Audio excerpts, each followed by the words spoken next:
All right then, welcome everybody to the stream. Hope we're all having a fine, lovely day. We're back on the free-to-play today. Very exciting times. We're back on the free-to-play, making some more progress. And since we were last on here, there was actually changes to the free-to-play experience, so we can also have a quick little look at that. I also realized NS for Eel is at 45, so technically we can go get a legendary. I think we talked about that last time. Could be a thing. But I will jump on NS for Eel anyway, just to get myself our Hobbit gift of the day.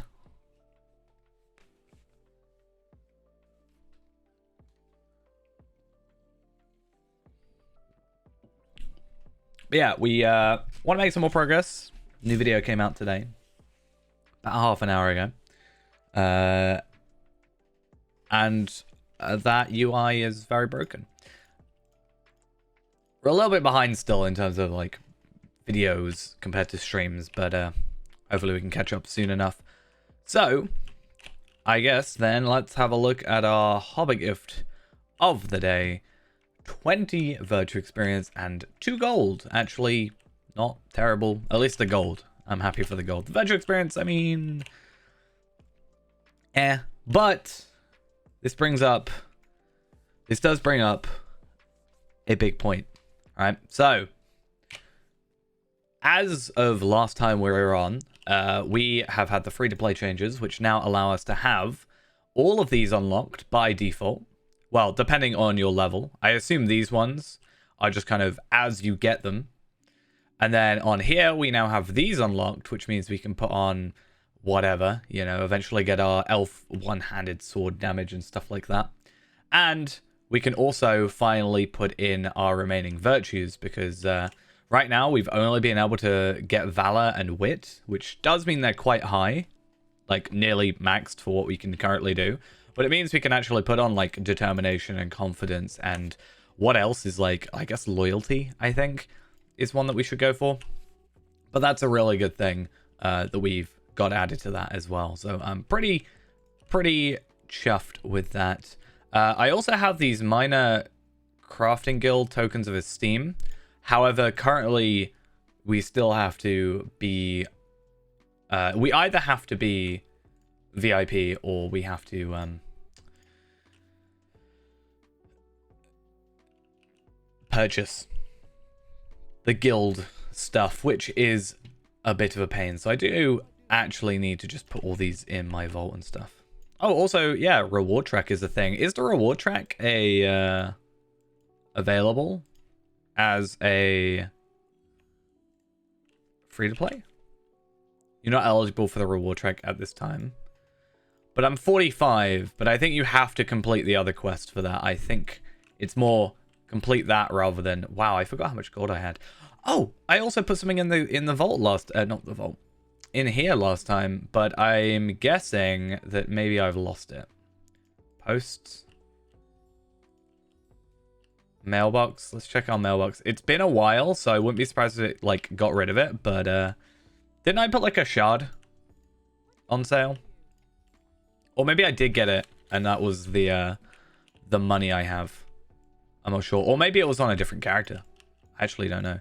We should check all our characters anyway. Shared storage we still don't have. That's fine. The maps we do have, so at least that's available. That's also a really good point. So we can get the ancient scripts now, which is kind of nice. And do we not all get a... No, I should probably buy a flame of thingy. But we should have these go immediately into our premium vault or premium wallet, because that is now an available thing. So we can actually save a little bit of our inventory space with just some of those extra little things. So that's also a really nice addition. Very happy to see. So I think that's really the majority of it, right? So premium wallet, which we didn't have before. The currency cap, which we did have before. So we don't get that benefit. And, you know, these being unlocked, which will help this character progress, but I'm not sure if it's going to help the actual free-to-play farming characters, but I guess we'll see. So What was I looking at? Marks. That was what I wanted to look at. 7,500 marks, near enough. Right, okay. So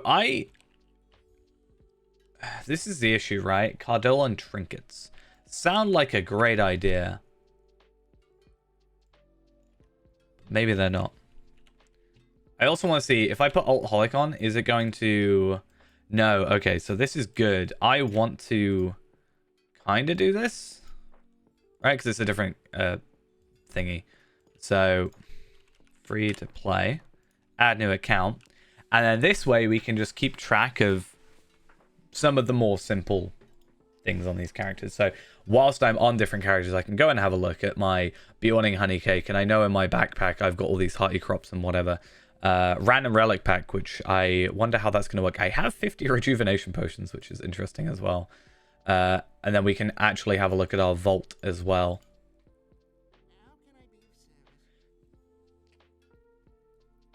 Was wondering why I always become farmer and crafting. It's just the easiest, because you basically, because you buy the stuff, it's just easier. Instead of having to actually like go out and find it, you can just consistently get it. I do have a actual tailor, which is nice. But the idea is eventually we want to get one of each class or each crafting profession, so that we can actually just, you know, instead of having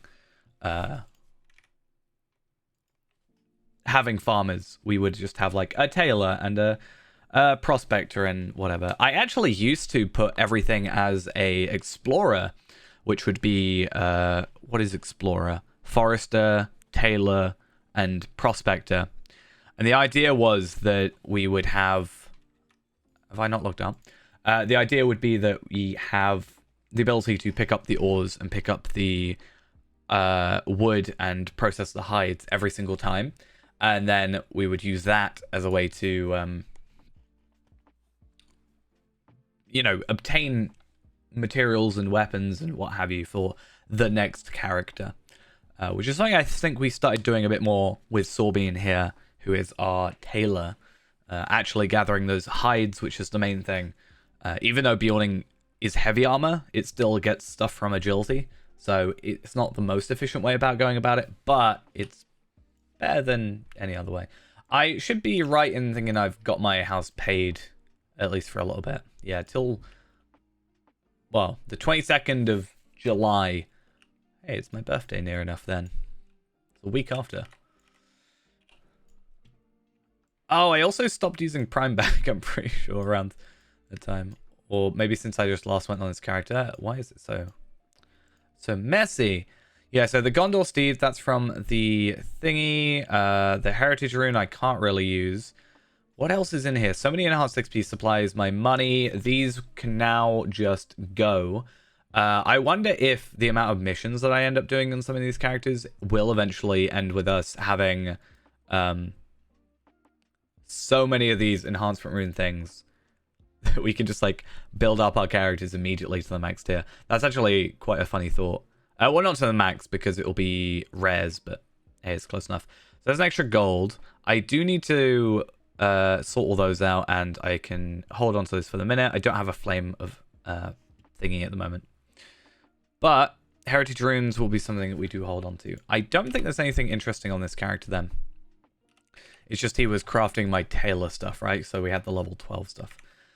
Something I might start doing is trying to fill out these characters a bit more. Like Breland, I can probably do some quick Breland stuff. And, you know, Shire and whatever. And that way we can at least just obtain a few more Lottery points on the characters we're actually going to be keeping. That is not who I want to talk to. I want to go over here. So, do this. And what do we chuck in? Just make a little bit more money. It's not much, but every little helps in the end. And then finally, we shall check Grofer. Should it be? I think it's Grofer. I could be wrong. We'll check him real quick.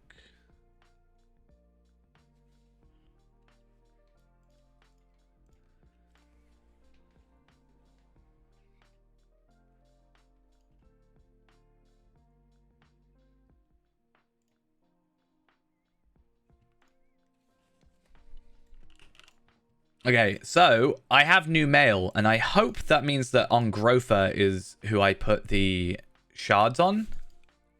No. A horse, of course. How dare you want me to buy a horse? It's just insulting. Free-to-play streamer? Where? Let's put these in here, and then I don't think any of the rest of these, yeah, they're all bound to character rather than account. I have been thinking about holding on to these, though. I think I've talked about it before, getting the morale pots, because at least that way I have... where's my... Huh. Yeah, so I can just basically pay it forward always, almost. So my thought is, yeah, we want to gather all these characters. I want to check on him. Does he have... No. Where's my... Where's my toolkit? I might just be blind. Because I genuinely today couldn't find my toolkit on my main account. Which is a little bit worrying. I always have a spare. I have one on each character and then a spare for like any Bjornings I make, because you know how many Bjornings I make. And yeah, I got very confused for a second. Who's this fourth character I have? Glatcham. SSG gonna give me a new character slot, please? I'll take it.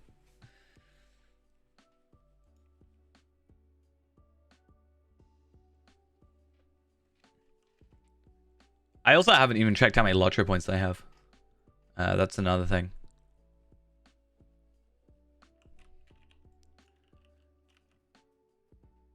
Okay, that's a little concerning then. I don't know where that is. It might be in my vault. But I don't think it's in Ennis for Eels vault, right? I didn't see it.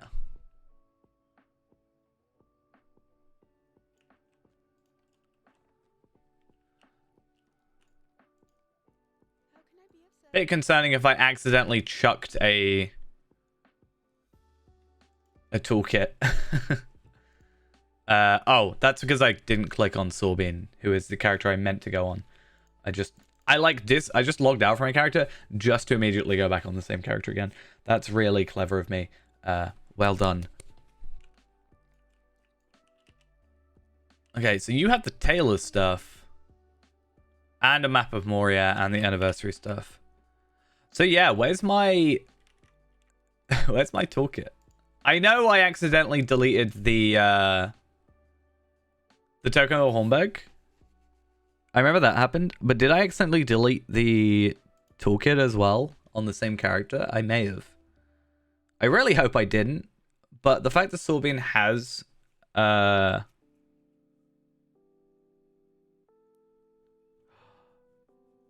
no, I wouldn't have mailed it, would I? I would have put it in the house. I was right if like I mailed it, then I got rid, like it deleted itself because it's been like however long.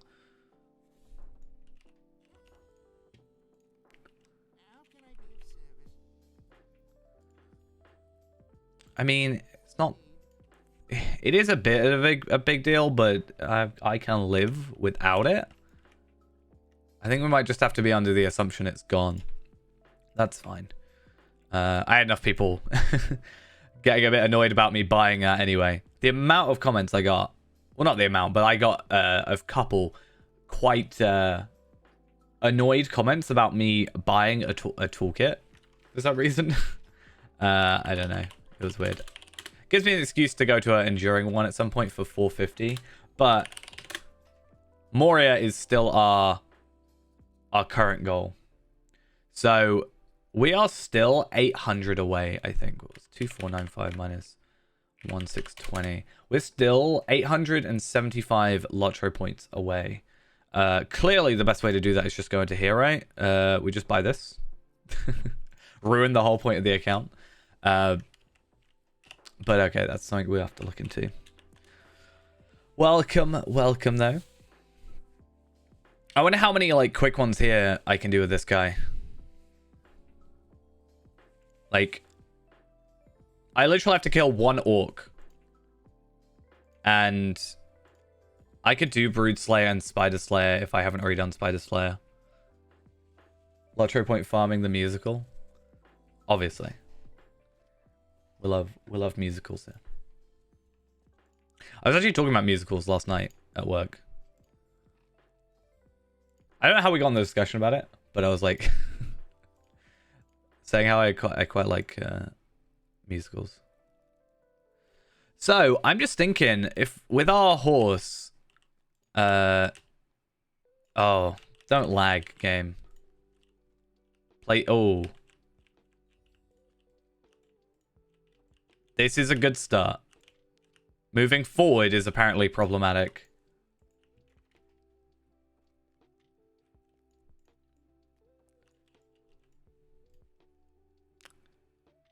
Right. Good start. You'd think after like the super extended downtime yesterday that this would maybe have not been a problem. I was at work and I was like, you know, in a horrible way, I was kind of like slightly glad because I was like, oh, well, you know, I'm not at work or I'm at work. Let me guess. Reduced awareness. Yeah. I was like, I am at work, so I can't play, which is like sucks. But I was like, oh, it's downtime at least. I was like about to leave, I swear, or like getting ready to leave, and I was like, wow, they're still down. Like, damn. Though that did help me not get distracted by actually being able to finish the video. Is it just me? Everybody else seems to be okay. I'm gonna relog. Everybody else seems fine. Yeah, I was actually able to just not necessarily force myself, but you know, actually just go and edit rather than be like, oh, I'm gonna go log in and do this and do that and whatever. I think it came out relatively well, ideally. I think it told the story of us defeating our storage issues.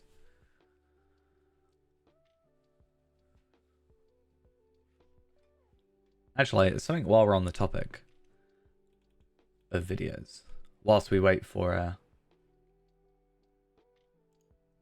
this to actually work. Please don't make me relog. Please don't do this to me.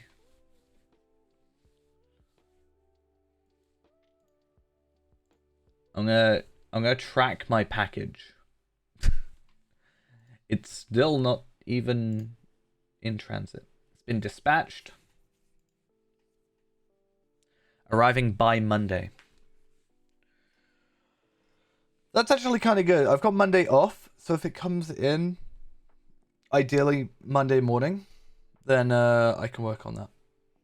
Yeah, so I recently purchased a computer, which is pretty much dead on the exact minimum specs for Lotro. It was £24, which is very cheap. All things considered, for a working computer. It was the case is like relatively modern by the fact it has USB 3 on it, but and I say relatively modern, but it's got a Core 2 Duo, 2 gigabytes of RAM, and something I can't remember what else. Oh yeah, it also had a terabyte hard drive in it, which to be fair is probably like worth half of the entire value of the computer. Let's be honest. So basically, it's going to be the Lotro machine, as in LOWTRO. But I needed a graphics card, so I basically bought a GeForce 7000 series card to be delivered. But because it's off eBay, because obviously I'm not gonna be able to get off that like off Amazon, it's taking a little while. Still need to see if I can snag myself a CRT monitor, though. That's my next plan. There's got to be one somewhere around. I mean, yeah. It is the best pun. I remember it came from us being at Minas Tirith on low settings, and that was where the kind of title came in. Because a lot of the times I'll think of a title that I like, and then I will work a video from that. Which is so, like, weird of a way to do it, where I will think of a title and then try and fit a video into the title. It's like the opposite of what you probably should do. But that one was just kind of there in my head, and I was like, right, this would be funny or an interesting idea, right? Right, so what am I doing? I'm gonna go do some real quick Eriador deeds, or Breland deeds rather. Stuff like Old Forest, Ruins of Breland. We have a horse in this situation, so it's fine. History of the Dunedain, that's pretty easy. So that's 3. That's like an extra 20 Lotro points, plus killing 1 orc for another 10. And on top of that, getting some extra marks from... If I can get Explorer of Breland done, that's an extra couple. But I do have to do Flowers of the Old Forest, which I do despise as a deed. It reminds me, though, I was actually looking through some streams and stuff. And I remembered I tried... Before, like, the speedrun.com page was up anyway, I was already trying to speedrun doing Flowers of the Old Forest. So I should remember them, but I'm really bad at remembering where they are. It's so problematic. Remember Lick the Horse. And Lick the Rogmore. That's another thing, right? Maybe think that I should try and, at level 50, get in on a rift run. You know, try and get our legendary weapons sorted and try and get some gear and then go do Rift. Be like raiding on the free-to-play.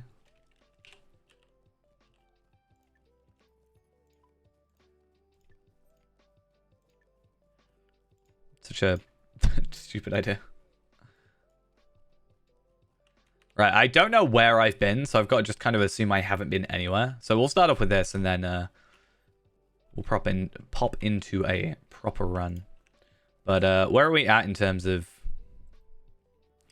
Yeah, 1620.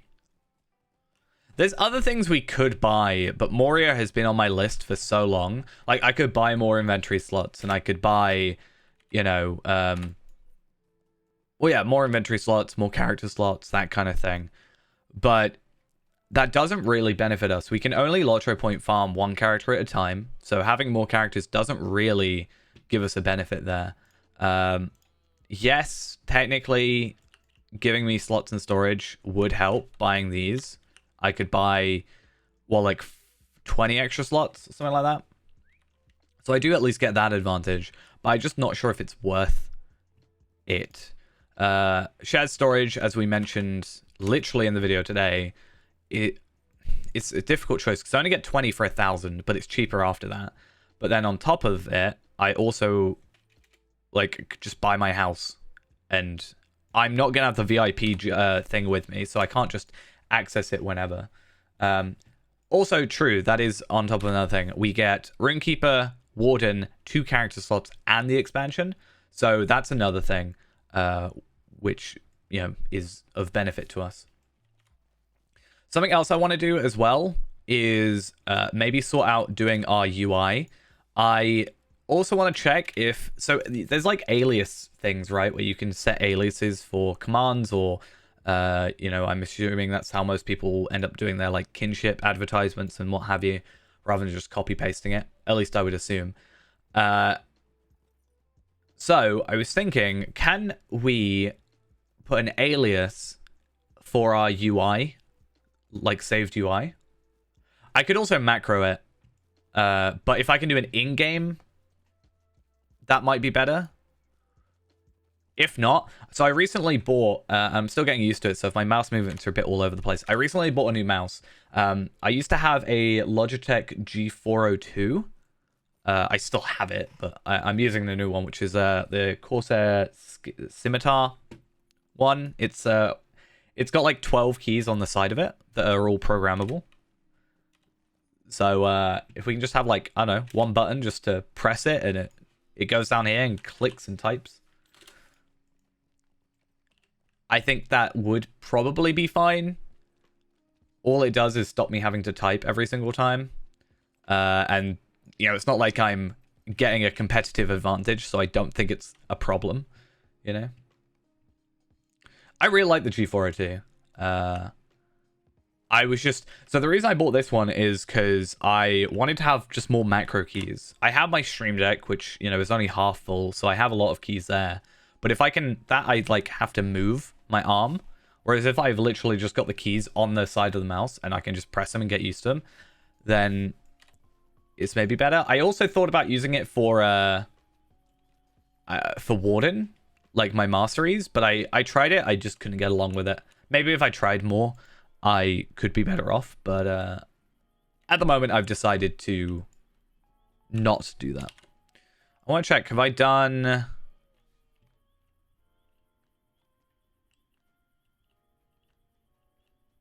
I've done the Barrow Downs, good. Okay.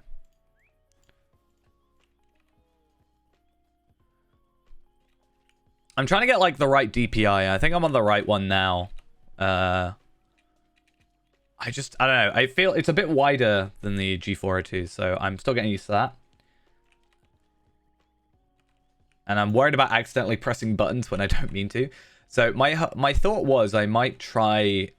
It's a little bit of a clunky setup, but instead of necessarily setting up the macros in the Corsair software, if I could do it through Auto Hotkey, because then, I don't know if you can do it in the Corsair software, but I can at least then set it up to be like, if in this program it does this, like in Lotro, it will do one thing, and in like Premiere Pro, it will do another thing, for example.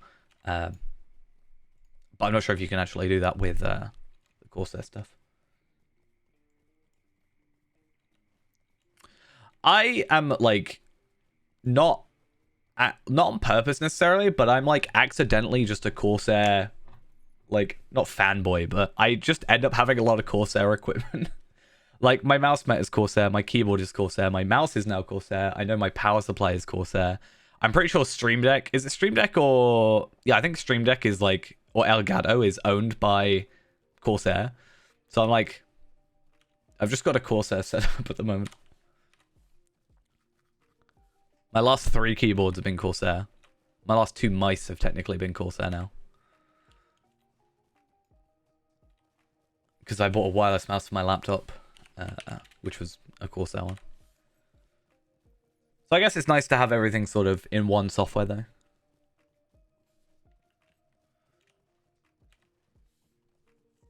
I hate this place. This is the bane of my Iron Man existence. So very problematic. Did I not get Goblin Hole Ruins? Oh no, I'm gonna have to go back. At the very least, this is a 10 Lotro point deed, so that's pretty good. And also, now that we can actually get all our traits, we can start actually putting towards. So wit is now max, so we'll go into valor, and then we can actually start working on like confidence, determination, loyalty, and the like. So that's also a good thing. Definitely gonna get to level 50 solo rift, right? That's definitely happening. Spend 6 hours trying to get through a rift. And then failing.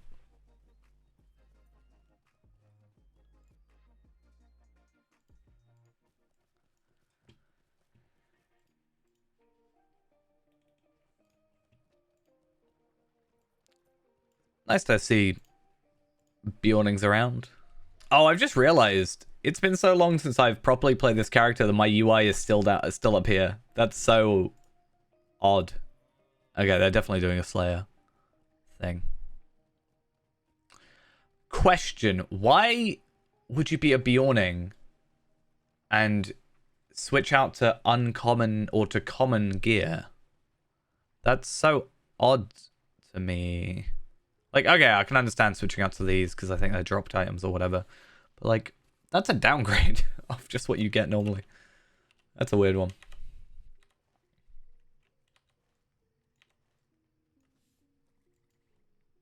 Yeah, but the rest of their armor is uncommon. So, and like some of it is the Bjorning armor that you start with, like the legs with the Bjorning armor. Unless you just don't start with gloves, but I'm pretty sure you do. Pretty sure you start with the whole set minus maybe cloak. I think, no, you get a cloak. It gives you will for some reason. Such an odd choice in my head.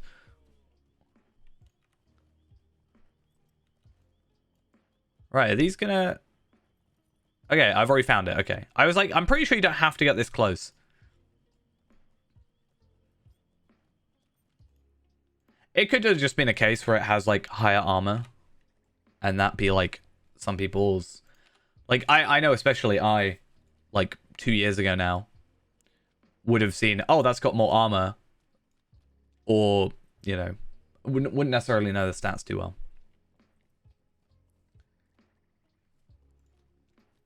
I remember I was like, oh yeah, I get like 50 extra agility, but I lose, you know, 1,000 physical mastery, but I'll go for the higher agility because that means more damage. Like, I was so bad with stats. And one could argue I still am.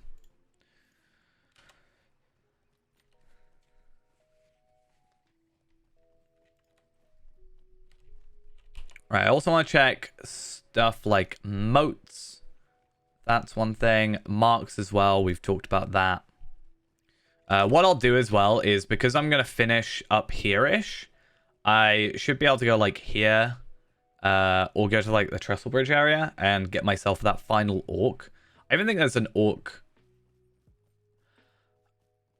Half orcs won't count. That's the issue though. But I can easily do that. I also want to have a look at my race and social and see if I can do enmity of the orcs over there as well. Because I get 10 extra lottery points for killing a couple of orcs ultimately. And I think that's pretty good. I also then need to look at Cartographile Eriador because I am dumb and basically I wasn't playing free to play around the time the 2 maps came out. So guess who forgot and might have to go and wait a whole year. Me is the answer. I should be able to afford them. I've got 229 gold. And I mean, over the rest of my characters, I maybe have some other gold. The problem is the whole Ithelan shard thing is no longer particularly too viable. But by doing missions and getting shards from the missions, that's still something that can be done. In fact, that actually could be something that we try and do today. Because have I got missions? I haven't done my missions, but hopefully it shouldn't be too bad. How many? No, okay. I'm blue line. Oh, that tells you how long it's been. I get to have barrage. One of my favorite skills. One of, if not my favorite.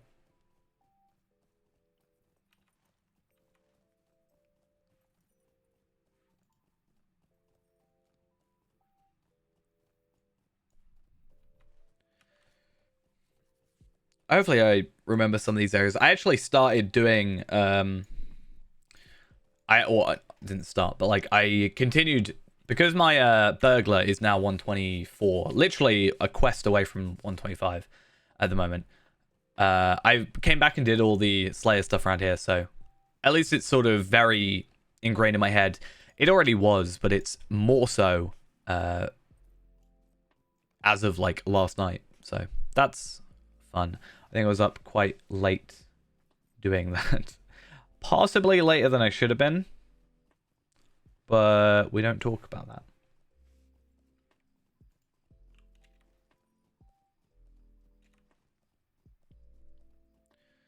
I was about to say, where on earth is the Bold Hill? But it's the Old Forest. I want to have a look at the map for that, though. Because we do have to go in the Old Forest. It's one of my least favorite places in the game.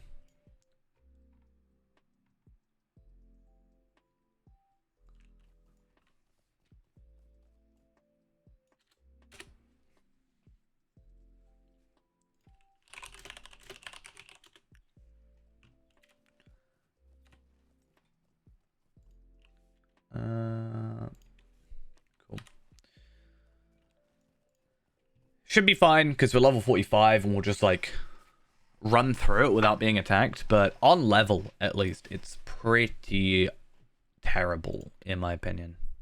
But we'll do that. I'll do Flowers of the Old Forest because at that point I may as well if I'm going in there. And then that will also get me Explorer of Breland, which doesn't give us more Lottery points, but it does give us more marks and virtue experience for this character, which is something we want. I think occasionally I am just going to do a stream where instead of playing and like farming Lottery points or whatever, we will just come on this character and sort of play, play the game. So yeah. And that'll be good. I'll probably start doing that as we get to Moria, because when we get to Moria, then I can start playing new content and being like, we unlocked new stuff. This is the stuff we have. And then have characters that are still progressing through. We could even at one point try and do like completionist stuff where, you know, especially if doing missions, we're slowly going to build up those heritage runes, not heritage runes, the enhancement runes. So that'll also help out. Don't want to try yellow for leveling. I mean, I'm not really leveling. I'm more just running from A to B. I'm not really a fan of yellow, though. I don't know if it's gone under any changes in recent times. I don't think I've seen any. The only thing I've seen on Hunter recently was pinning shot. Had a change to it. But, I mean, I'm in blue, so says a lot about my priorities for the minute. Running around quickly. That's what they are. Because at least I get the 30% run speed. I only get 15 if I spec into red.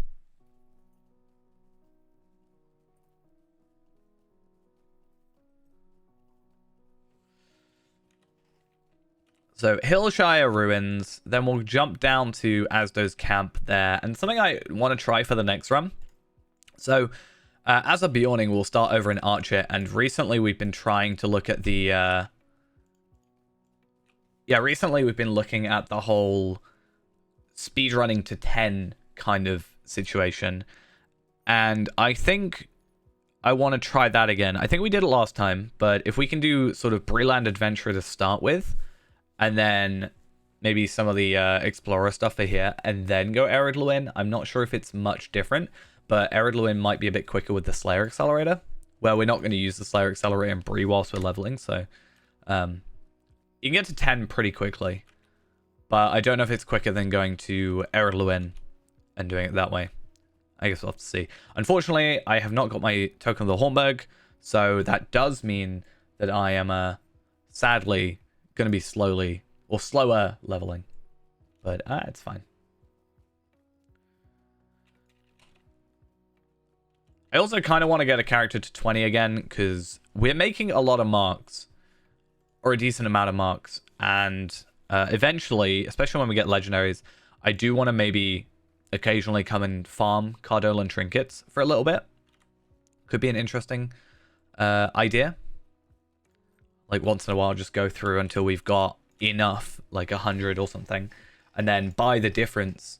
Because what they're 19, so 21 times 19 is 399, which we should make from a Lottery point run.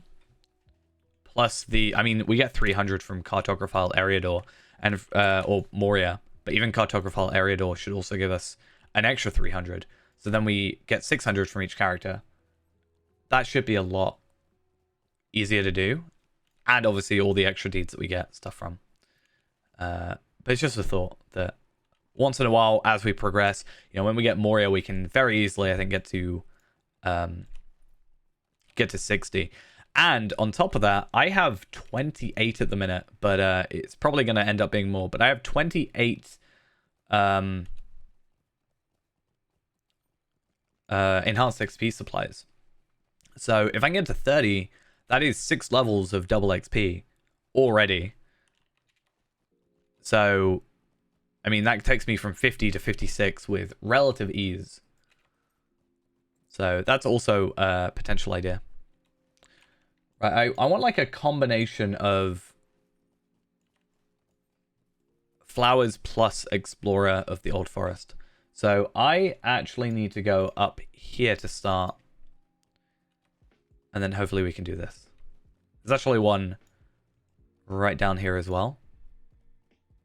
There it is. We'll pick that up on the way back, though. I think. Any plans on Elden Ring? I have Elden Ring. I have just yet to install it. That's... Yeah. I was thinking about playing it because it is technically going to be my first, like, Soulsborne game. I think that's the right term, is it? I have played very briefly. I have very, very briefly played Dark Souls 1. I have played a teeny bit of Sekiro, which I think is the same company. And I've watched someone play Bloodborne. Elden Ring on the Lotro computer. Isn't that like a whole... I remember seeing this channel that got like a really low spec computer and tried running like AAA games on it and seeing how low they could make it. I think they were playing like Forza at like 144p or something.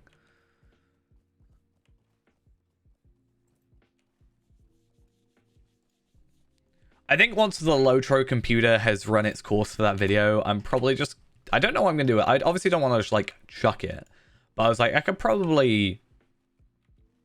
I mean, if I wanted to, I could possibly like sell it again by just like using some spare parts I have that are just otherwise gathering dust. Like put a bit more RAM in it and, I don't know, put the SSD that I'm already going to put in it.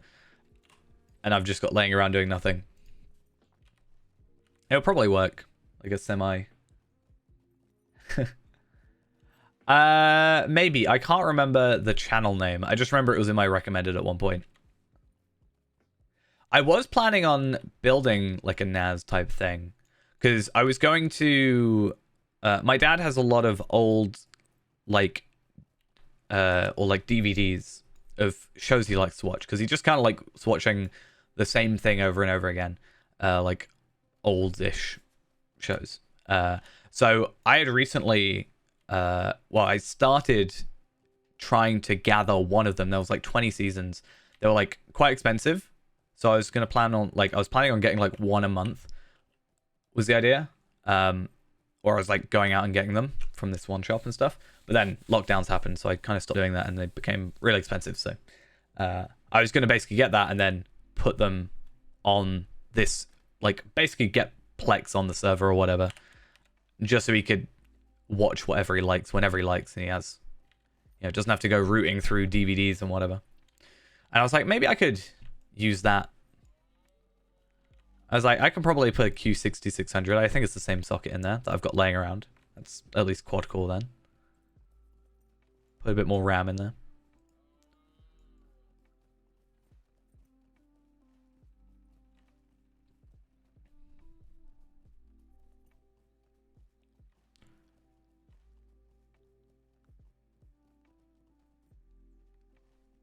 Right. Am I going the right way? I'm really not, but we'll fumble our way through it.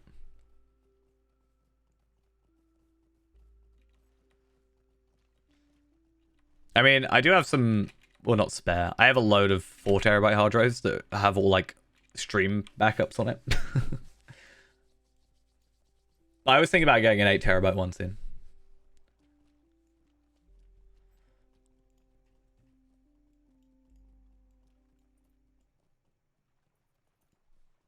But to be fair, I could probably get away with a lot less than that anyway.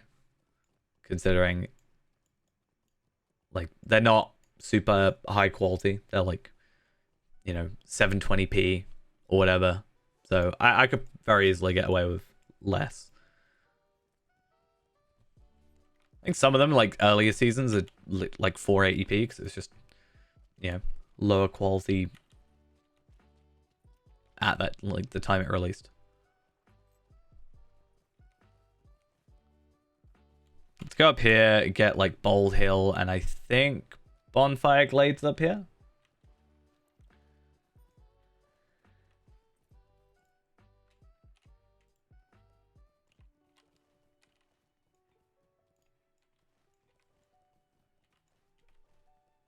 Just reminds me that this is one of the most boring areas to me.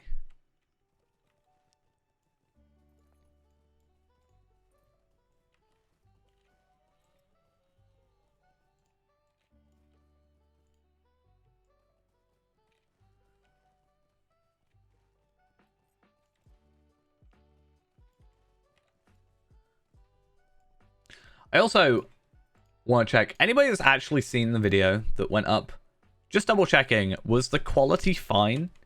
Because on my side, it does say that it's running like 4K or whatever. But at the same time, it still says it's processing and it's still not like HD. So I'm just trying to work out if it's like what's lying to me. Because I've actually got a couple streams on the VOD channel that I'm just waiting to process. And I get that because they're like 6 to 8 hours. And I understand that, you know, it's going to take time to process and whatever. But this video is like, what, 15 minutes or something like that? 16, 17 minutes. So it should be fine. It's been uploaded since like 2 a.m. Because I got home from work and then uploaded it. Because I finished it at work, but at work I had 0.6 upload, I think, which was never going to work, ever. For obvious reasons. Yeah, okay, it's 4K, cool. Yeah, it still says processing HD version on my side. Don't know if YouTube's just being really... Because that's why I was actually going to release it earlier and then stream it earlier, but I was just watching it with this whole processing thing. I was like, I uploaded it early enough, right? It's got like an hour for every minute in the video. It should be fine.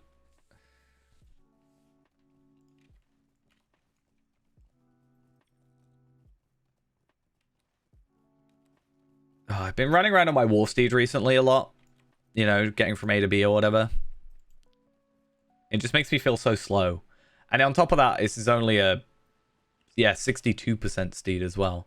So it's even slower than even slow. 7 is apparently up here as well, which is the next one. Rosthron. I don't know. I can't say names properly. But it was good because yesterday I've recently had, or like not very well, up until recently I should say, for quite a long time, I've had this like mental block, I guess would be a way to describe it when editing. I just sort of have been slightly struggling to get in the mindset for it. But then yesterday and the day before, I got that video done. Like, I'd started it a little bit, but I basically finished that in the span of like a day and a half. So pretty happy about that. But I'm hoping to keep that momentum. Because it's a bit, yeah. I don't like not releasing stuff. It's problematic. That's why I bought the, that stuff. So I've got like a different video that's not a Lotro, or not I've got the Lotro video coming out rather than like a free-to-play video. So I've got a little bit more time to just get ahead of myself, right? Well, the best horse is 10%, but is it 10% or 12%? I can't remember. I think it's 10, but at least you can speed it up to the 78% if you buy the riding bundle. Which is something I'm on the lookout for, actually. When they put the riding bundle on sale, I think that's something we might have to, like, drop everything else for and try and get. Yeah, Hobby Horse is 10, but if you do have the Journeyman riding bundle, it goes up to the 78%. Apparently, you used to only be able to ride it in cities as well. But that got changed, which I'm very glad, because I like... you can't have it in Moria, though. But yeah. Hello, welcome. Welcome, welcome. That's why I've said I would love to have a hobby goat. Thank you, thank you. Glad I finally got it out. I was having this conversation with Ghost yesterday when I was at work, but so I ended up editing pretty much the whole video at work yesterday because I had to go in early, and I was like, right, the internet is abysmal, so it will stop me getting distracted. I can't like watch a video because it will not load, so I can just focus on it, which is good because I need that. But or sometimes. But so the end of that video was only like an hour into a different stream. So it's only that video is about 9 hours worth of stream condensed down. And I was like, do I just try and get the whole stream to be that video? Or do I leave it at this point, which I think is a nicer ending? I think I like the ending, or it's weird to say it like this, but the story the video tells of us conquering our storage issues, right? I think it's nicely wrapped up compared to me just adding on, oh, and we got Evandim, which is the end of that stream. The end of the other stream is, yeah, now we got Evandim as a quest pack. Now we can go do that, and we're going to go deed. So I think the next one will be us getting Evandim and then actually playing this character and getting some deeds done as a little bit of a break. And then, yeah. I'm hoping to get that done now, like soonish, next couple of days. And then Monday is the day that this part is coming for the computer. So I'll get that done on Monday. Hopefully. And then I'll have like 2 videos done. And then I can just schedule those to upload. And then work on one for like 3 weeks ahead. Is the plan.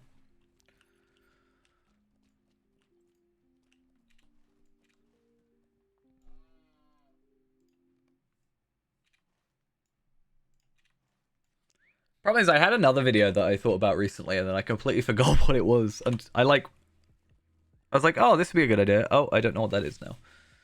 Oops.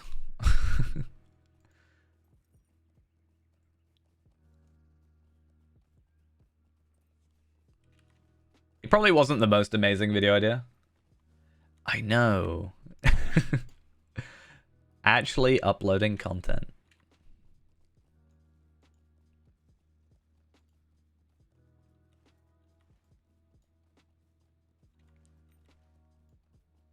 It's a small miracle.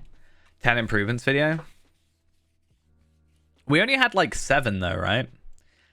And one of them, I guess, is done slightly. I guess I would have to change it because one of them would have been the whole trait point thing. So these being unlocked, and these being unlocked was one of the like my gripes. But that has now been changed. But on top of that would have been the making up to Moria free. And it's weird because it almost makes it sound like I've got an ulterior motive. Like, haha, well, I can actually benefit because I have less on the free-to-play account to do. But I just think it would make the game better. I mean, I can't even get on the reward track right now. They did have a UI change, though, which was kind of nice. Operation Lawmaster recruitment video. I think it would be interesting to put something up like that.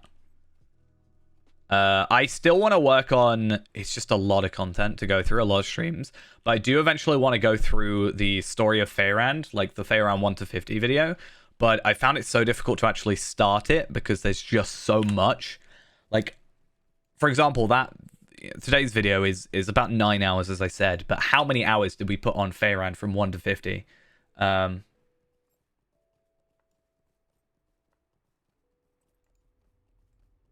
Well, yeah, that's what I'm saying. Like, I think up to, like, quest packs basically shouldn't exist, in my opinion.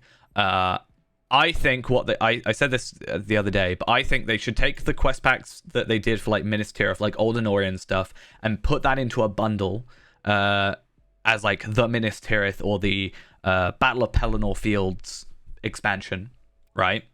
But make it just a bundle, and then get rid of all the quest packs up to Moria. Because after that, I guess you have, like, the Great River and stuff like that.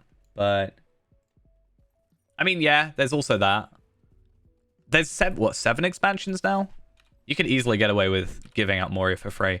And I'd arguably say, I don't know, would Moria be one of the more recognizable spots of the expansion? Like, if you were to put the expansions in front of people, like someone who's not played the game but maybe seen Lord of the Rings, what is going to be the most recognizable place? I'd say argue Mordor, but that's a bit too late, and also Moria.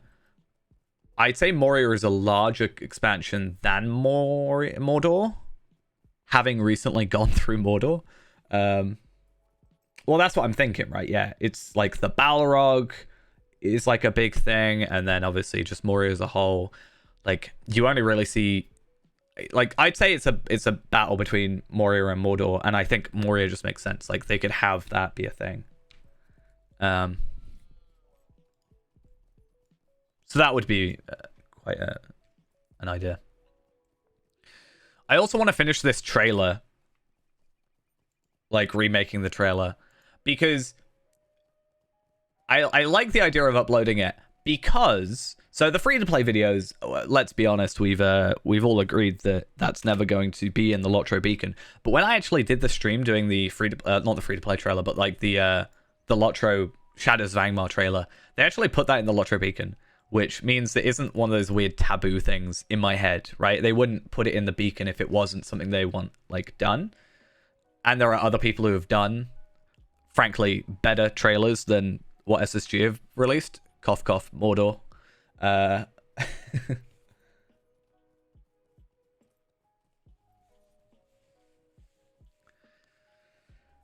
mean, what you on about? Mordor's got an amazing trailer. I don't know what you're chatting. Best trailer ever released.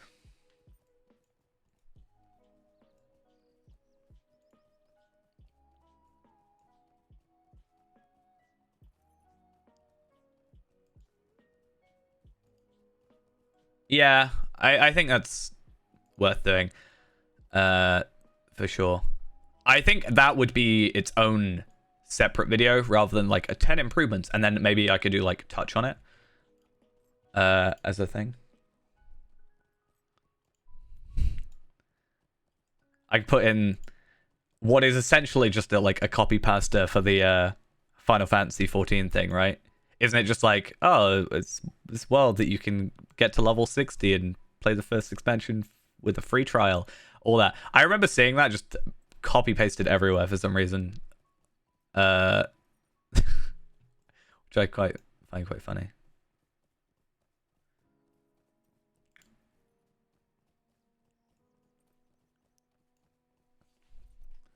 Right, I'm going to do Enmity of Orcs 2 and also Orc Slayer, which gives us an extra 10 Lotro points for that, and then also just, yeah, we'll get this done. Unfortunately, I can't use my mouse hotkey thing because I've swapped my mouse, haven't I? That's problematic. I need to set that up again. Oops. Yeah, I find that quite funny.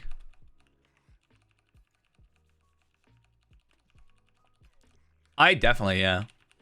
Thing. I was about to say they could have done it with Shadowfax, but I also think that obviously, or not Shadowfax, but like the legendary servers, but obviously they're VIP, so you'd have all the content.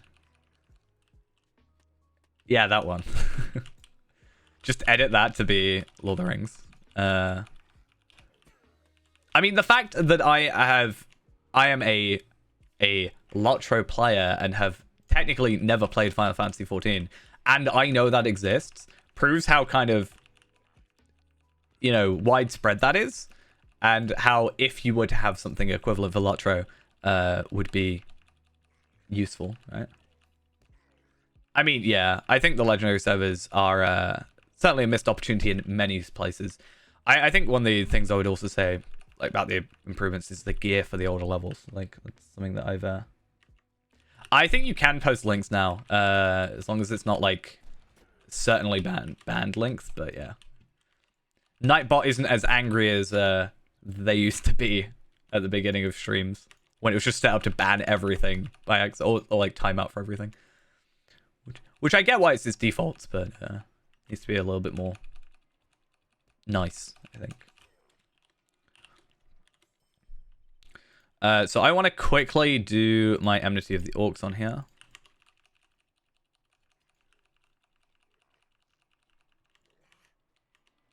I mean, yeah. I think it does a good job at sort of showing it. I think it would be nice to... Like, okay, so this is going to go slightly off topic, but I remember finding... So I had to re-download a couple files for trying to do this trailer video.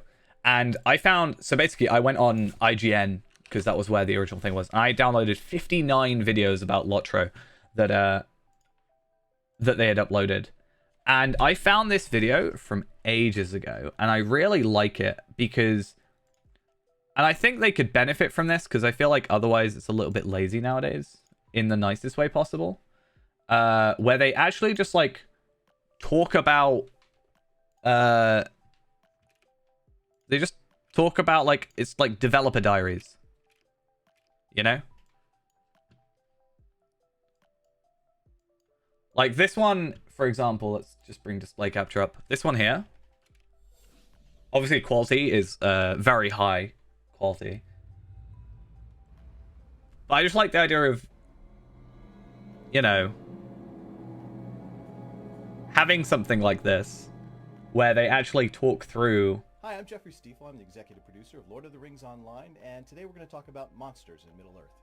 One of the great things about Middle-earth that Tolkien created for us is a rich landscape full of really interesting and exciting monsters. I'm not going to watch the whole thing, but I think it would be very interesting to have, I don't know, just instead of reading a patch log, have them kind of talk about... I guess you sort of get it in Court of the Rings, but there's some times where it's just like, stuff that gets glossed over and, you know, I don't know. So weird having Blindside on my skill hotbar.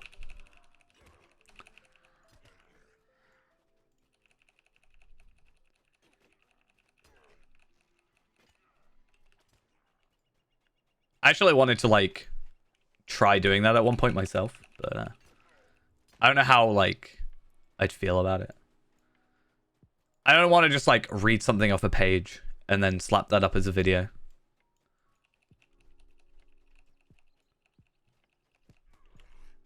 I would want to do something a bit more with it.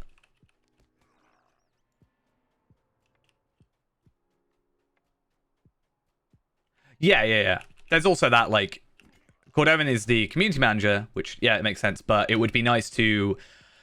I don't know, if a quest is happening, like Maid of Lions, who I'm pretty sure is the one who does quest dialogue, I think.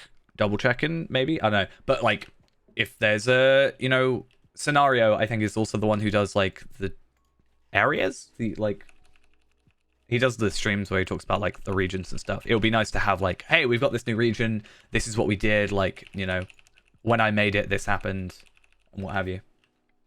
Like, a personal bit to the, you know. I actually took one of the Court of the Ring streams and tried editing it down. But in sort of a good way, I guess. It actually was quite a long... So the streams are an hour. I edited it down to 16 minutes of, like, actual stuff. Like, cutting out gameplay and stuff.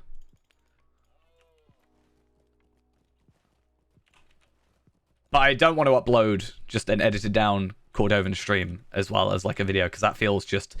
I don't know, that seems a bit disingenuous to put up, if that makes sense. I don't know if it does make sense.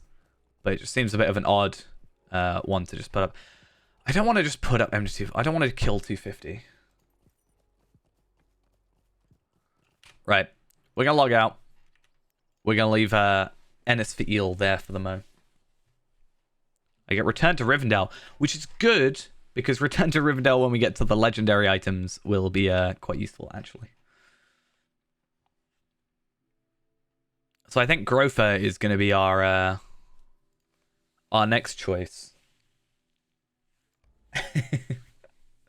Green Champion. Oh, I want that to happen. Oh, I want that to be some sort of joke about Green Champion. I don't know why. Do you think I could just slip that in as like an in-joke? Yeah, so I wanted to, what I wanted to do ultimately was I wanted to take the stream, I wanted to edit it down, and then essentially, instead of Cordovan going over it, it would be me going over it. So I can use his sort of talking points, but then talk about it myself. If that makes sense. Green Lantern. We can make a, what's the, like, Green Lantern, like, kind of, I wouldn't say mantra, but the, like, monologue about it. We could just do that, but Green Champion. It'd be quite amusing. All right. Let's double check, actually. So, going into here, have I done... I don't want to... Like, doing some extra quests here, like, does that make too much of a difference?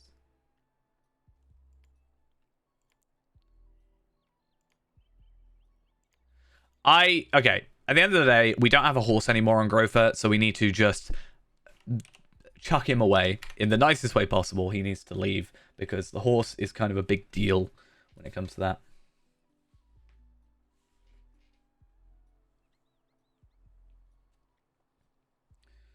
Fun fact, I've never actually seen the Green Lantern movie. I don't know if that's fun, but it's a fact, at the very least.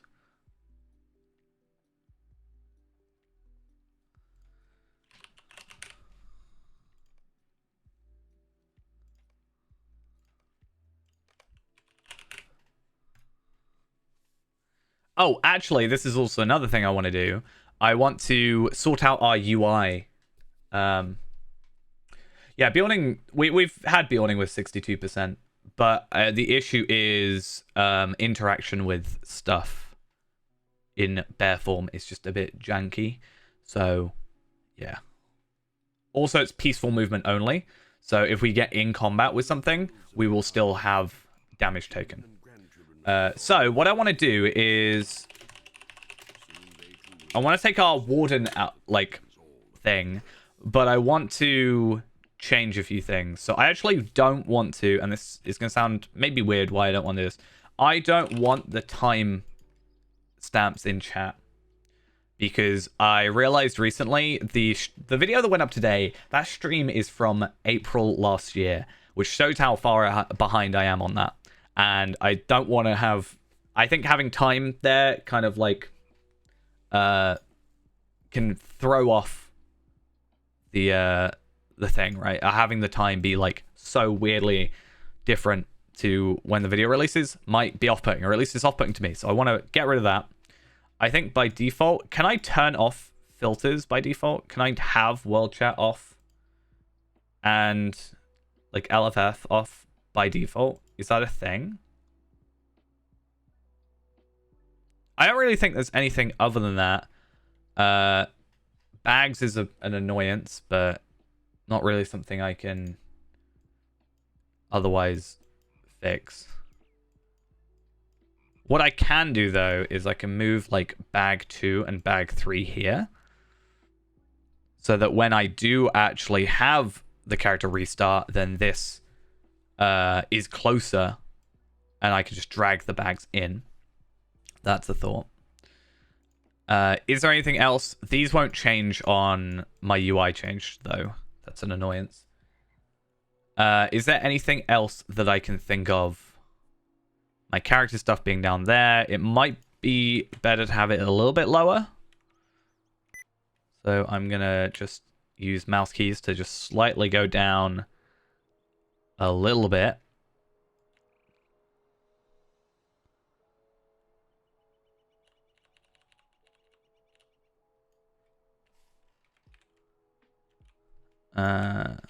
Nope.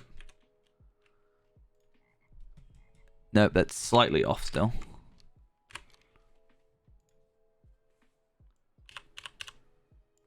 Might be better. I think slightly lower still.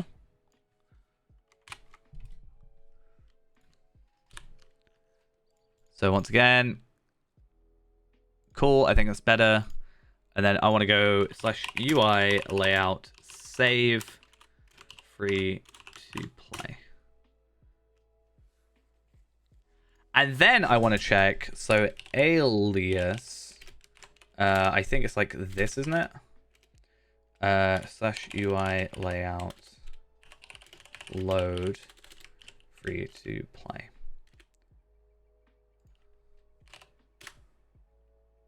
Okay. Now I'm going to log out, delete that character, and then I'm going to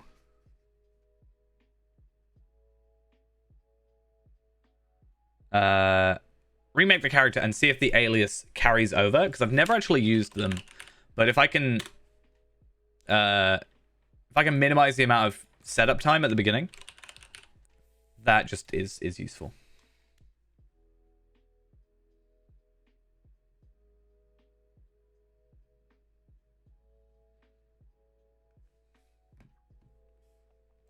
Oh, I also found out one really good thing. So the other stream, you know, so the other week when my like stream died midway through, turns out that was actually an OBS issue that has now been fixed. I was worried it was a hardware issue, but apparently it was an OBS issue. So it wasn't fixable on my side necessarily, but hopefully it shouldn't happen again. Yeah, true. I'm just worried about... Yeah, see? It's...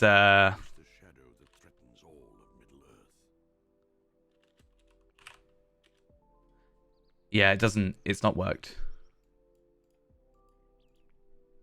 So it's per character, which is slightly annoying. So what I was probably going to do then is, because it's not like a competitive advantage, I was probably just going to go set up like an auto hotkey thing, just to type that in chat at some point. Just so I can like click a button and, you know, it will just type everything in for me. Because again, it's not a competitive advantage. It's just literally stopping me moving my mouse so often at the beginning. So I think overall it should be fine if it's just typing a thing in chat. I'm going to be honest. It's probably all right. It also doesn't have the world chat stuff by default, so that's also an interesting thing to find out. But it's all right. There's the other stuff like moving the bags down and stuff.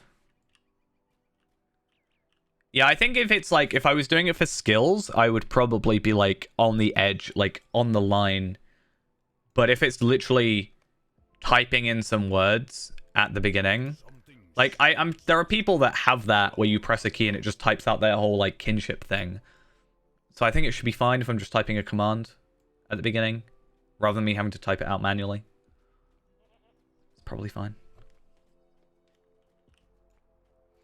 I might need to do a deep dive at some point into the Lotro terms of service, which we all definitely read when we signed up to the game and logged in for the first time, and it makes you read those like 2-3 pages.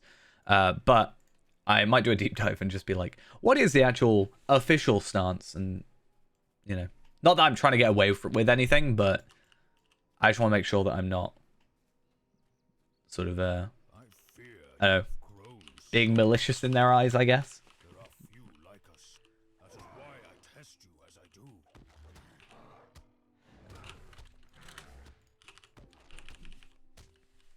Yeah, I'm going to automate the whole game, level 1 to 140. I don't ever have to play the game ever again. Navigate through Moria.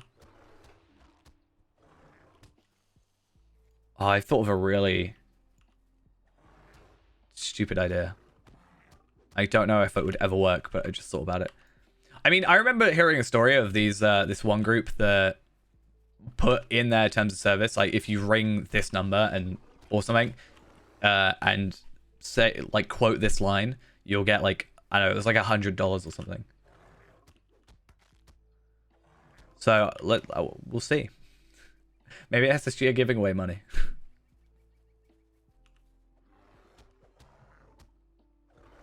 I'm sure that's definitely what's happening. Rating with auto hotkey. Wasn't quite that. So Okay, so my idea was, and I don't know if this would work and if this would technically be against the rules, but I think it would be a really interesting idea. Okay, so I don't know if anybody has maybe heard of them. There's a YouTube channel which is I find quite interesting called Code Bullet, I think it was, where he does like he does sort of like automating games almost. So he like made an AI that did Jonagrim, thank you for the follow, much appreciated. But he did like an one of those incremental games recently where it like automates that, and he's done like some, I think, Connect 4 and stuff, and Flappy Bird when that was a thing and whatever. But they're interesting videos nonetheless. I was thinking, imagine it's basically the idea of an AI failing and then getting better, right? Some of them, I think. I don't think so. I have not seen that video at least. But basically, the idea is my idea was making an AI that would like it learns, right? So it learns as it does better. It learns that that's what it's got to do, and it evolves basically. I was imagine doing that, starting at the beginning of Moria, and seeing how long it takes for the AI to get through Moria without dying or falling off the edge.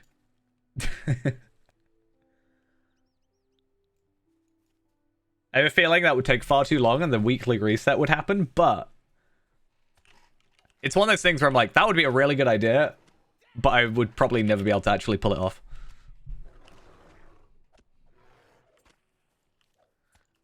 But like, I sent an AI into Moria as like the title.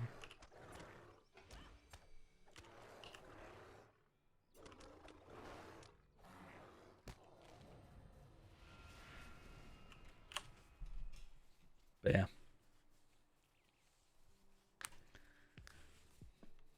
Hey, that time I actually thought of an idea and then thought of the title afterwards.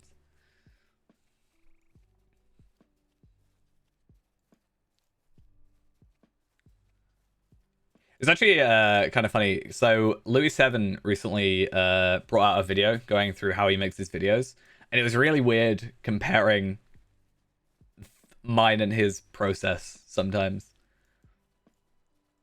It's kind of interesting. I think he goes for a lot of the time more of an informational aspect rather than myself, which I don't really know if I do that. I think it's something I'd like to do, but I don't think if you have too many people making the same thing, it kind of, I don't know, can get a bit oversaturated. Yeah. I actually thought about it, but I didn't want people being like, oh, well, you're just copying. Like, I'm not, I swear. He called out my video in that video. That's what I'll do. I'll make a call-out post. I'll be like, you said this about my video. How dare you? No, he was talking about thumbnails, and he was like, oh, this Lotro from scratch is popular, but I think he said something about the thumbnail not being blurred. I'm like, it is blurred. Just not a lot. I don't think you can see the blurring if you're too scrolled out, which is something I need to work on better. Because I'm so used to being it just on my screen. I obviously know the whole thing about like you've got to think of people on their mobile screens stuff, but it's an interesting video. It's quite long, but it is interesting. That's for sure. I always like seeing videos where people go through their process, because even if I do run my process completely differently, there might be one piece of software or one step that I don't do and that could, you know, improve my workflow. So I adore like editing videos, because I'm like, there's just got to be at least one thing I can pull from this to make it better.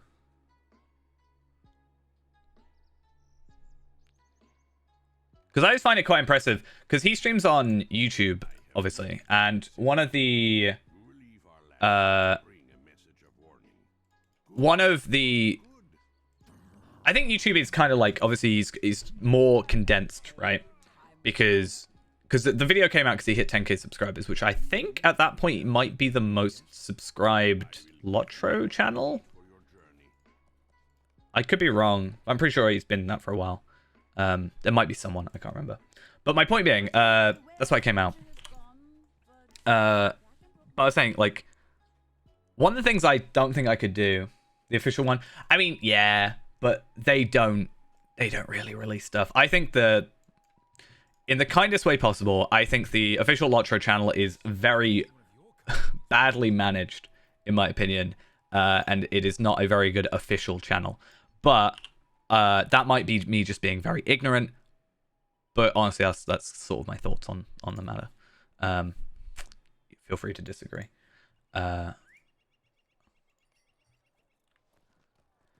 Yeah, I gotta upload all that raiding content. That's what I need to do. I'm joking. But yeah, so I was saying the one thing that I feel like I would struggle with, because I have in my head toyed with the idea of streaming on YouTube instead of Twitch a little while back. Sort of not. I think when the free to play first came out, that was when I sort of was first thinking about it. I was like, do I continue on Twitch or do I continue on YouTube? And one of the things I feel like I'd be really bad at is thumbnails for streams. Right? I think that's one of the things I would struggle with immensely. Every time I see one of his streams, I'm like, like you've got to have a plan for what you're going to do, and then you've got to make a thumbnail for it before... Sometimes I get home and then immediately start streaming. I'm like, I haven't got the time for that. How do you do this? Obviously not the only reason, but that was always one of my thoughts. But I think it's quite impressive. Like, it's probably a small thing, but I think it's quite a amount. Like, it adds up, right? The amount of time you've got to put into it.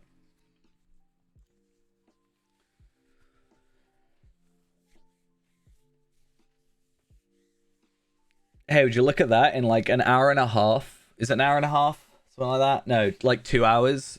The free-to-play video is doing like half the views of episode 604. It's almost like that is the better video to release. What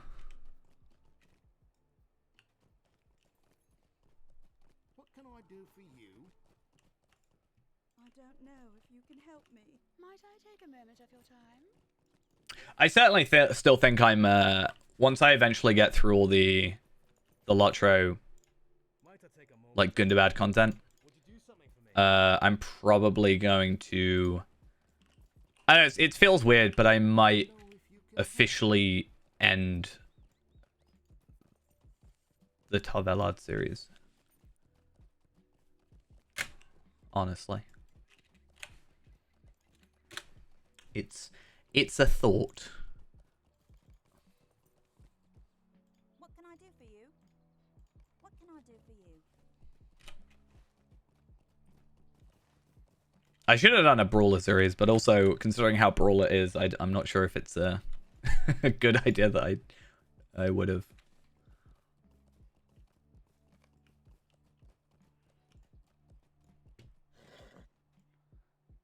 I think Tarvelard might, like, Tarvelard will exist, but not like in a recorded and edited capacity.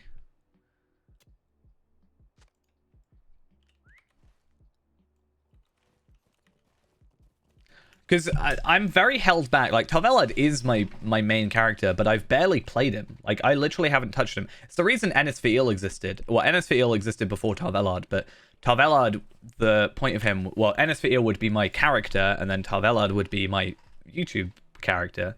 But now that Tarvelard is just my hunter, I don't want to make another hunter. But I can't, like, go out and raid on him, or, you know, go and just do deeds. I feel like I have to do it on stream, you know? And it just kind of...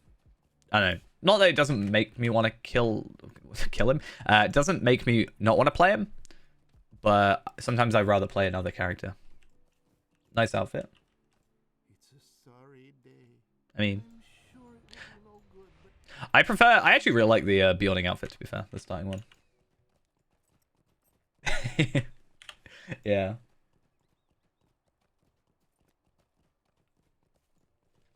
Tarvelard has died so many times, though. Yeah, I'm gonna do it this this to start, and I want to see how quickly we can get to level 10, because it's something that I've been thinking about. Like, I think in some cases this is the easier area to level up because immediately the quests are quite easy and they're higher level, right, to start. And then after that, I can just like move back to the other area. I don't know. He obviously holds a special place in my heart, but I also don't think I could juggle going between like 2 servers. Because I could just play Ennis for Eel on Arkenstone, but Might I take a moment of your time? yeah, unless I, and it's something I might do when we get to Moria. I was thinking about deleting Ennis for Eel from here, taking Ennis for Eel on my main account, and then having a different character name here. The reason I put Ennis for Eel on here is because it was a name I knew or like used, but I wasn't on Arkenstone at the time, so I didn't expect to need it. So yeah.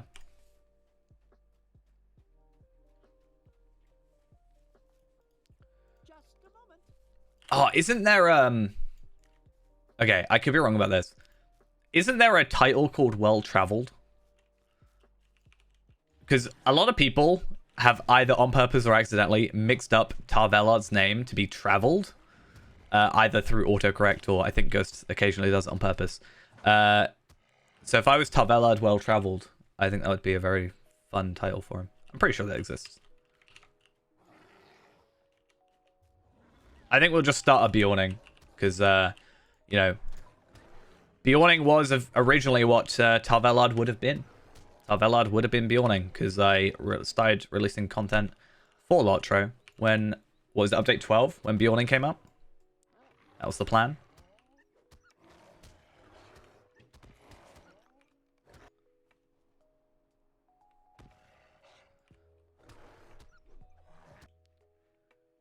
Okay. Exactly. It's almost like it was planned. Wahahaha. Yeah. I thought it was fitting. When will the videos catch up to the actual content?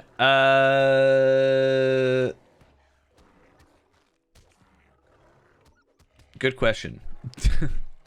I think it will catch up quicker than you think. So that video that went out today was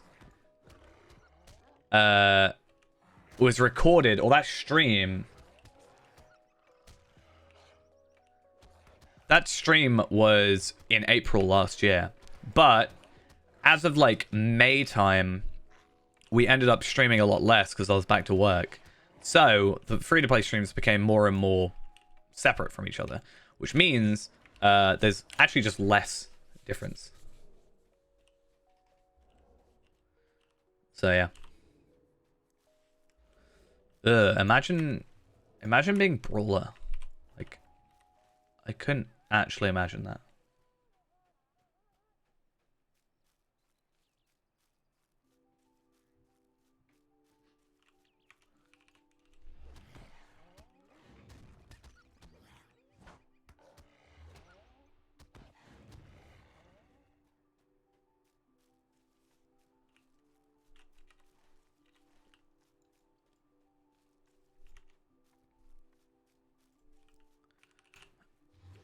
The only problem with this is weaponry.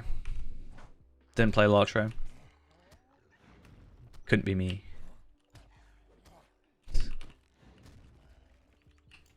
I never played Lotro. Never played it in my life.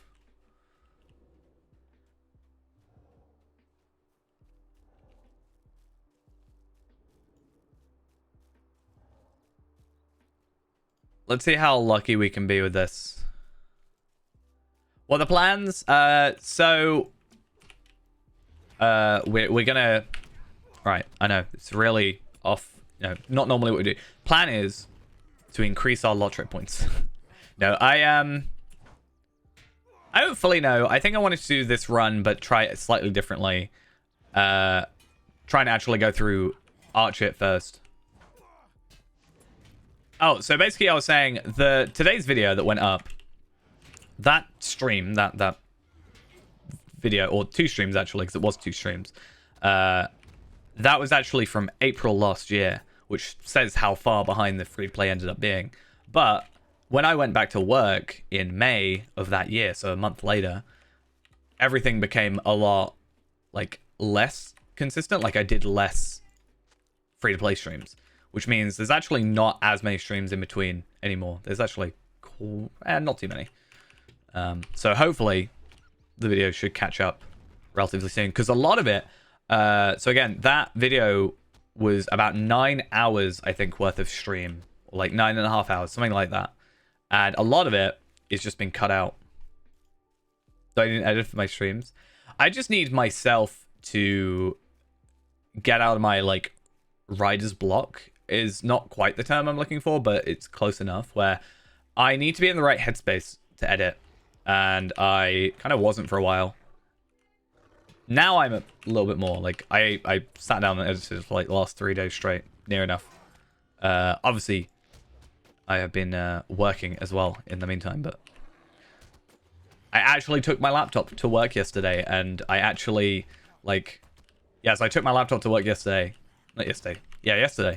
And then just there, editing. Though a really weird thing happened. So I actually edited the entire video, rendered it out, and when I got home and I plugged it into my desktop, right? Yeah, I plugged it into my computer, and the file that I had rendered out just wasn't there, and like the Premiere project was just gone as well, which was so weird. And then I plugged it back into my laptop and was able to open the project, and it just kind of showed up, and I was like, huh, that's really weird. Yeah, that was my original plan. So my original plan, which has just been kind of thrown to the side. I still want to do it. It's just work doesn't really allow it at the moment. Is I would like to release videos on Wednesdays. The reason for that, I want to release videos on Wednesday as the servers go down, right? At the same time. So that way, people that still want to have, like, Lotro stuff, who can't play the game, have something to do in the meantime. That was my original plan. But I also wanted to stream after the video has released. But I work Wednesdays. So I've got a choice of, do I release a video where people are definitely not going to be playing, and maybe, you know, the videos, you know, servers go down, people go to YouTube, let's say, or do I want to do it where I can stream the night of, right? Where I go, hi, I'm currently streaming, come join us. The ultimate answer is just release 2 videos, right? Yeah, no, I think Wednesday's better. But also, it's kind of awkward, like, even if I wasn't streaming right now, at least I'd be able to look at, like, chat at comments and reply to comments and stuff. Whereas if I'm at work, I can't guarantee that. But I do think Wednesday's the better time. It's also middle of the week. So there's also that. And even if I were to stream on Wednesdays in the end, I can't guarantee. Like yesterday, the servers were down for ages, so I can't even guarantee that the servers will be up within X amount of time. So, yeah. I do think that was my original plan. And then just, instead of maybe saying I'm streaming right now, I might just have a thing at the end that says, if you'd like to catch these live, I stream over on Twitch at this, and, you know, it'd be more of a generic thing rather than a I'm streaming right now. Yeah. I actually haven't looked into it too much. I've been really bad at, like, doing that kind of thing. It's kind of awkward. I think I did have, and I don't know if it's, I don't know how to describe it. Okay, so I've recently been wanting to do more anyway. I've been lacking, and I will not be upset if you agree with me, because I'm saying it. I've been lacking in doing the stuff that I was doing this time last year. And I hate that. I want to be doing more. So I'm basically forcing myself to, as horrible as that sounds. So I think what also spurred this on of me being like, I need to, you know, when you're like, I saw a thing is like, you know, when it's like 3 a.m. and you suddenly decide you want to change your life, that whole thing, except I wasn't 3 a.m. and I was like, I should do more stuff. But it was actually also watching that Louis 7 video as well, where I'm like, I felt stagnant watching that is, I think, the best way to describe it. And I don't want that to be, it's not like a rivalry or anything, but I felt like I could be doing more, and it sort of mentally pushed me to do more, and like, if that makes sense.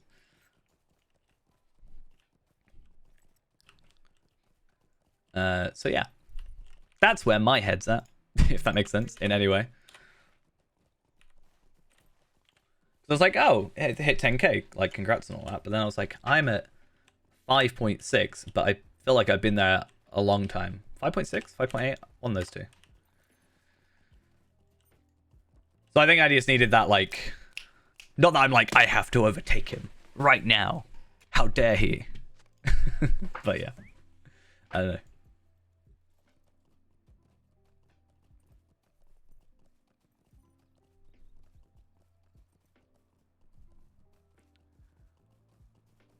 They're just trying to manage stuff a bit better. I was, we talked about it before, right? I was actually going to do the whole Lego Lord of the Rings thing, but I got a little bit worried about it because we've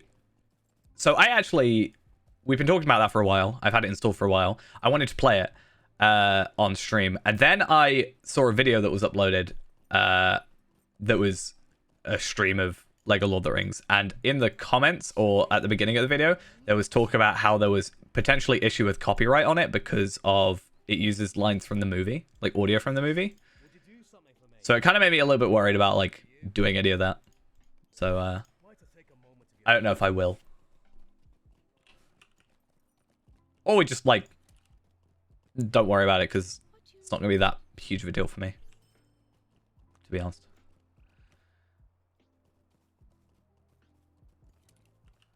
Do we go Fate over Vitality? I actually want Vitality over Fate. Yeah, so that's why I'm like, is that a blanket statement or is it only them specifically, right? So I don't know if it would be worth going through the effort for, like, me to try and, like, tweet out to Warner Brothers, you know? But I saw it and I was like, oh, I was going to play that. And then I was going to be like, I don't want to watch it because I don't want to spoil myself, as dumb as that sounds, because I very clearly know the story and I've played Lego games before. But I kind of don't want to ruin the experience of me playing it by watching someone else play it, you know? So I was like, you know what? I'm not going to watch it. But I did like click on it and go, oh, that was like three days ago. Yoink. And then I'm just copying, right? That's how it works.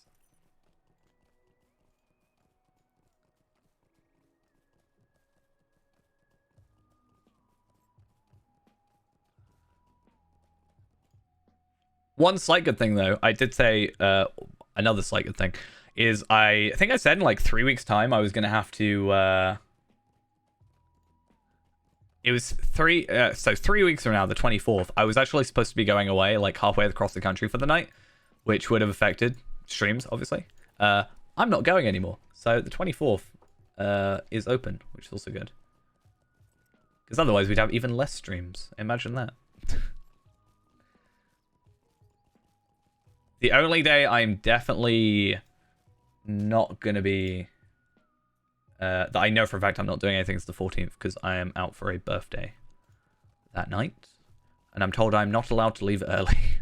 I think I'm being kidnapped, but if I've technically agreed to it, does that count as kidnapping? I'm not sure.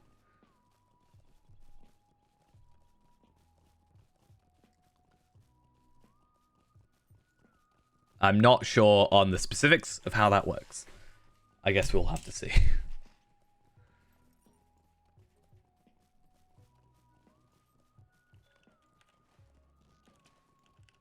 Okay, Mr. Apple something.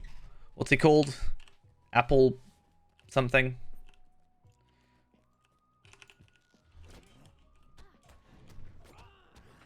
Yeah, so if I don't return after the 14th, you know what's happened to me. I've been kidnapped.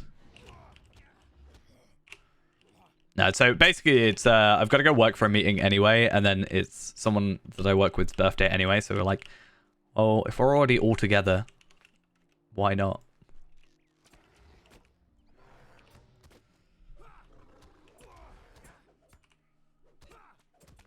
Human interaction. What is that? I'm not sure.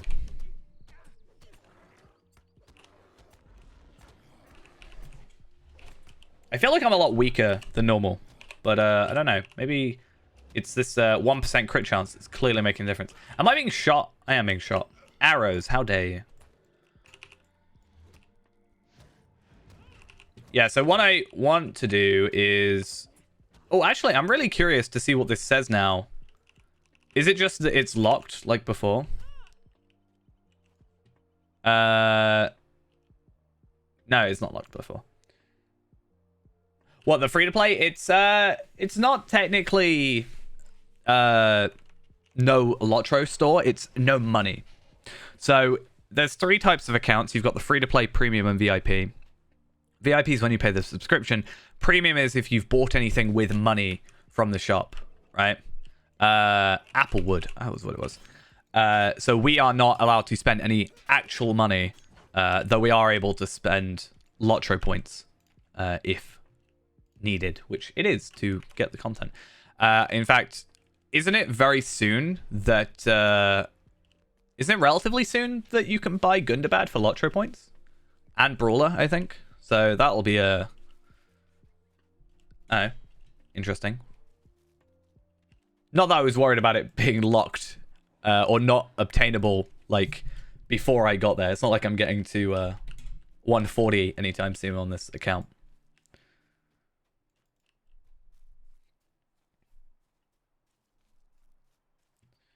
You know, I was actually thinking of doing another free-to-play type video, but on a different account, which is really dumb. Because we were having the discussion the other day of, like, how far can you actually get... Like, how far can you get without any expansions, right? Was kind of the idea.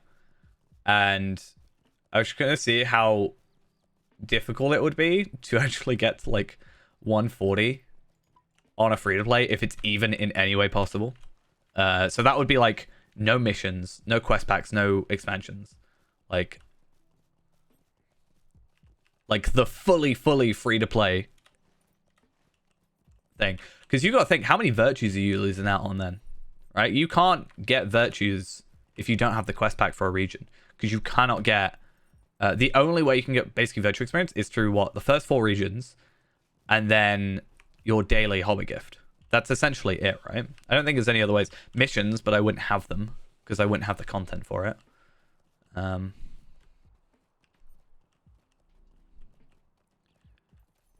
But I would be able to get through the epic still. So there's at least that. Like, how many skirmishes would I lose out on? As long as you've got skirmishes, technically you can just progress, right? Because you can just get skirmish gear, or like gears from skirmish drops and epic gear as well, and just like get drops. You won't be strong by any means, but that would take far too long though. Far too long. That's the thing I worry about though, like having videos where the premise takes so long to find out. Like, how long would it take me to do that? Right? So that was the discussion I was going to have though, because the epic quests, wasn't that because I don't know if that's only because you couldn't do epic battles, or if it's changed because of the so the Helm's Deep ones, you can do the Story Tales version, right? Does that then allow you to do it, right? Is it just because epic battles aren't unlocked that you can't do the content, right? That was the thought. that we were like questioning. That was where the most of that came from, or that most of the thought came from. Yeah, that was like the main crux of the thing. Like, can you do that with the story tales? Like, I know you can't do Pelagear or Minas Tirith because you can't skip those because they don't have the thing. But yeah, I don't know. Yeah, there's not for the Gondor stuff, but you can skip that epic. But then also I assume you can't get into Mordor. But can you, like, is there limitations past Mordor? Like, can I do Legacy of Durin afterwards, which admittedly is a 125? So there's a very large gap of like 100 to 125 technically, but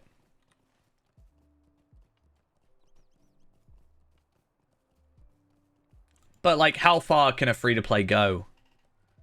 Was the thought. But again, that would take so much time. My worry is that I'd have so many long projects going on that it would just end up having nothing to release for ages, which I would never do. Consistency is key that I stick to, right?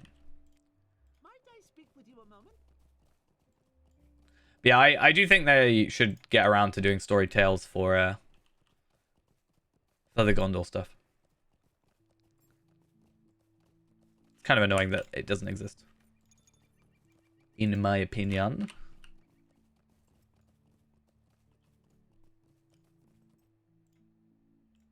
How do you do? Could I take a moment of your time? Right, though, let's get this content done. We're actually missing a couple of quests, but I'm sure that's fine because we're not a high enough level yet. So where are we at in terms of slash played? 36 minutes. I don't know if this is worth it for like what is essentially just 10 extra lottery points for one more quest. I mean, I can complete it, but then my concern was like, can I get to the other questing? Like, do I get any gear out of this? I do get a little bit of gear, but I don't know if it's better. I think if I was a man something, whatever, like man hunter or what have you, I think it maybe would have been better to do it this way. But I think with being Bjorning, like just for the gear, I think. But being Bjorning, I don't think it matters. But hey, in the end, lottery points is lottery points. Can't complain. Except when I complain. Like right now.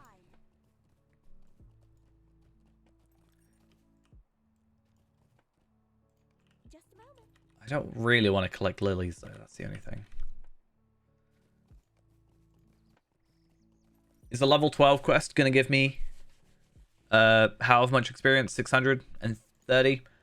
I actually don't know. How much experience have I been getting? 200, 200? Yeah, it's probably not gonna happen. Hello. 232. Collect the stolen pipeweed.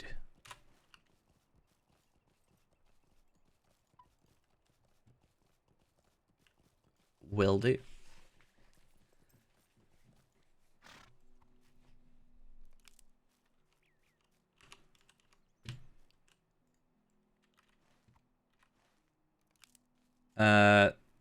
What's the other quest that's for these ones? I always think these are the red lilies, but they're not. There's something else. I think is it the water quest? I'm not sure. Good question, me. I'm not sure.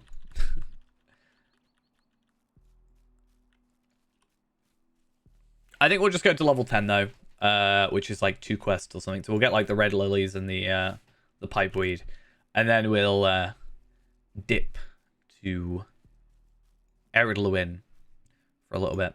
And where are we at in terms of lottery points? Adding on an extra... No, it won't be anything extra. So 1680. So how... Oh, I'll take none of those. Because technically I want a two-handed, right? Or actually, I guess if I'm currently running... I'll lock it. But like if I'm currently running... like man form, I do want two-handeds, I think. But yeah, we're on 1680, so 145. We can go up to like 1,800, I think, relatively quickly today. Inching ever so closer. I mean, we also probably have enough for 2 runs, potentially. Or what I do want to have a look at is if we got another Slayer Accelerator, if I can instead just do like the Shire, because I think that's easier. The issue is always getting the second accelerator though. That's why kind of this was the thought, is how quickly, like, is it going to take me 40 minutes to get to level 20 or level 10, sorry, and then like, is that my, how long is it's going to take to get to a new accelerator, right? What's the quickest way to get to level 10 for a second accelerator, just to minimize the extra time?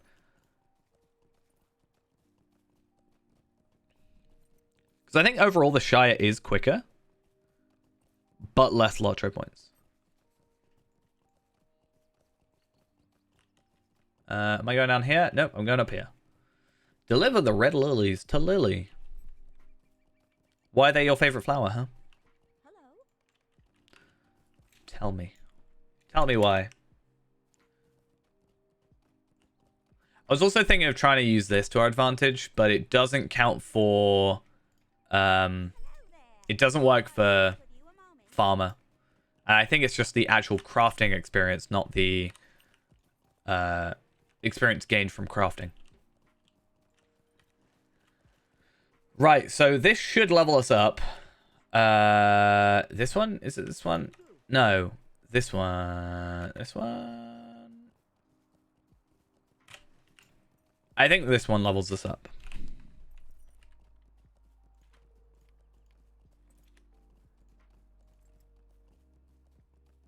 Let's see. Ideally, that's us to be level 10. Nice. Which, as we know, gives us an extra 5 Lotro points as well for the epic battles awaits. I'm very curious as well. We can't spend them, and this is something I wish they changed. Like, as part of the recent free-to-play changes. But I think you should be able to use Destiny points, because... I mean, we have quite a lot already. Nearly 52,000. But I just think it's one of those things where I think a lot of people don't even know it exists. Not gonna lie. But I think it should be one of those things that, I don't know, just maybe helps out a little bit.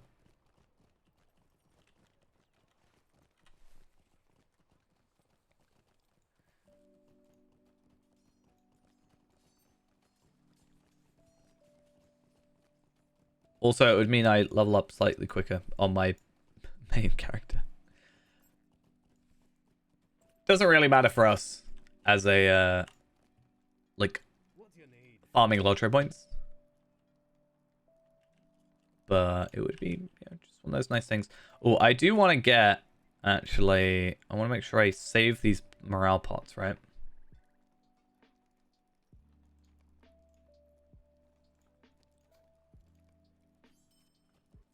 Cool. I don't know why it's so laggy when you sell stuff. Maybe it's just my computer. I have been thinking about doing a... I hate the fact that you have to be VIP for everything there. I've been thinking about doing like a reinstall of Windows, but I just think it's more of a hassle than anything.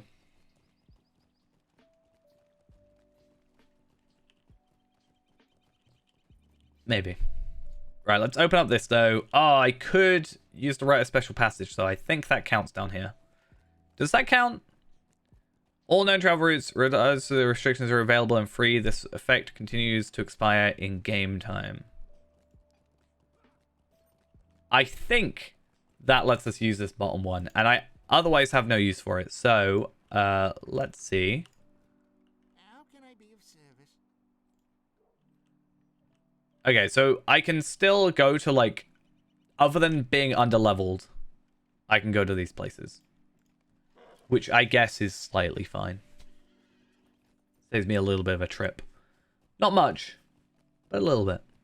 And that's a little bit nice. So yeah.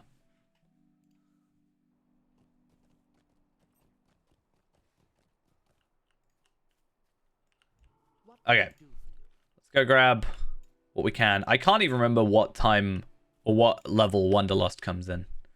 Isn't it like level 14 or something crazy like that? Or am I thinking of Find the Path? Wanderlust might be even later, like 16 or something. It's either like 12, 14, or 16. Find the Path might be 12 and then Wanderlust might be 14. We could just look it up.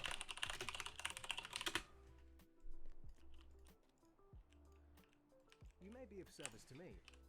Bjornin.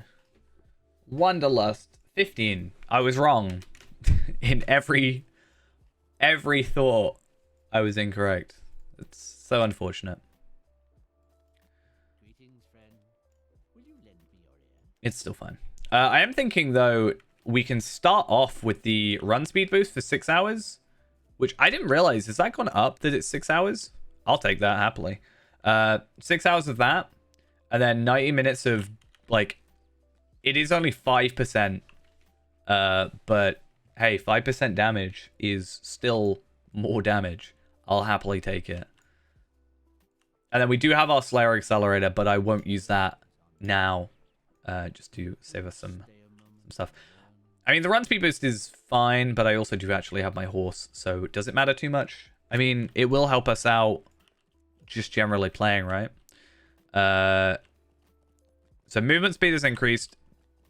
Does not affect mounted speed when combat. Does not affect movement speed while mounted, and it's out of combat run speed. So we still don't get it while in battle, but in between battles, we should. Now, my hope is that we should just kill these a bit quicker than before, which helps.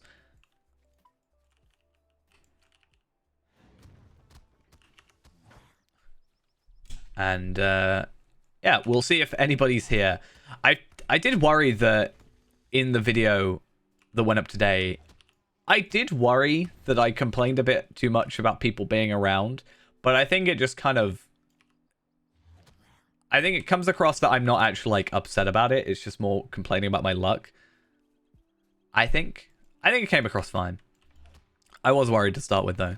It sounded just like I was whining about other people. How dare you Lotro Point? How dare you... Not even maybe Lotro Point. How dare you play the game? Yeah, I think it came off the way I wanted it to.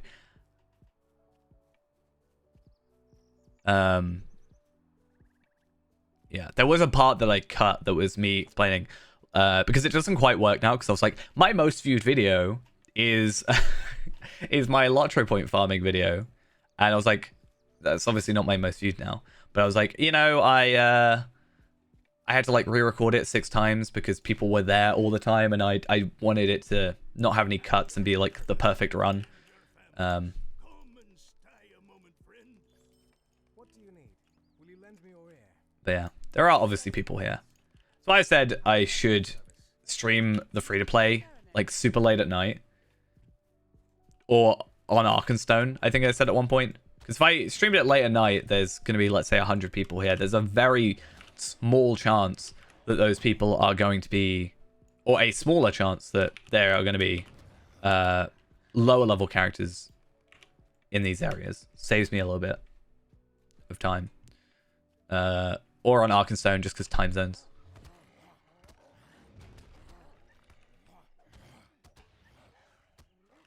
Okay, these walls are fine. I always do worry about this minus 53 might. It's crazy, but should be fine because we gain it from agility at least.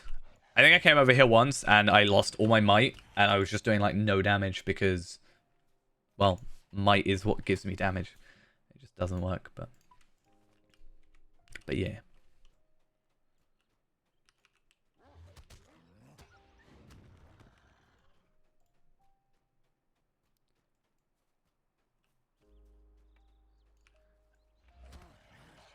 I don't know if the extra, like, 35 minutes is worth it, though.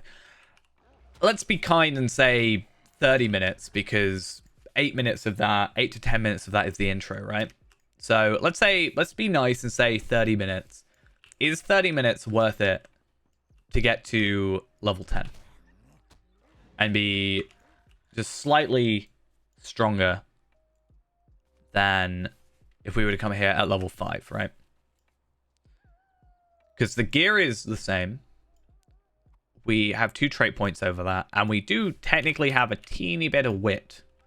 So a little bit more finesse, crit, physical mastery, etc. Which I'm not sure how much that really matters at this point in the game. Unless we do that and have the crafted gear, that could be something. So at least we do have a gear upgrade. And try and get to 12, maybe. Or even keep to the level 8 stuff. Because I'm getting hides through this, right? So it's always something I thought about.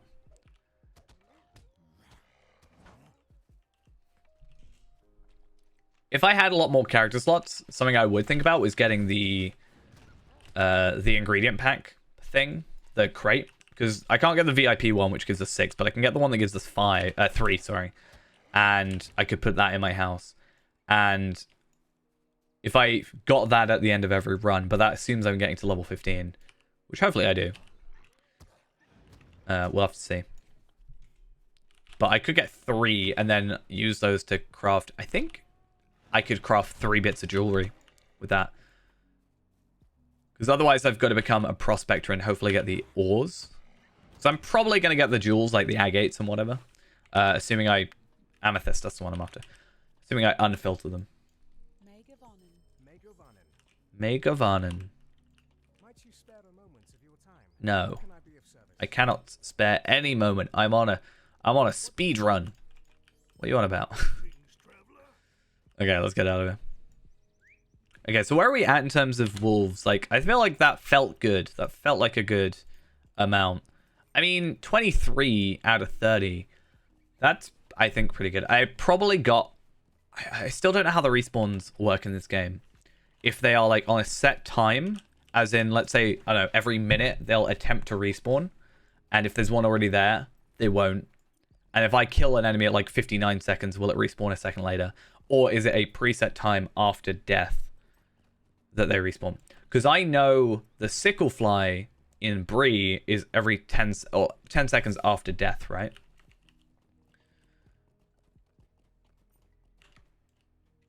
So if I really wanted to get into it, maybe we could try and work out the respawn times for certain enemies.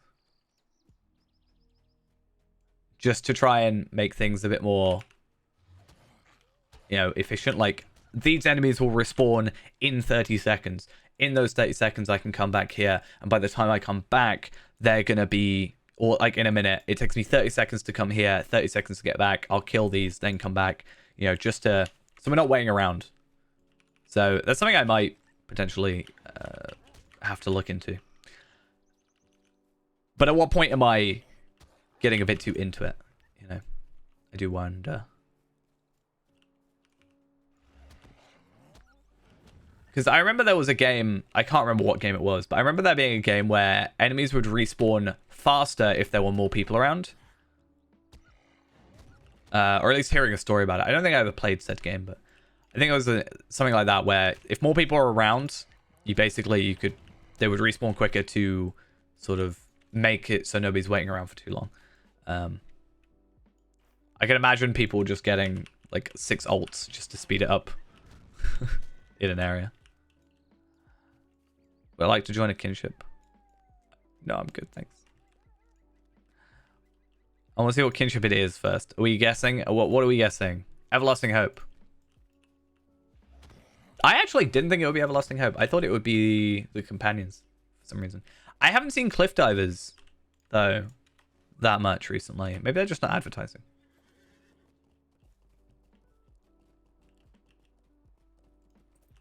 I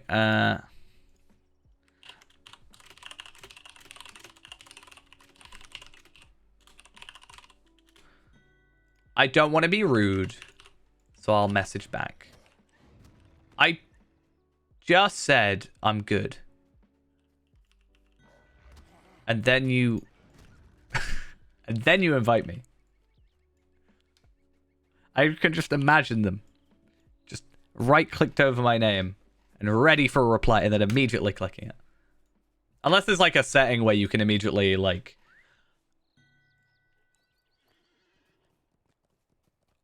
They just sent me the same message. Again.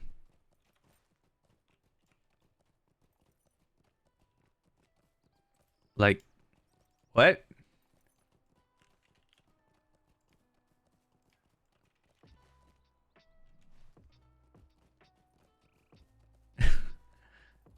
What? I'm just gonna leave it and be like, I'm gonna guess you just went to the wrong person again.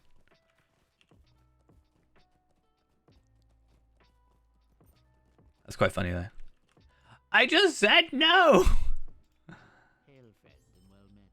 I'm gonna leave them timed out. I'm gonna leave it to timeout. I'm gonna be that guy.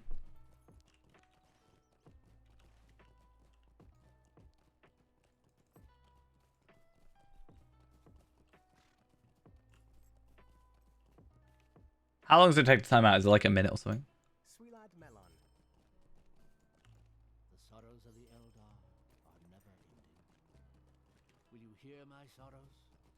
Kind of scary how much of Sweet-eyed Melon, you may be of service to me. muscle memory this is to me now.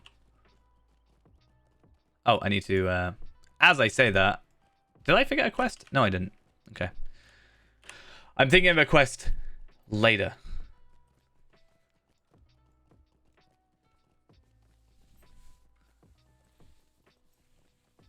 I remember saying a kinship. Call something along the lines of "Don't invite me," or something like that. And I found that quite funny that someone was in a kinship just so someone else couldn't invite them to a kinship. Maybe it's like not a kinship or something.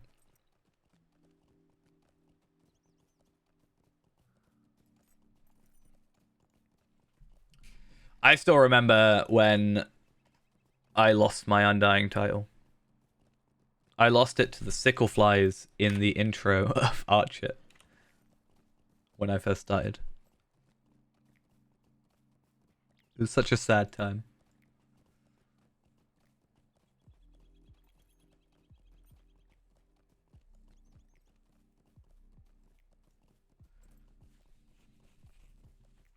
Actually, just noticed I've done this wrong. So normally I don't go to Thamgeler until after I've done the vineyard. But I've done it wrong this time. I guess I haven't done it necessarily wrong. I've just done it differently. Yeah, I can't remember what the free-to-play got to before I lost it, but I don't know. I had the writing trait or the writing skill, so I kind of didn't want to delete it. Which is kind of awkward, because I did say I wanted to delete Ennis for Eel so I can have the name back. Right? But I don't want to lose the writing skill, so I don't know if it's worth it. I just need to get over the fact I don't have the name, let's be honest.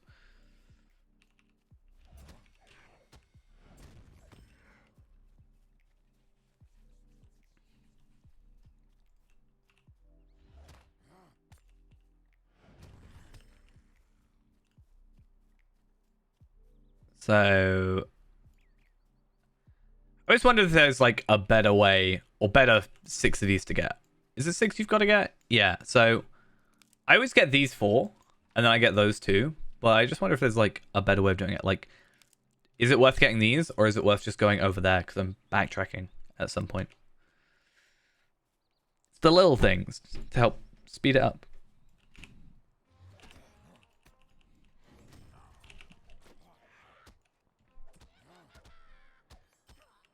I do kind of wish that on OBS I could have like a separate scene to record and one to like stream, because part of me wants to put I can't remember the name of the program, but what's the program that like speedrunners use, right? Where it's you've got your time on it.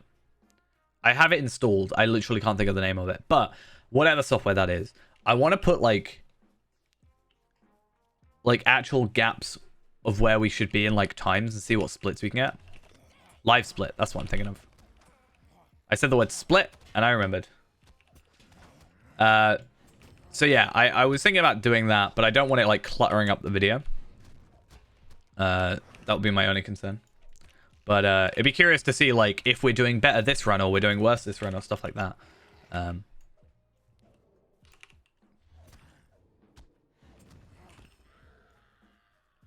Or like if one method's better than another as well. Stuff like that.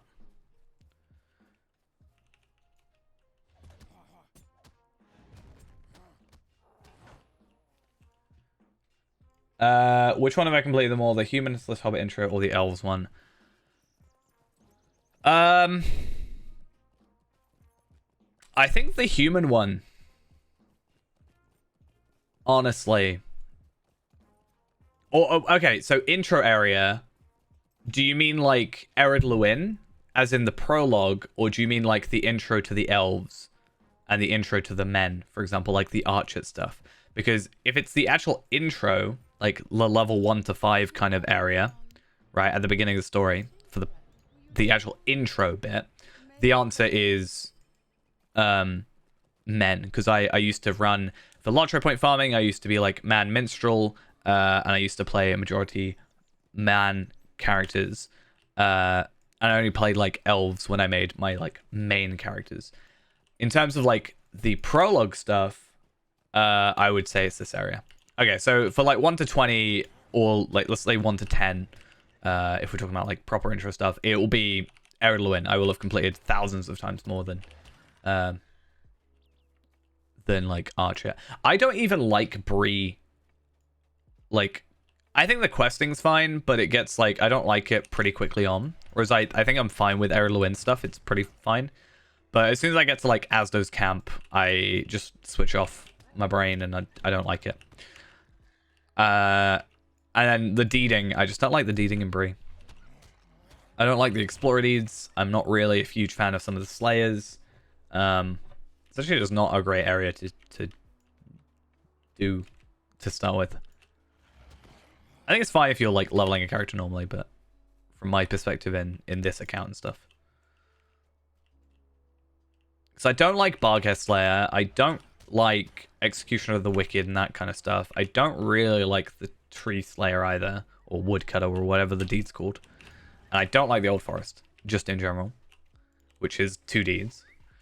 Apparently I just hate Bree.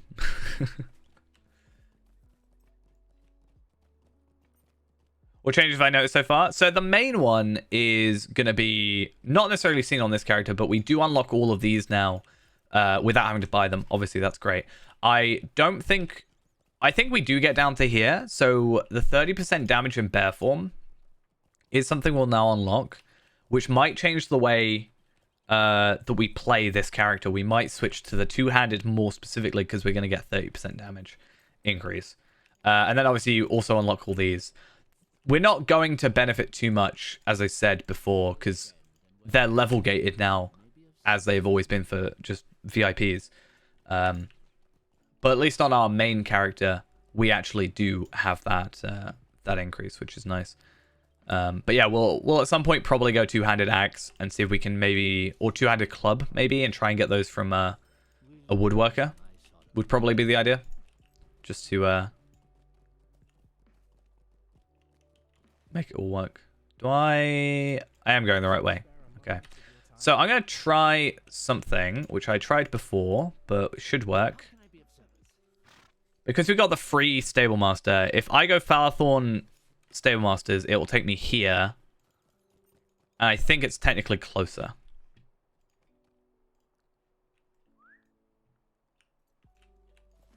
But I'm not sure how true that is.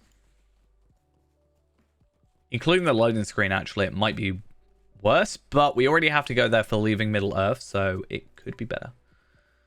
But it's fine. It's actually an interesting thought. So Defender of Ered Luin is 20 quests, whereas Breland is only 15. So there is an argument there that it's actually better for us to be doing Bree questing.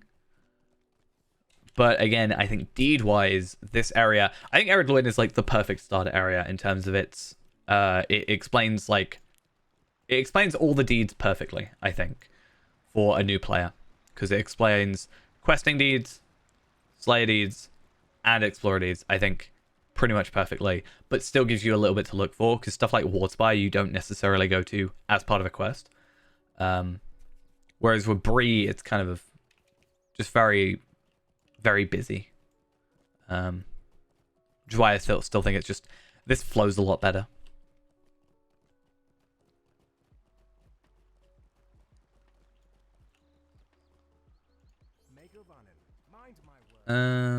Right.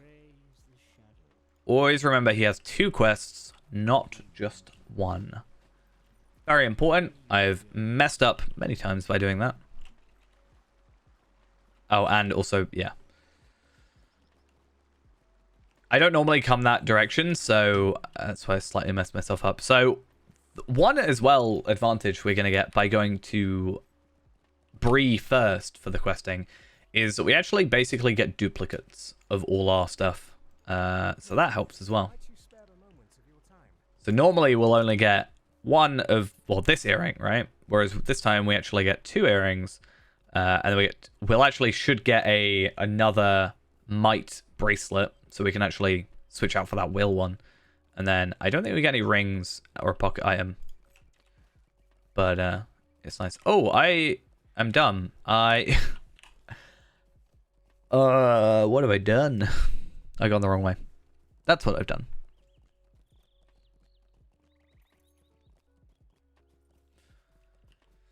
So we can't use two-handed sword, but we can use two-handed axes.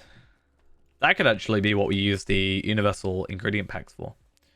Because assuming when I do get to Moria, I make 2 more classes or 2 more characters, I'll also get the chance of getting 15 ingredient packs per day,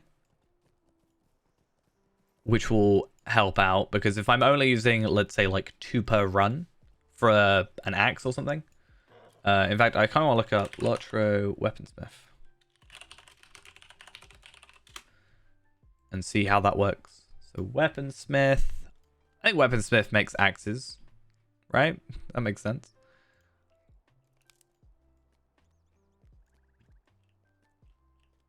Because Woodworker would be clubs.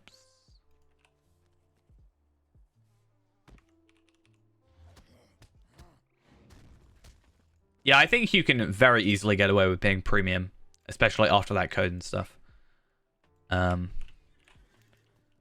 I still pay for my VIP, even though I'd probably be perfectly fine without it. There's a couple things where I'm like... a lot of my want of being VIP, when I think about it, is like mobile mailbox, which I use far too often.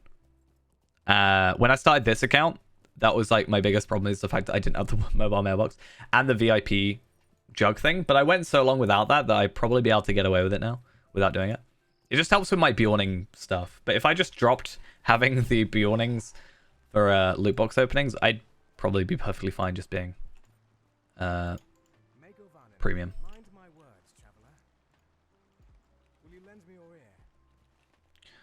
But I think that lends a point of, if they were to release up to Moria or including Moria, I think it would actually be able to include Moria.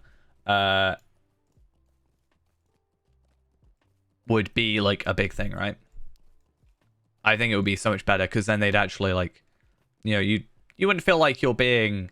Because I've seen the perspective of some people saying, like, I feel like I'm being advertised to, like, straight away. Which I get. You kind of are a little bit. Not really too much now. I think if you were to compare my first episode to now, like, a couple things. Like, the first thing I went for, I'm pretty sure, was the premium wallet. Not the premium wallet, the currency cap, right? I don't need to do that anymore. I would have actually saved myself however many Lotro points. 14-hour stream, let's go. That would be a lot of Lotro points, that's for sure. And a pain to edit down. Going through an 8-hour stream, I was like, oh, why did I stream for 8 hours? Why did I do this to myself? It's only future me that hates it. So it's fine.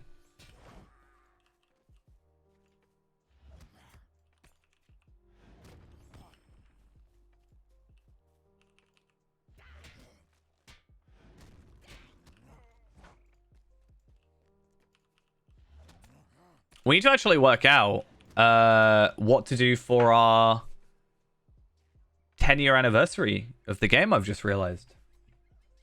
Because this year is my 10th year playing the game.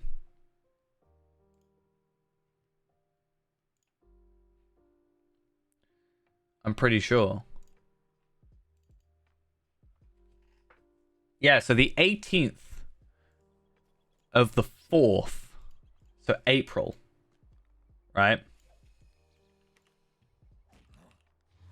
So the 18th of April is my 10-year anniversary playing the game.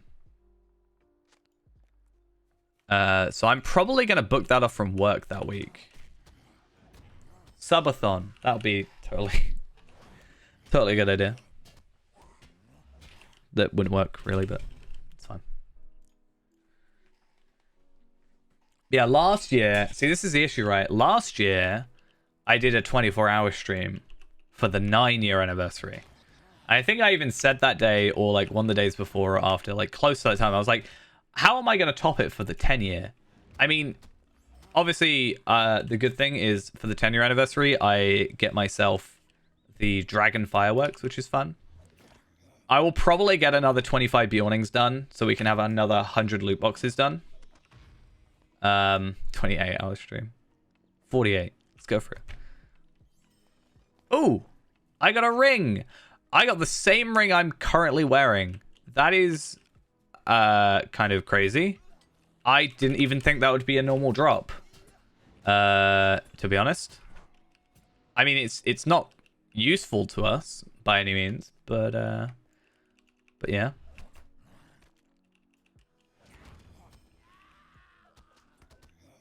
I was thinking, I was like, oh, maybe I should have done a 9-hour stream that year, like that time. But that's what a lot of my normal streams were at that time, was like 8-9 hours. So it's not hardly special. I mean, thinking back to that, I'm like, how on earth did I do a 24-hour stream? It's tiring just to think of that, let alone actually doing it.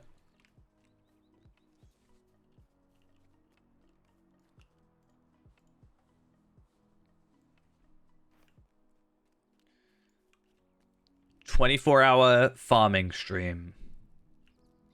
Let's go. Yeah, I'll chuck that ring. If I had gotten another one of this ring, I would have been happy with it, but no. A long Iron Man challenge stream. We did actually start the Iron Man an Iron Man 7, I think it was, on the 24-hour stream. Yeah, I died in the intro. That's how bad it was.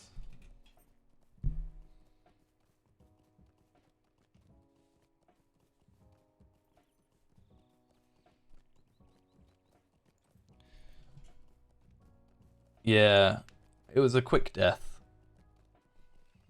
I think what I wanted to do, instead of it being one thing, I think it was best that we kind of split it up into different sections, right? So instead of having 24 hours of doing this one thing, be like, 4 sections that are 6 hours each or whatever. I don't even know if that clip works anymore. Does it still work? I mean, I have the clip, but I don't know if it works on Twitch anymore. It might have been too long. It being like nearly a year.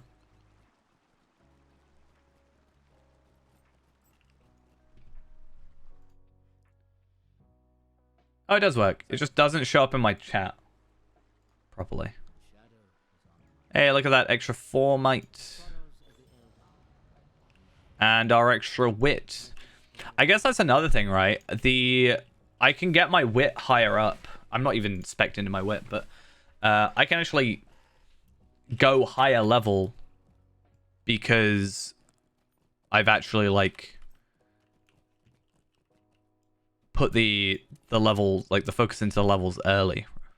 So that's also cool. I never put on my 5% attack damage thing that I was supposed to do. Oops. What else is a Bjorning thing? I'm gonna guess like maybe Zeal, just for the extra couple things.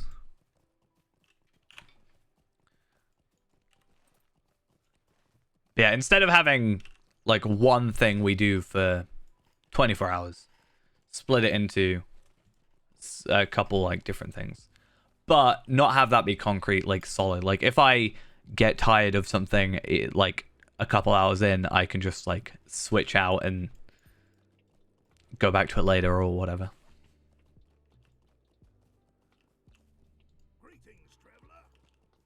Either that or I just like make a new character and see how far I can get in 24 hours. That would work, right? I'm sure that wouldn't be tiring. Lego Lord of the Rings during launch stream. Maybe. Just non-Lotro stuff could be a thing. As well. It's still Lord of the Rings, just not online. But it's on stream, so it's online, right?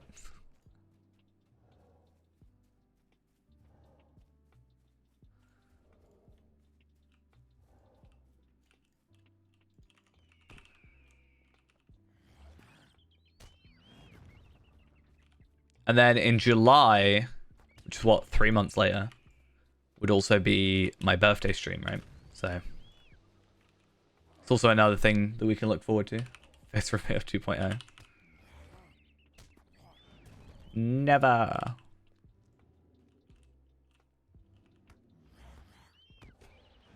That's true as well. It would be my playing everything but Lotro.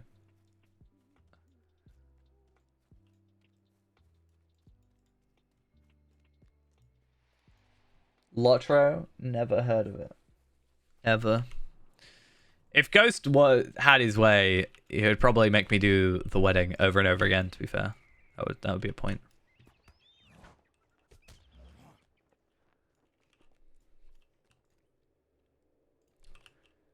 Do you think I should, since... Actually, let's just double check, right? Is Ghost here? I don't want to say if he's here. No, Ghost isn't here. We good. Okay, all right. So, Ghost really wants this Uruk Mu emote. What if we also got an Uruk wearing a wedding dress?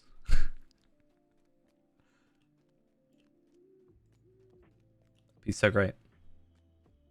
Has like a veil over his face. At your service and your families. Greetings, traveler. Will you stay a moment?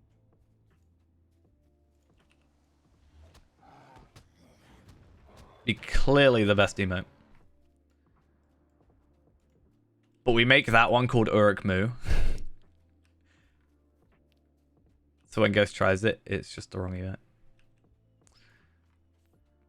Best idea. I'm going to check on my attack damage just to save myself some inventory space. Where on earth is this trap, though? I've never seen this little amount of traps. This is not the trap. I do slightly wish this one was random, but also it's nice knowing it's a specific one. I think that means someone's been around here and very recently got this quest done, which is obviously, as you said, my luck. Yeah, there's a Bjorning around here. They know.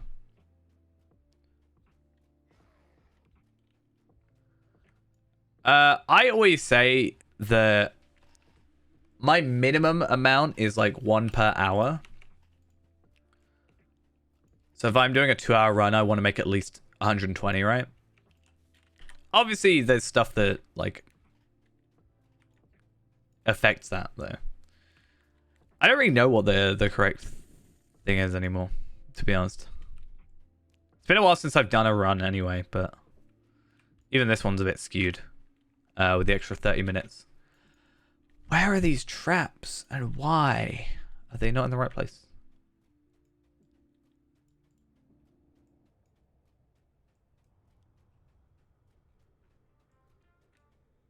There you are. See, you can actually see the rabbit.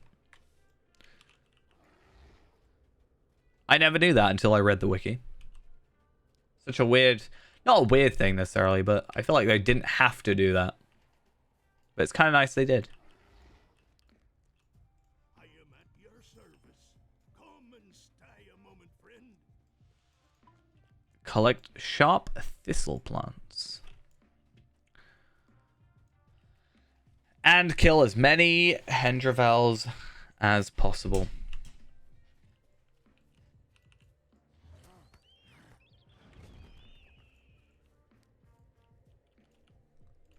Because there are a few things that have been changed, like, over the years. So, this actually used to be a lot of an easier way. Like, there used to be a lot easier way of doing Hendravels, because the quest that requires you to kill 6 Hendravels before the cub will come out, right? It actually would force respawn all the Hendravels. So you'd actually kill them all first, and then you would do the quest, or like continue on the quest, and it would respawn them all. And they got rid of that, which was kind of sad. I get why, ultimately, but kind of sad. Honest. Yeah. I don't think it was too hurtful. Yeah, Mini used to be the best for it. It used to just like kill basically everything in one shot, and it was ranged on top of that. So you would be able to you'd be able to use your skills whilst running, if I remember correctly, and from ranged, and it basically one shot. So you'd just be able to run through an area and then one shot. I think there was even an AoE attack at that level. So you could, I think it was a ranged AoE attack.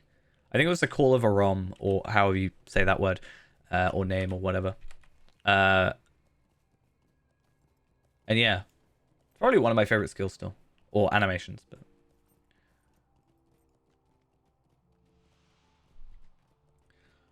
because back then, at least to my knowledge, Bjorning, I don't know if Bjorning was out yet. It must have been if I was making a video on it. And I don't think the intro was just something that people had thought about necessarily, or at least I thought about. For me, it was how much can you get minus the intro. Like, I wasn't including the intro at the time. Whereas now, obviously, that's kind of a big part where we're saving 20 minutes per run. Speaking of minstrels, I wonder if... Okay. I wonder if this person has just very recently been recruited into Everlasting Hope, because we had someone trying to recruit us already. Not that it's a problem, if so, but it's a curious thought.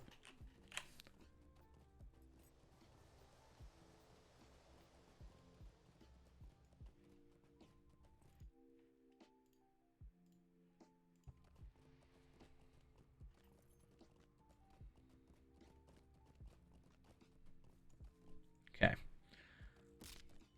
I'm a teeny bit worried about this run. Only because I've seen there's someone around already doing the same questing. They might not follow the same route as us, which is our hope. But I am a bit worried that some of the enemies that we go after will be dead. But this guy's here, so that makes me a bit less worried.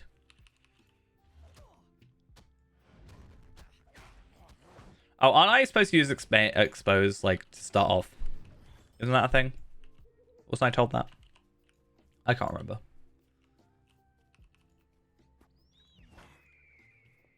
Doesn't that, like, affect incoming or something? I think it's a situation where I'm supposed to be in bear form and use it, because then it reduces their physical incoming melee damage, yeah.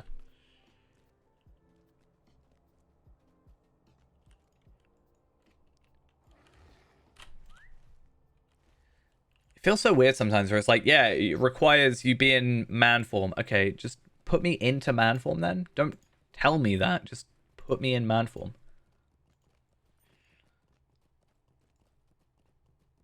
What am I farming? Lotro points. At the moment. I wanted to see if going to Archer first was kind of the like correct thing to go, correct way to go. But this should put us to like 1,800, I think, which just at least gets us a little bit closer. Oh, right. So Moria. Moria is our next thing, which is going to be our biggest purchase so far. and probably ever. At least until what, Helm's Deep, I think, is the 4,000 one, or is it, what is the expansion that's like stupidly expensive?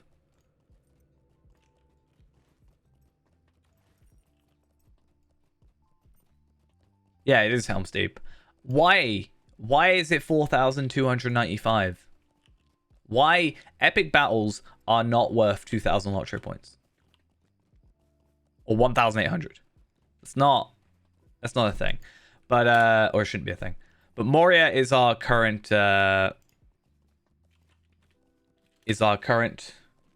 choice. The reason for it is it's probably one of the most full it's the next expansion. It's obviously, yeah, so level 51 to 60. And it also gives us 2 character slots and also Runekeeper and Warden on top of that.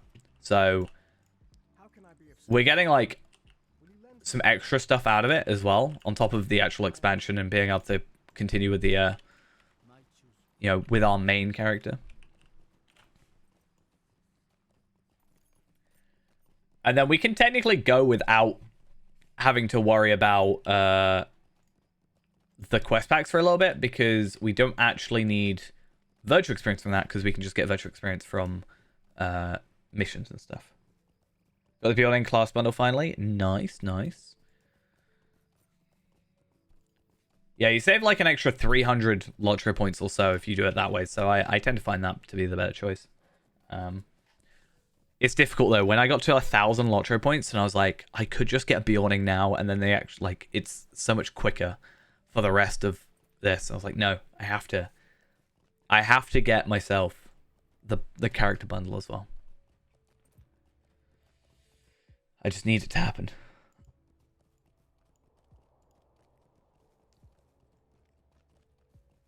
We actually, that's something we talked about earlier, an idea I had for a video. I wanted to make a separate free-to-play account, and without buying any content, not quest packs, not, yeah, without buying quest packs or expansions or any content, how far we can actually progress. Because Helm's Deep, I think, is where it will stop, right? Helm's Deep is where it will more than likely stop us being able to progress. However, the reason for that, I think, is because of the epic battles, which now can be done as quests rather than as the actual epic battles. So I don't know if it's still locked behind anything like that. The issue is, slight issue is, a video like that is going to take a long time to actually do, because I can edit down a video in however much time, but I actually have to play the game on a free-to-play, where I'm going to be at a major disadvantage, and on top of, like, playing my other characters, right? So it's something I want to do. I just worry it's going to take too much time and take away from other stuff. It's one of my biggest concerns is having videos that take so long that it's just going to be so long in between videos. Like, eventually the free-to-play is going to get to that point. When I get to Helm's Deep and actually unlocking the Helm's Deep content, eventually, that's going to be, like, if I have to farm 4,295 lottery points, that's going to take, like, that's like, how many runs is that? 4,000, so 4,295. Let's say I get 150 per run, right? That's 30 runs near enough. Times that by about, let's say, 2 hours. Technically, it's 57 hours of back-to-back lottery point farming for that one bit of content. And yeah, that's a lot of content in there. But it's going to take a long time.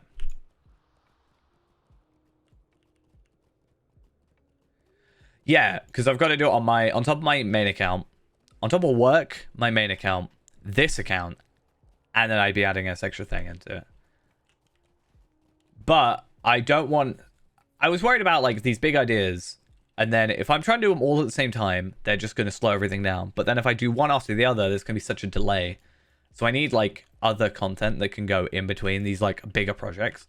I want to have, like, one big project running, Not to say the free-to-play is going to finish anytime soon, I don't think, but I'd like to have like one bigger project and then a lot of like smaller stuff going on. I'm actually really excited for the Lotro machine to be a thing. I think that's going to be a fun one. It might come out terribly, but I think it'll be a really the idea seems fun. So I'm quite excited. Where am I at in terms of 2 quests? Oh, I can easily do that now. But I want to get slightly higher level first. I want to get to 15, right? For the extra 300 marks.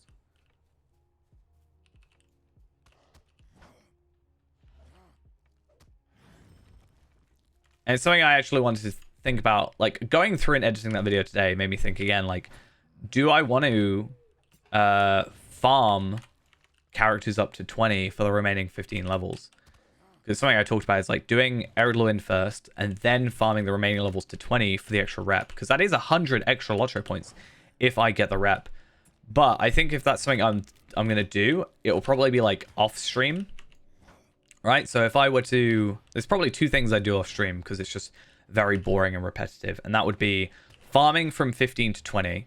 And when we actually get more character slots, we can have multiple characters. Right? So if I've got 3 character slots free, I can do 2 runs in a night, let's say. And at the end of the night, I can just farm up from 15 to 20. And then next time we start, we have like an extra 200 Lotro points basically available to go. And then on top of that, I would probably also farm up Cardolan trinkets in the meantime on Innisfail. Even if I could even make just a Lawmaster, right? Because isn't Lawmaster the one where you can just leave it and the Bog Lurker will just kill everything? So I could at least have a passive increase to my Lotro points.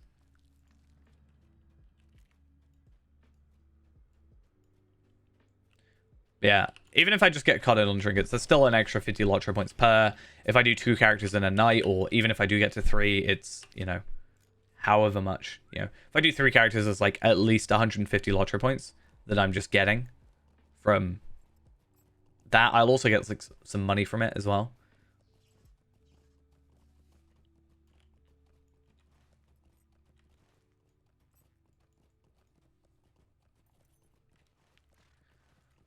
But I want to be careful about it because I don't want to... I worry, and I don't know, I think people would trust me, but like, I would worry that people would... If I'm doing it off stream, people would think I'm like cheating, you know? Like I'm buying them on my alt account and giving them to me on here or something like that. Even though I wouldn't, but like, I do worry that someone would think that I'd do that, right?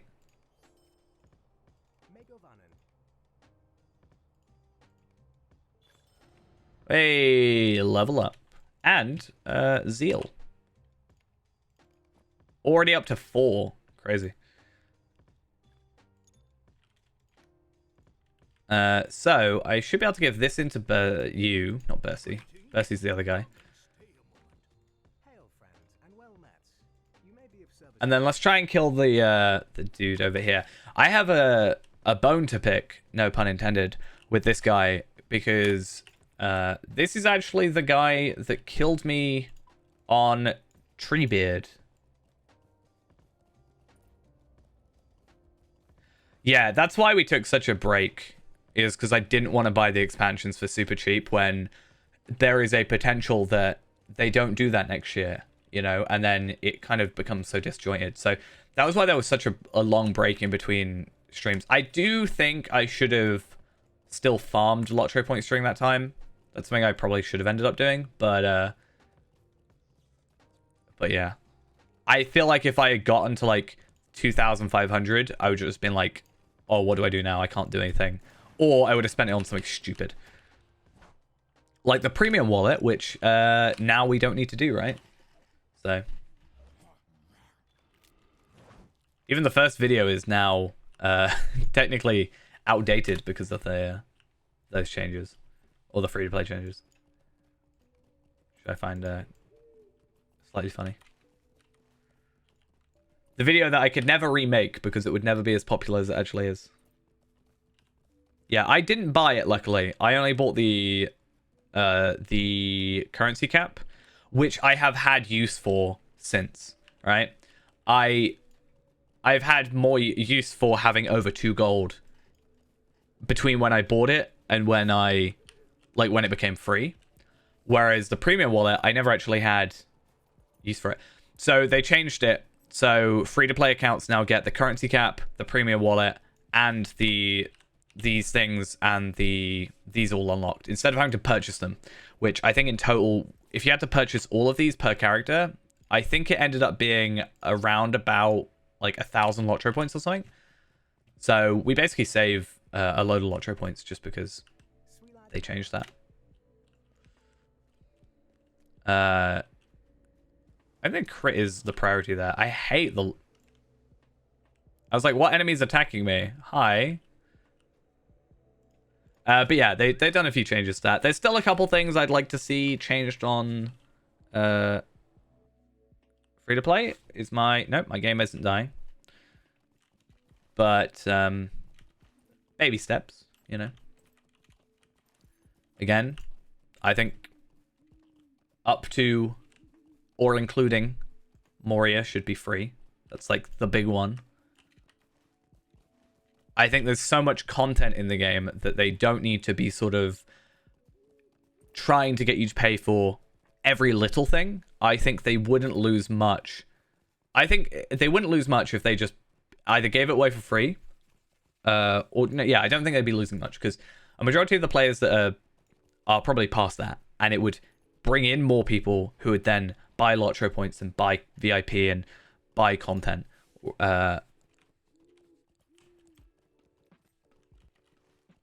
You know, and if you think about it, you're getting up to, if you get Moria, you're up to 60 levels. At that point, you could easily know if you're going to purchase or want to know if you're going to be playing or purchase VIP or whatever. Yeah, so again, it's something I've been saying for a long time, and I will continue to say. I think at least up to Moria should be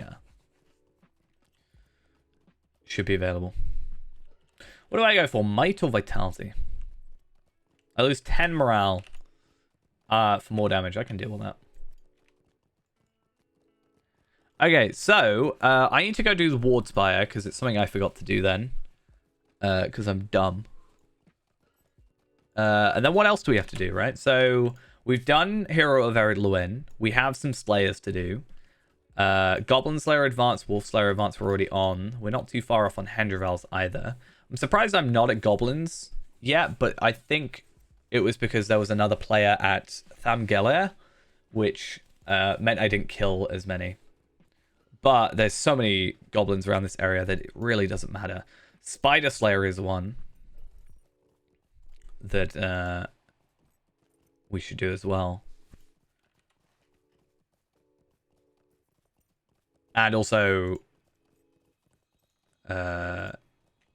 the whatever it's called. I can't think of the name. Places of the Dwarves, that's another one. But also I'm thinking of Scouting the Dour Hands, that's it.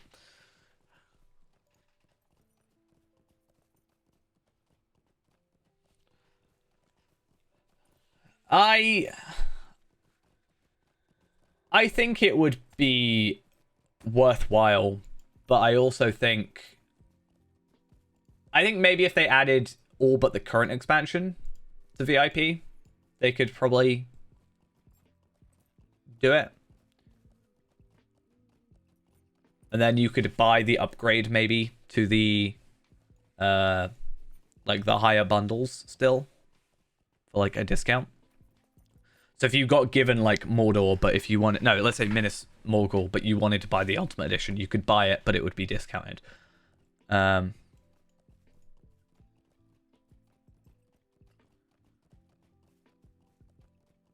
I'm sure they would also get enough people saying like, well, I don't benefit from that because I've already got all the expansions and I'm already VIP. I want something that I benefit from.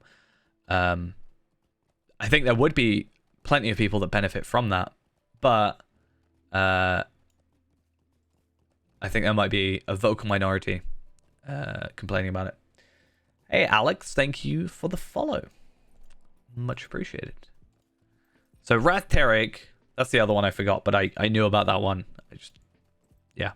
I need to work out how many marks we get from a run as well. Because I get 300. If I get the other maps, which is something I was supposed to look up, which I forgot to do, that's another 300. And then how many do we get? Isn't it like 100 and like 220 or something like that? Might be picking that number just out of thin air, possibly.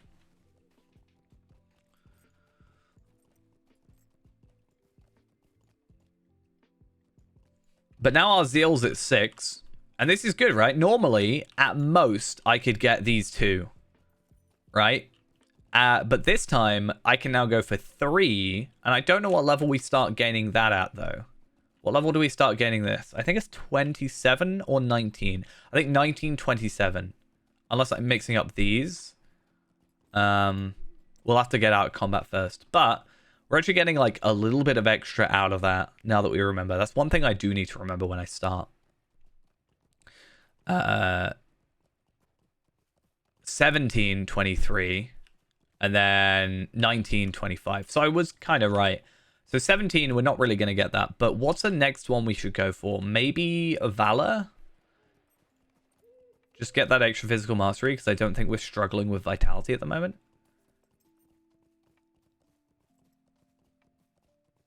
And then just slowly as we go, I'll increase like my damage output slowly but surely. I do think, having gotten to 12 here, that we should think about getting armor made again.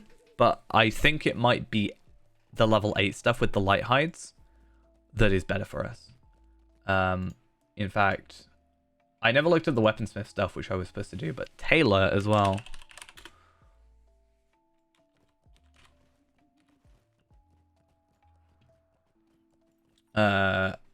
So I want to have a look at apprentice tailory stuff. How close do I have to get to Grimwater? There we go. Hey, it's that hunter that went invisible in front of me and scared me. So yeah, I think we can very easily get away with doing medium light armor. Medium light armor. Medium apprentice armor with light hides. And potentially critting those as well. Because, I mean, what's that? 12 agility, 15 vitality? Like, that's so much more health than that. And more damage. So, I think that's worth it. That's level 10 as well. So, if we were to do Bree to level 10, then go to our house to pick up that armor, and then go Celandrim, would that work? Would that be a good idea? The problem is you have a lot of background work extra, right? So the runs are quicker, but we're actually spending more, if not... No, the same, if not more time on kind of the logistics of the run, in a way. So we'll have to think about how that affects us. But looking at like 14 agility, 10 vitality, 101 physical mastery, that's more, that's like, yeah, a fifth of our physical mastery. That's like puts us up by like another 10% on our damage.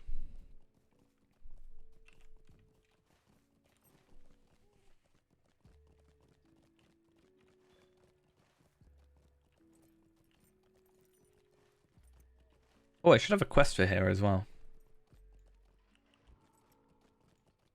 Oh, can I do that now?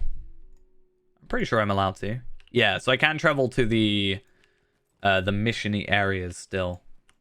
Not that I particularly need to, but it's something that can be done. And yeah, this stuff would potentially be useful. The Elfstone as well, I think, is quite a nice one. Or a normal one. Maybe we should stop off at Gundamon for that.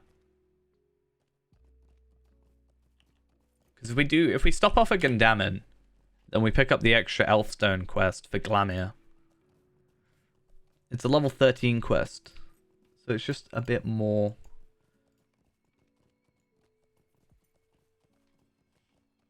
I don't know. You've got to hit that balance between enough quests to complete the deed, right? So what's that? How many is that? I actually don't know off the top of my head. 30? Oh yeah, so okay, so I was wrong. I thought because of the way the ones are worded in Bree, like advanced final, I was confused. But yeah, it's actually 10, 20, 30, so it's even better to do actually this one still. We turn around. Get out of here. I think if I heal, I can out-heal any damage they do for the minute. Sure we are.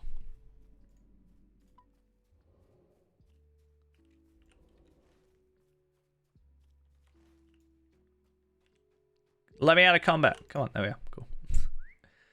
So that's useless. Cool. I could do Goblin Slayer here, but honestly, I'm just going to do it. I think the idea is... I don't actually know. Do we want to... I might start Spider Slayer first.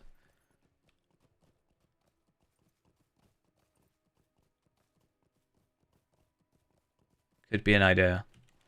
Like, if I go up here, down here, and then down here. I can start Spider Slayer first. With the accelerator. Then go down to Keladul for that. Plus kill a couple of goblins, I'm sure.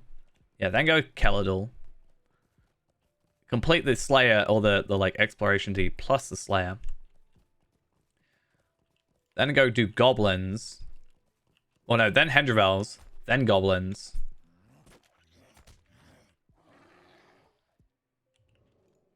And then finish off wolves, which are on advanced anyway, so that actually shouldn't take too long. 23 is how many we found in the first area, or at least we may have just been super lucky.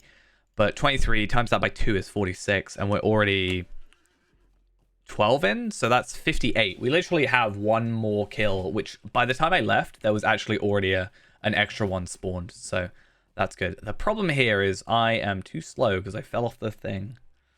How is my horse's legs affected by what I did in the past? The reason I got on my horse is because my legs are broken. How dare you?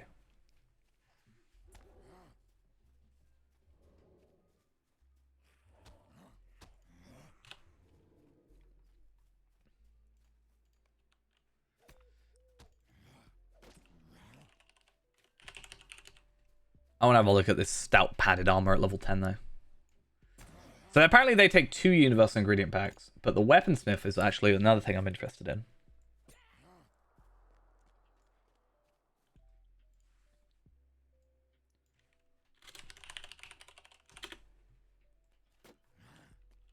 So apprentice level 10 stuff, because then at level 10 we're just like geared up. So 2-handed axe with 12 might and 20 to 33 damage. Sounds like it could be good. Oh, I'm gonna die. Normally, I'd be perfectly fine dying in this area, but I actually kind of need to survive.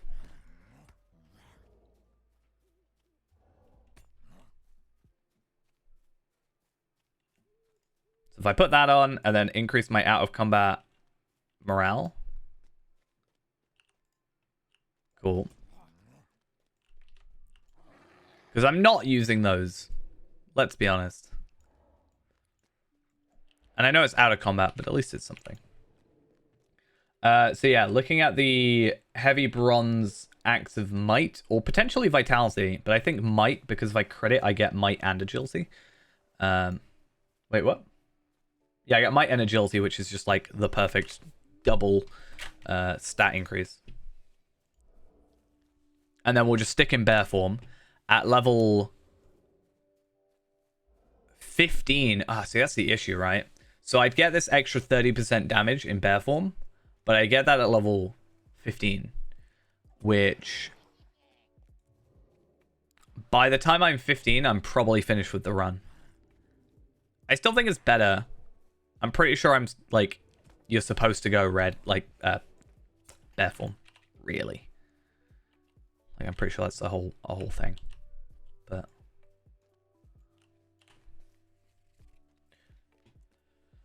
I guess we'll just have to investigate. But looking at it, see, you can't guarantee a crit with the universal ingredient packs. No, but you can still crit. But I can use 2 ingredient packs in order to make one of those. So, assuming that I did 2 runs, that's going to take me 4, and I'm going to gain... I'm going to gain 1 every run, is the idea. So let's just make sure... Okay, I am in combat. Let's put on our Slayer Accelerator. So the idea is I'll make the armor with the hides. And then I use 2 universal ingredient packs. If I get the crate, then I gain universal ingredient packs. And I could be a little cheeky about it and see if anybody in my neighborhood has universal ingredient pack crates. Because depending on the settings that are left on, you can still interact with the stuff on their yard. If it's out on their yard, and you'll be able to use that and gain the items. We'll have to see. I think ultimately I'd like to obtain one for myself, just so I can say that I've got it and sort of, I guess, show off the usefulness of it. But if we need to for the minute, I think we could get away with using someone else's. If it's in our thing. I don't want to go out of my way to a different neighborhood just for some universal ingredient packs. But we'll see.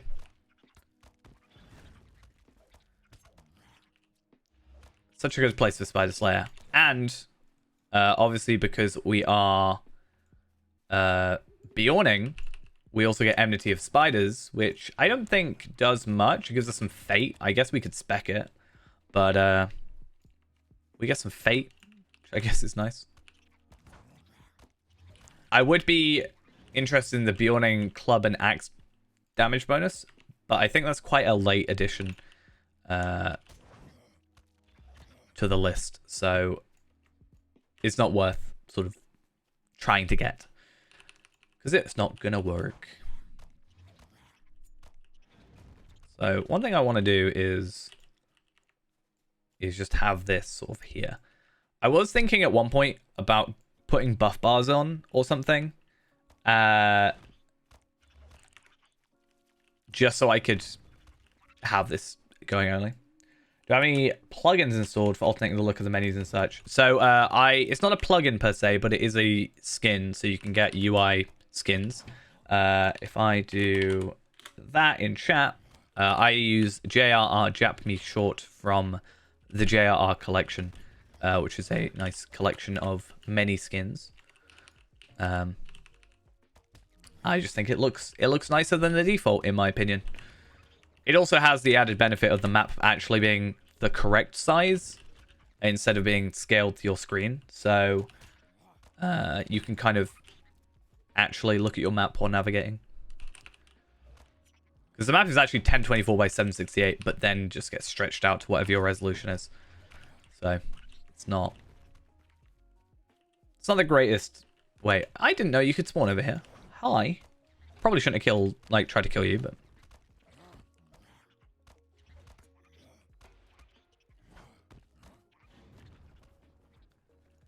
how many have I got left? 14 kills. I'd say probably 7 minutes for Spider Slayers, and Enmity is pretty good. Because what's that? 15, 20? No. All right, what's Enmity of What's enmity of that? 5? Yeah, so we should get 15 from the thing. Slayer deed, and then we should get an extra 5 from that, so yeah.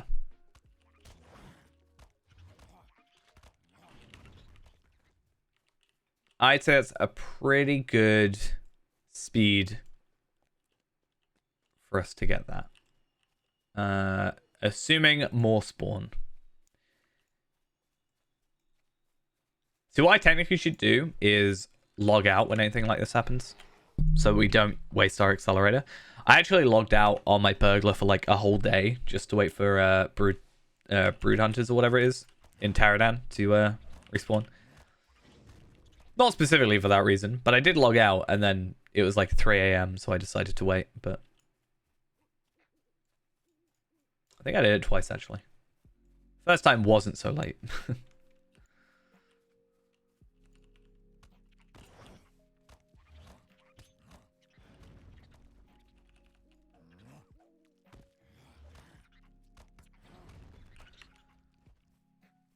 How many we got? 14, 7. Cool. And they should slowly, hopefully, respawn.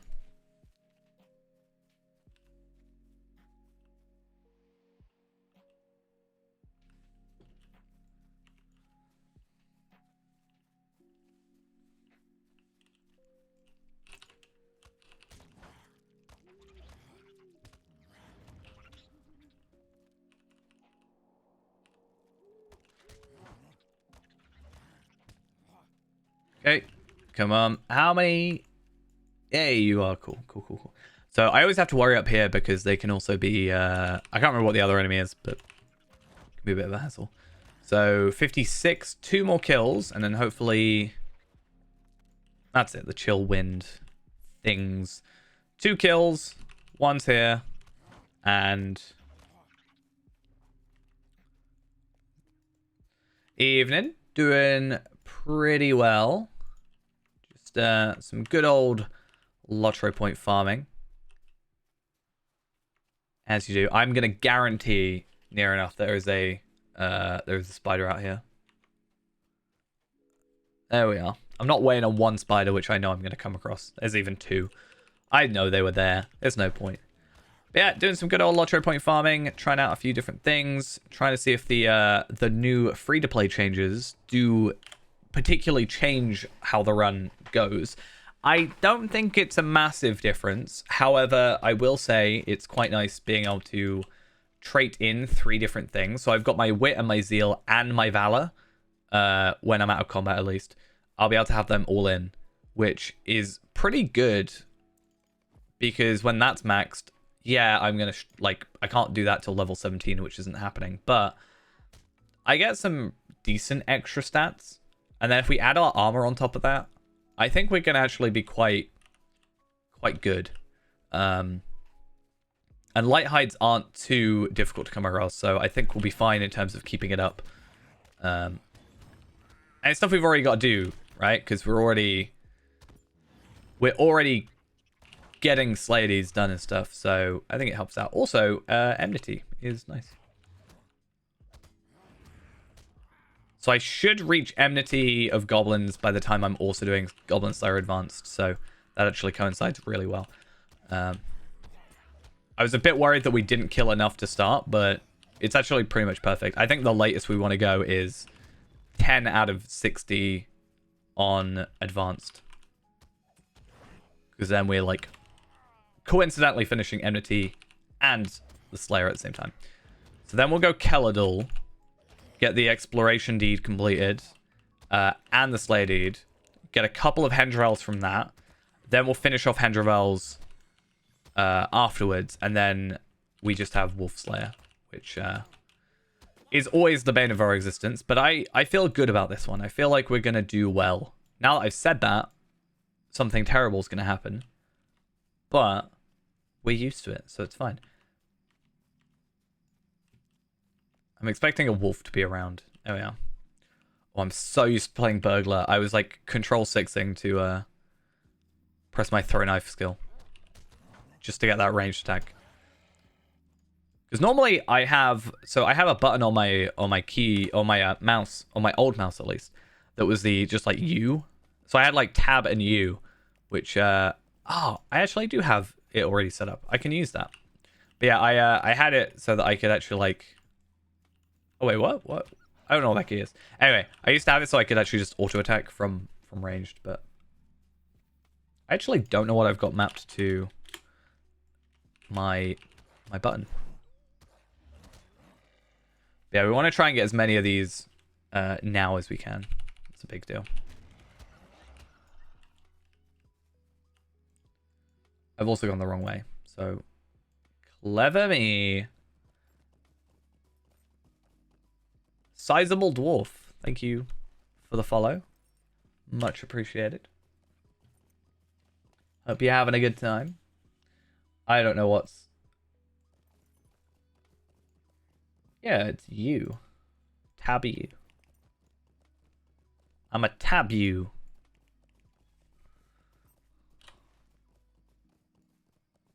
And of course, the slightly annoying thing that I've done wrong is the fact that I went the wrong way. No, I'm still finding some wolves, so I'm actually fine. Even if I'm slightly losing some time here, I'm still gaining wolves, which is our probably biggest time sink out of the entire run. Or like single item on the list kind of time sink. We just got to hope we're lucky with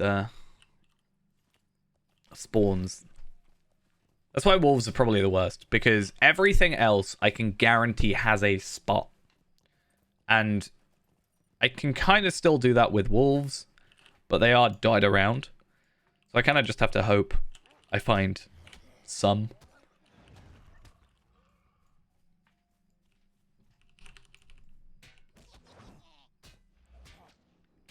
So I don't have any universal ingredient packs. Okay. I also think the universal ingredient packs are a premium wallet item. Or were, I guess, technically. The premium wallet basically doesn't exist anymore, right? It's just how that works. Because everybody gets it. So, I actually think even if we tried that before, it would have been a problem because we would have had to physically hold the items. I think that's how that used to work. If I remember correctly.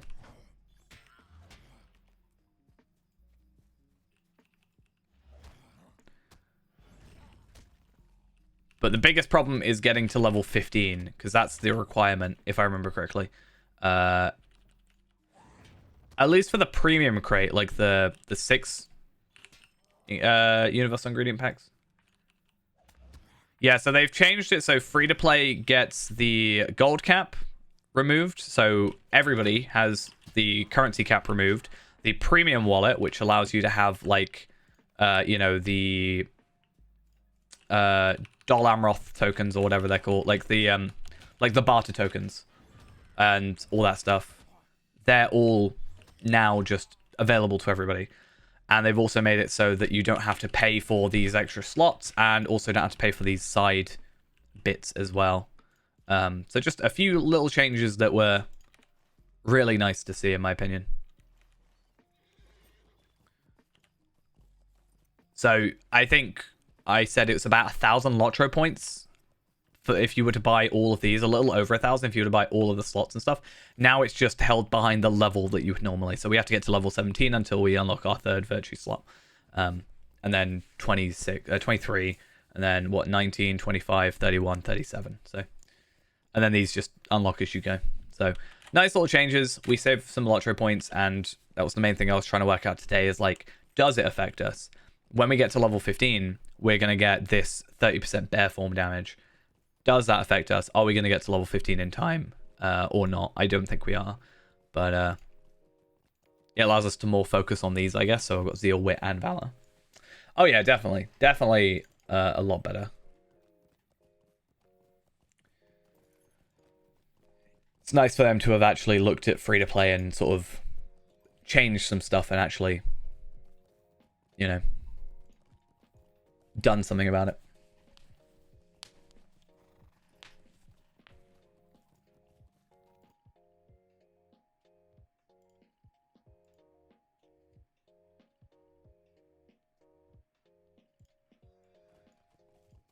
They haven't given free-to-play more zones. It's still something that I would like to see. I personally would like to see free-to-plays have Up to Moria for free. I think they could easily do that and not really see much of an issue on, like, sales. In fact, I think it would increase player count.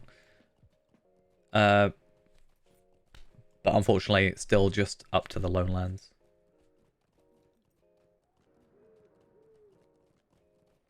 I don't know if I'd prefer to see them do it like periodically, like adding a little bit by little bit, or just kind of all in one, like just have Up to Moria.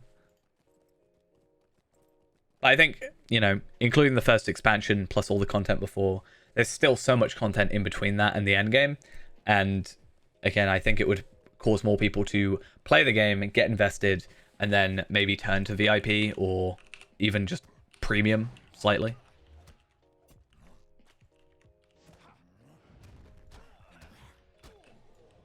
Hey, we got to level 14, which means we get the lovely B skill. So we'll come here, we'll get the, we'll try and get Brigand Slayer. If we can. We got 15 minutes. So 15 minutes to get Hendrivels, Wolves, and Brigands. I think that's doable. Maybe I'm being overly ambitious. But I definitely think that's doable. Not gonna lie. Because scouting the Downhands, I'm literally gonna get in a second. Brigand Slayer is that. Like, Hendrivels is not too far off in this quite a slow one. Or small one. And then Wolf Slayer, I'm like halfway through. So even without an accelerator, I'm not gonna take that long. Yeah, I think we're good. Because there's enough Hendrivels over here to also help out.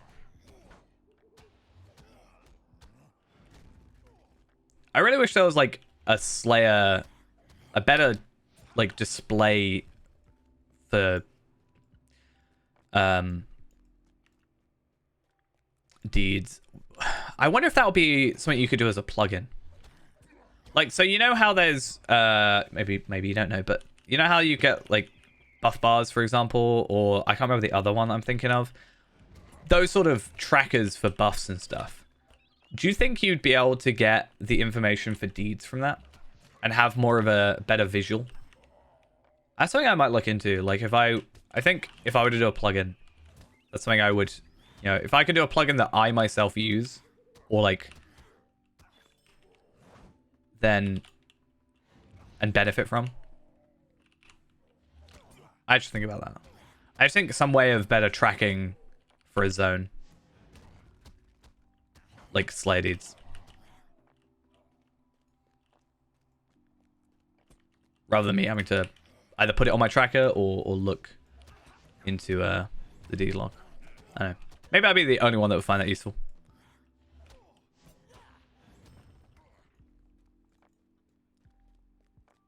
Would be a good first project.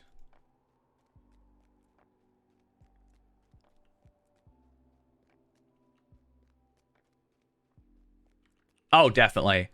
That's why I was trying to work out the quickest way to 10 on this account, because I can just farm them. Something I've been thinking about recently is, so if I do a full, like with my main account, level 10 gives you a 30-minute Slayer accelerator, which is really nice. But if you get to level 30, it gives you a 60-minute accelerator. Now, in my opinion, it's still better just to do level 10, level 10, level 10, level 10, level 10, but it can get a bit boring. So I was going to work out how many farms I need to make to 30, and then try and get the 30-minute accelerator, because I also get another enhanced XP supply. So that also helps the characters. But if I get like 90 minutes, that's not bad. But the idea as well is I can only fit 50 in a stack. So if I can fit 50 hour-long ones, that's 50 hours rather than 25 hours. That's also nice.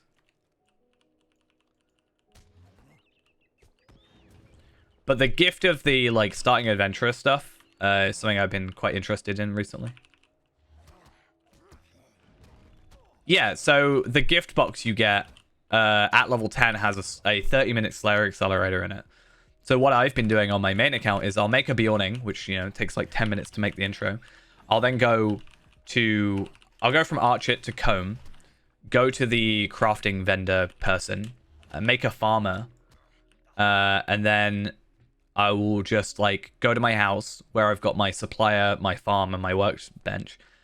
And I'll just, you know, I know the exact amounts for the farms, but what I've actually started doing is getting a carryall and just filling it up with like 2,000 of every farm and just farming up to the like the highest tier. And then because I've got the earrings, the token of the Hallmark, and the like max starter bundle for the XP boost, it's really quick. I think I can get to like level 20 in like 40 minutes or something. So that's what I've been doing to undo the loot boxes, but for the longest time I just started doing the level 10 stuff. So that's why I've got like, I think at one point I had like 50 in my account. So I just sort of grab a couple, go to a region. Because, yeah, having to kill 90 brigands is just really frustrating. Just takes too long.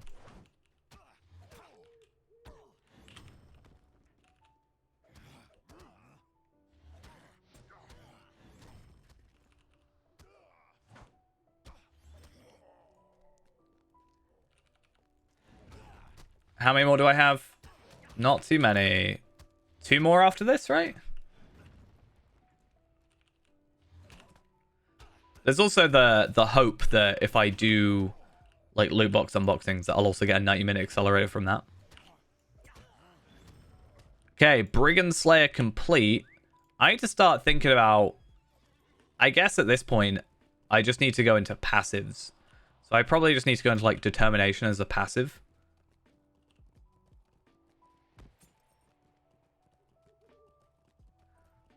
What, my slam? Let me just see. No, I think that's how I always remembered it. I wouldn't be surprised if there's the same sound effect.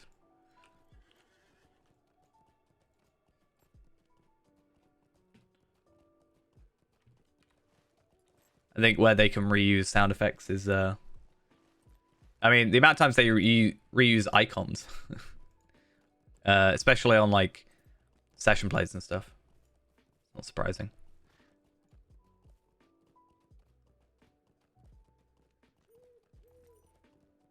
Any changes to free to play for Lotro? Yeah, so recently, I think it was 2 weeks ago now. I could be wrong. But there was changes made so that every character, so free to plays, which basically means everybody, has the currency cap unlocked. So you can have up to 9,999 gold on one character. The premium wallet has been unlocked, so all the barter items now go in your wallet rather than having to be held, which can be a real pain. They have also made it so you do not need to purchase the slots for the virtues, for the race traits, or for the side bits here for your characters. So overall, that's about 1,000 Lotro points you save just per character on these. So that's quite, you know, a big deal. And then premium wallet and thingies, like I think it was like 5,000 and 1,000 maybe. I can't remember how much they cost, but you know, you save, so it's at least a good thing. All right, this should be our final one. Yeah, so as I was saying earlier, the only thing I sort of hope for is just a better way of getting like more content unlocked by default. There's enough content in the game. I actually want to do a list of like how many quest packs there are and how many expansions there are. And I don't know, maybe find out what the percentage is, but I think I've said they should have up to Moria free. Up to or including Moria is my opinion. Yeah, I think it's better than the old system in my opinion. The old system I wasn't really well, it's not like I wasn't a fan of it, it's just I guess there was no real, I wasn't able to focus, right? So right now I can go, okay, I want these 5 virtues, I can focus on those 5. Whereas the old system, you would gain like innocence, which is innocence a thing now? Yeah, innocence. So innocence is the one I remember mostly because you get it from doing the questing in a region. And I remember specifically not wanting to do Shire questing deeds in order to get innocence as my virtues, because it was a real pain. So I do like the way the system, like more choice is just nice, in my opinion.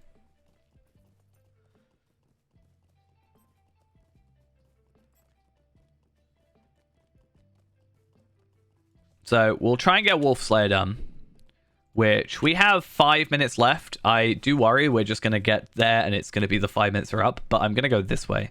So Thangela should have a couple. I mean, we have to kill 16 at the moment.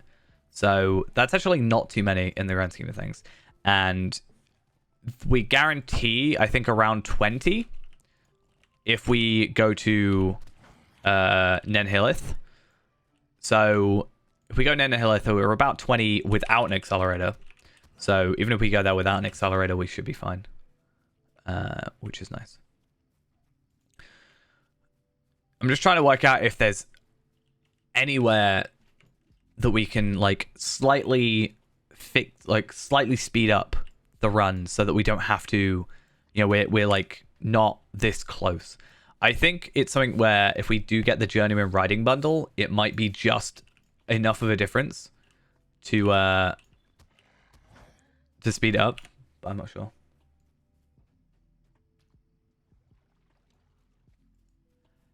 Yeah, I think it's one of those. At least they give you a horse for the first 24 hours. I do kind of wish either maybe it was like a little bit longer, or it wasn't like real world time. It was just in-game time. Like 24 hours of in-game time is how long you have your horse, rather than like real life time. But I do think it does a relatively good job. Some people could see it as being pushy, but like if you do your first region, if you do all of Ered Luin, you make about 145 lottery points, right? And it's 95 for the riding skill. So even if you just do your first region, not even fully to completion, but like 3/4 of the way to completion, you have enough for the riding thing, the riding trait, which will then help you throughout the rest of the game. And you've just got it. So it's not too bad. No, I really wish there was. That's why I was saying a minute ago about I would love a plugin that allows me to track my Slayer deeds separately, so that I could have 5 for my Slayer deed, and then, or let's say potentially infinite for my Slayer deed, but then I could have 5 quests still. But I could just track my Slayer deed as a separate plugin, UI, whatever you call it. I think that would just be a nice little thing. Something I want to maybe look into. Like, I've been wanting to learn Lua anyway, for like plugins and whatever. So maybe that'll be a nice little, theoretically, I would think quite an easy thing to do, right? I would hope. So I got 1 more to go, and I've got 3 minutes. I think we're actually really good. Oh wow. Have you like right-click removed all? It seems like a weird thing to ask, but or like right-click remove even.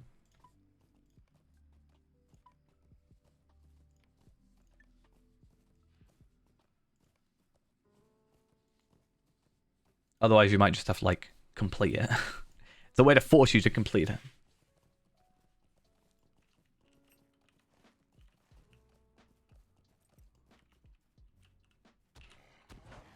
Okay. Wolf Slayer. Slayer done. That's good. Oh, it's completed, but it's still on your tracker. Oh.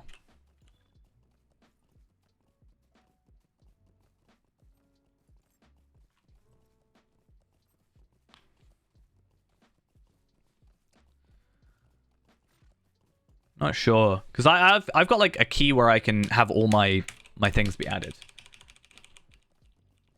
Because there's a button for that. I can't remember what it is, but well, it's not mapped by default. But I'm not sure if that would fix it. I don't have enough to for it to change, but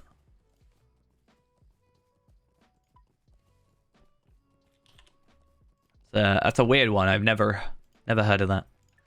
I should also get moats out of this, right? Yeah, 300 moats.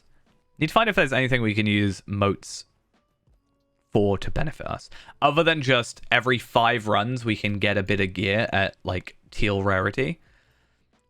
Which, considering I joked about doing a raid, a rift run. Maybe we could just like get level 50 motes gear for raid, for rift.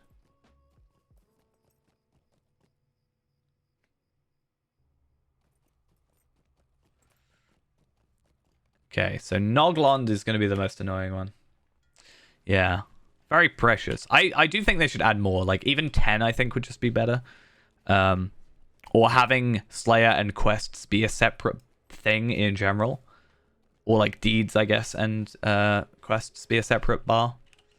Because when I like to track how many quests I've got remaining in a region when I'm deeding, or at least when I'm doing that part of the deeding, and it's kind of annoying when it takes up one.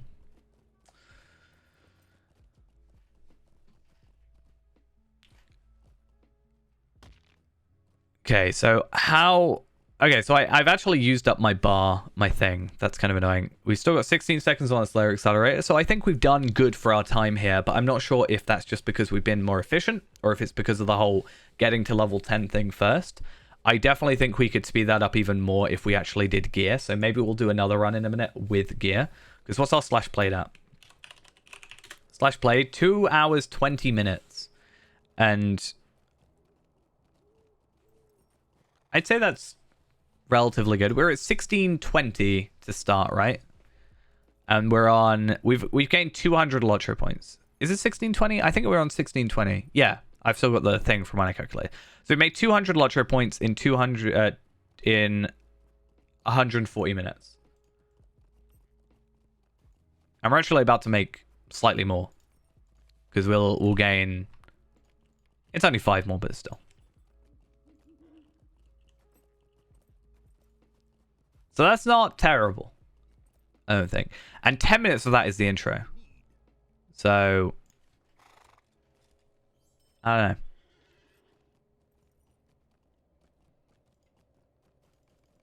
Also, if we slightly increase our level by a bit more, we can get like, eventually get 10 more Lotro points. I think it's 10. It's the cartographile stuff.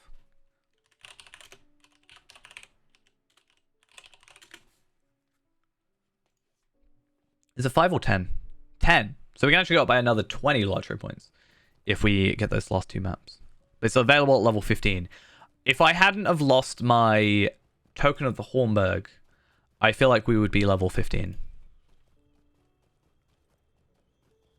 Which is kind of sad, honestly.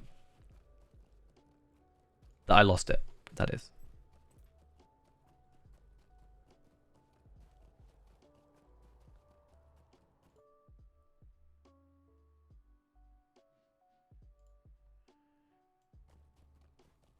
Oh, and the Journal of Captain Ragbull.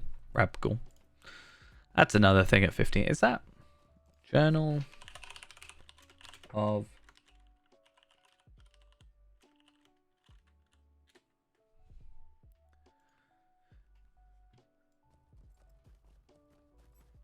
My toolkit is sorted from my main account, so that's fun. I accidentally deleted it on this account, but that was ages ago, and I did it, like, I realized, and it's not really worth it, like, worrying about too much. Because it's something I can get back, the toolkit, or, not the toolkit, sorry, the Token of the Hornburg, I'm not as fast. The toolkit on my main account was not something you could then otherwise purchase, so that's why I was kind of a bit more up in arms about it. Hey, look at that, I haven't got enough room for all the stuff I need. Oh, and another thing I've got to do, which I'll do at my house, is, oh, wait, whoa, wait a minute. Did I do it already? Okay, maybe... Okay, so I was going to go complete, reputation, but looks like it's sorted. So then, let's go sell some stuff and then sort out our house. So, is there anything of particular use in my inventory? The light hides are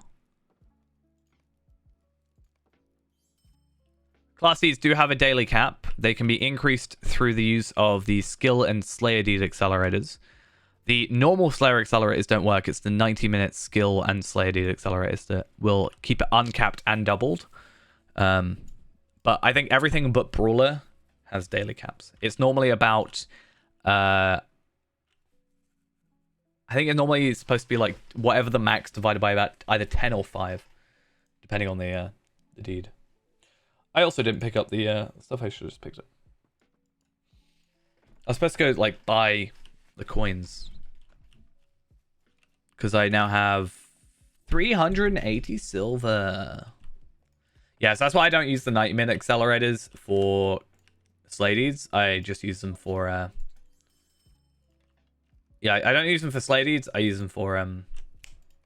What are they called? The skill deeds.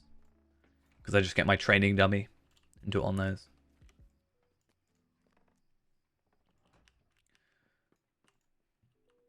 So, pop those in there. I actually need to get these scrolls of empowerment done. Let's chuck these light hides in, which I have 115 of now. Nice. Another one of these. So we're at 29. So nearly have 6 quests worth of double experience. And we'll pop these Tomes of Defense and other such items in here. Don't worry about that one. Is there anything else in here, though, that is of particular interest? So this one, I have to be level 15. Which part of me thinks maybe I should try and get to level 15. But also I'm like, don't care enough. In like the nicest way possible. I think instead... But it's 15 lottery points, that's the issue. Instead, what I'm going to do is I'm going to... Oh, I'm actually going to make more money. I'm going to go... So it's 3 a.m. server time, everything resets. So if you do /server time, it should say... For me, in the UK, it's 11 a.m. If you go on the wiki, I think there's a thing that shows you... on a couple pages, it does say, like, converts it to your time zone, but... A little bit more money. But everything should reset at 3 a.m. server time. It's a bit of a weird one. I don't know why it's just not, like, midnight server time.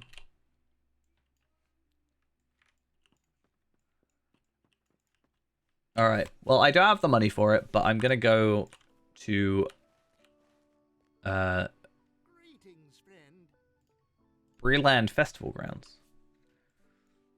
Just make me be able to get to West Bree. Like, there's already... That is essentially already West Bree, but it's just awkwardly done. I could go to Asdo's camp just to get the quick level. Could I? Not? What can I do for you? Map of... Ooh.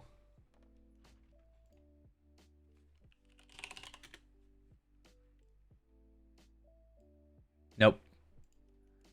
Damn it. So it's Rivendell and Enidwaith I need. I thought for a moment I would have gotten away with it.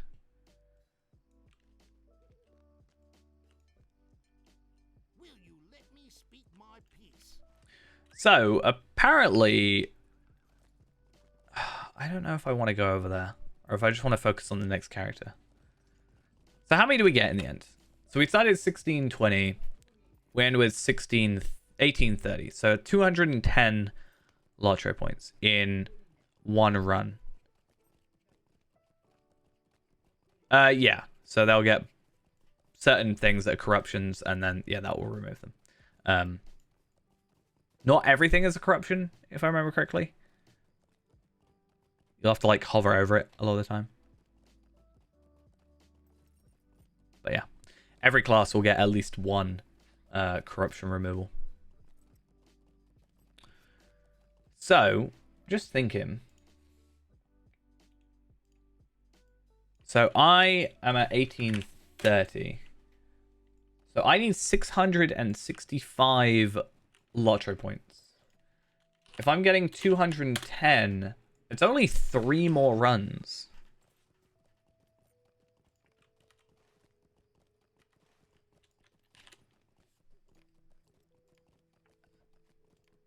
So, and I can actually add a couple of that. If I go to, okay.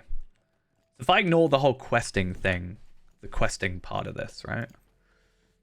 Breland, I can do Ruins for 5, History of the Dunedain for 10. So 10, 15, and then... Is that it? Maybe it's not worth it for 15. Yeah, I'm not going to bother. I'm not going to bother with that. Instead, I'm going to log out. I'm going to go on Sorbine and see about crafting some of this armor.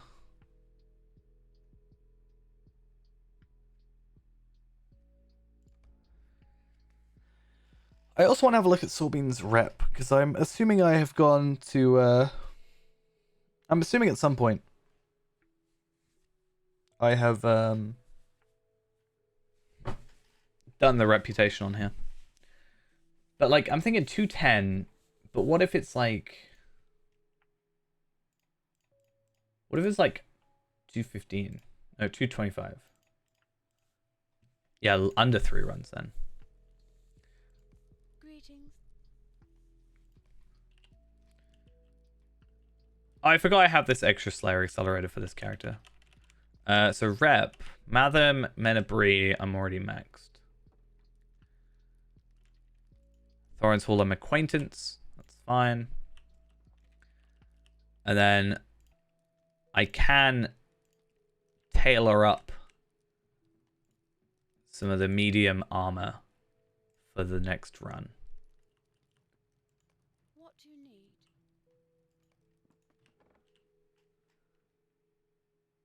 But the weapon's still a no-go. Or do I just do that for this character now and then go do some leveling? I might do that instead. I know I said it wasn't, but if I can get like 15 lottery points plus another 15 from the thing for like a teeny bit of work, plus I might do enough quests to actually... Oh, I just realized. Oh no, I should be fine because I've got enough on me. Yeah, so if I can do 15 from journal and map, then on top of that do 15 for the explorer, right? That sort of works. I could even do this quest for the sickle flies. I don't want to I don't want to do what I normally do where I just sort of like pinch at getting a few extra lottery points, but I think the benefit of going for the 300 marks is just more overall. And if I just craft 2 of each of these, then I should be fine. So 2, 3, 4, 5. Do I not have...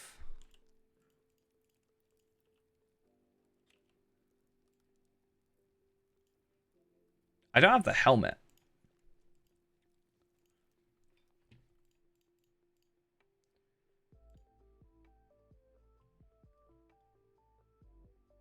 Huh.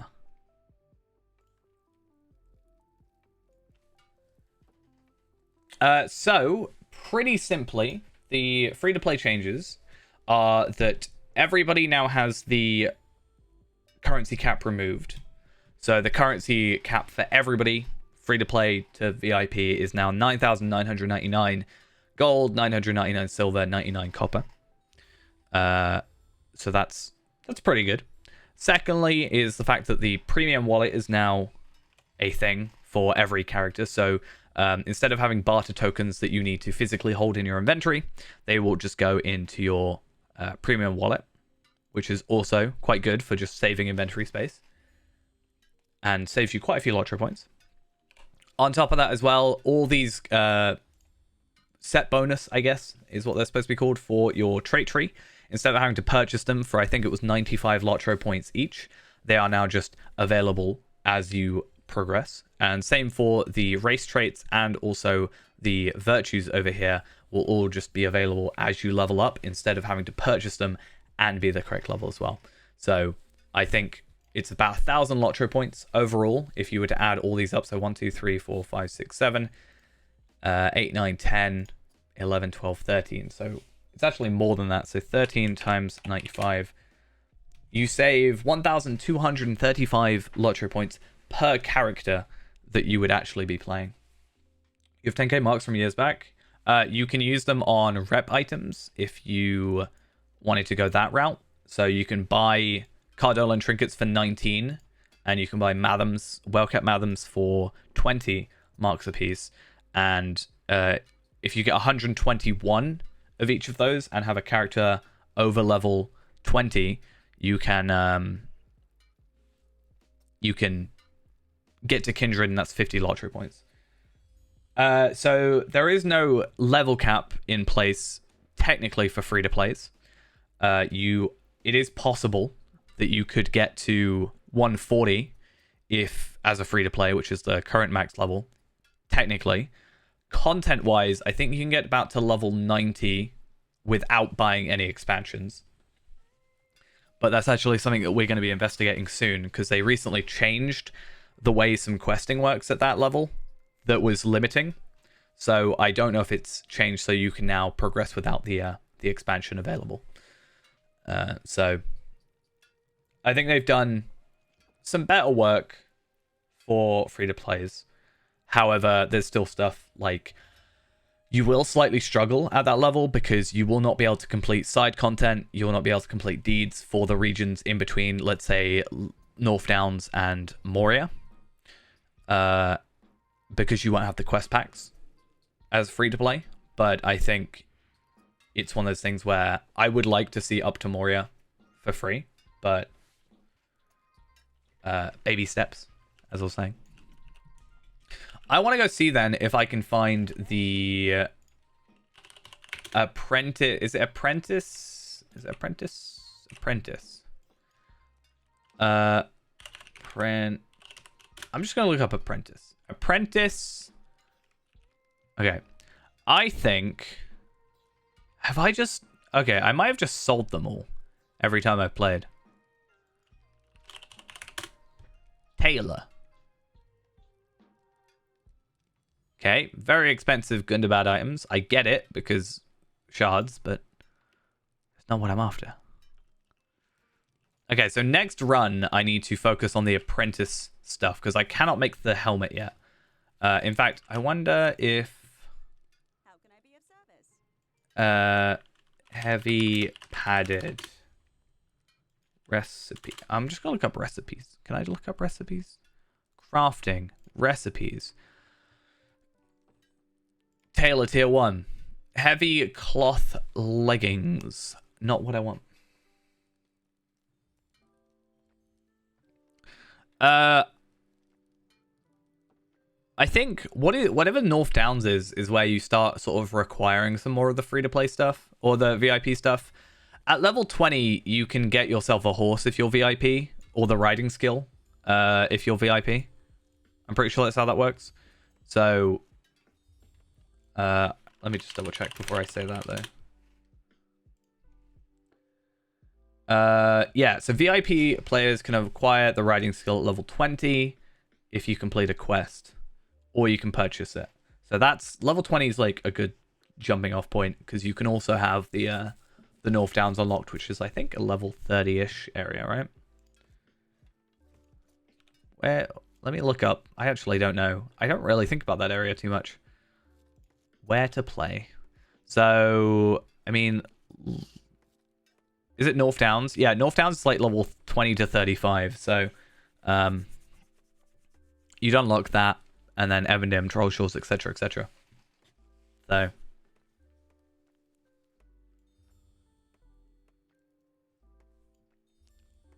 yeah, then you'll have North Downs, Evandale, Trollshaws, Misty Mountains, Angmar, Forakel, Wildwoods, Erigian. And then only it's Moria where you've got like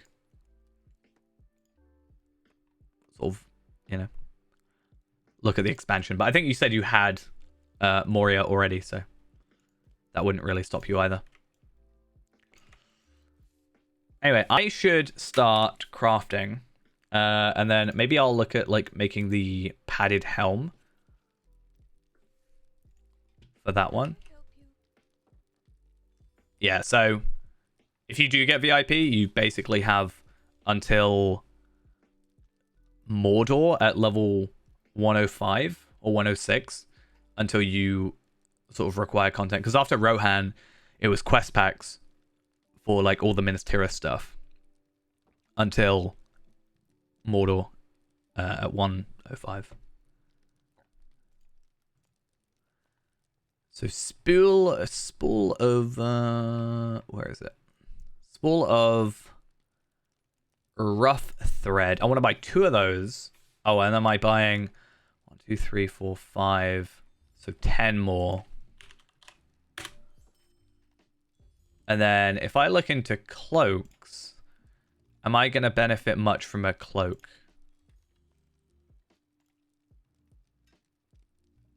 I don't know if it's that big a deal. Because right now I'm just going to... I'm going to craft up 1 of each and then hope I crit, kind of. But,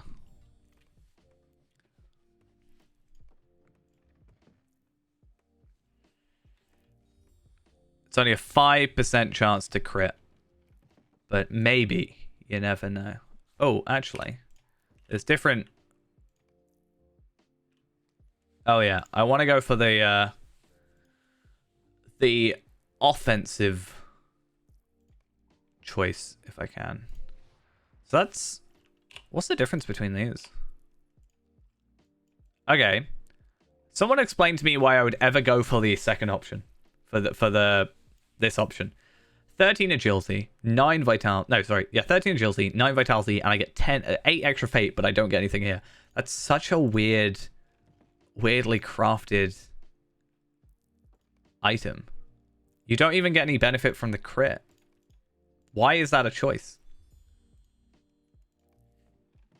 That's so weird.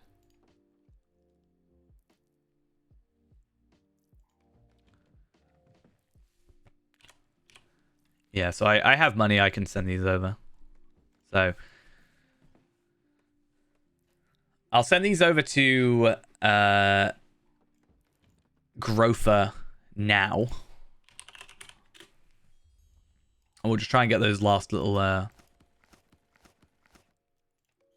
things. And then I will craft the remaining for later.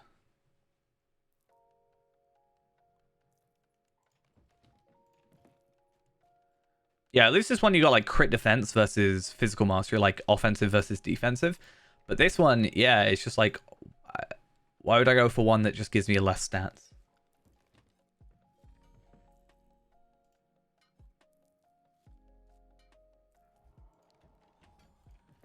What if I'll crit any of these?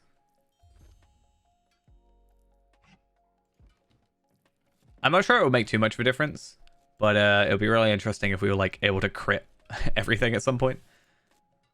Just see how much it actually makes an effect. Right. I don't think I don't think I'm anywhere near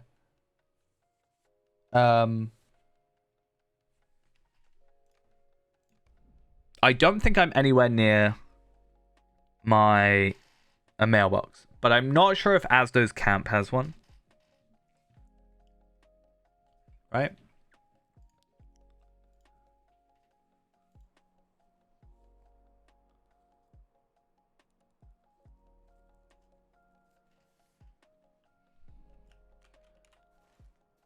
I've never really thought about it. This is where I miss my mobile mailbox. Clearly the main reason everybody wants to go for a VIP. Okay. So it's not a thing. That's fine. So really I shouldn't have gone here, but we'll just get them mounted for the minute. And then I think if we do a couple quests around here, we're 4,000 experience away. I think we could probably get away with getting that relatively quickly. Especially if we have this slightly better gear. The only thing we're lacking is our weapon. But if we can get a weaponsmith eventually and can just use the universal ingredient packs, which is another thing I want to actually look at, is when we get to 15, if we go back to our housing area,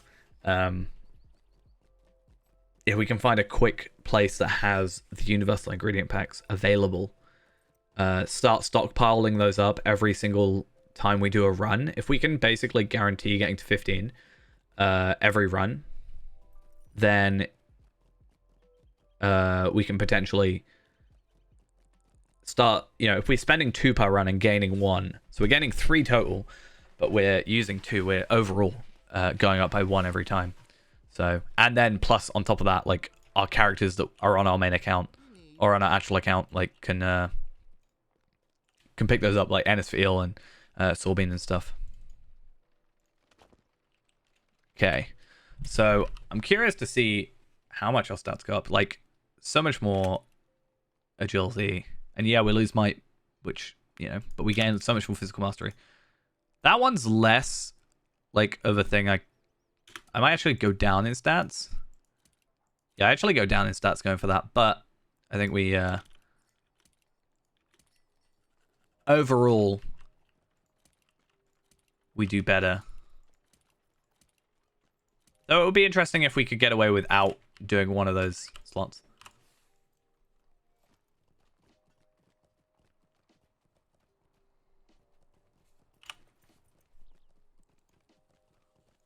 We could even just like run through Barrow Downs.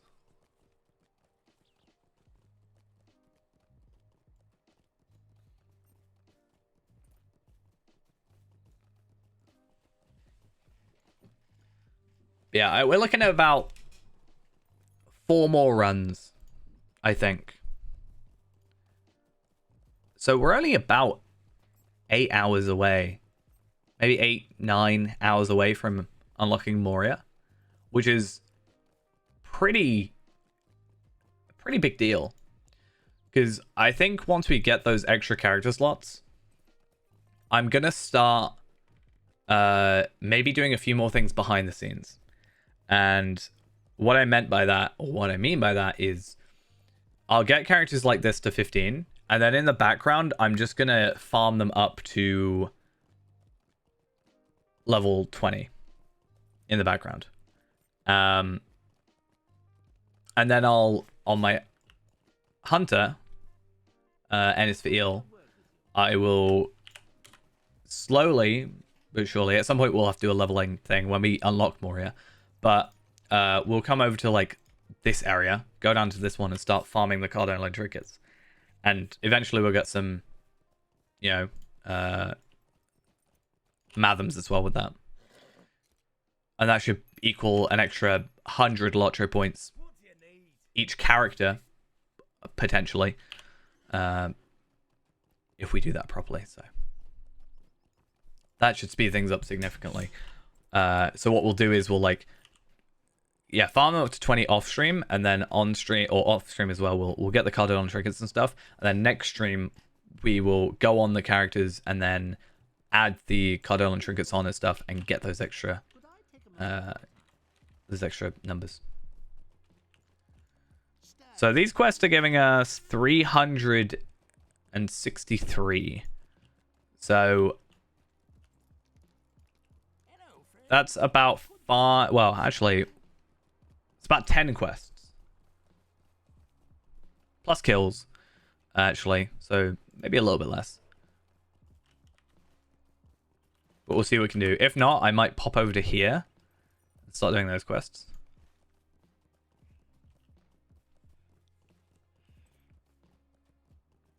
Uh, 121 is how many you need.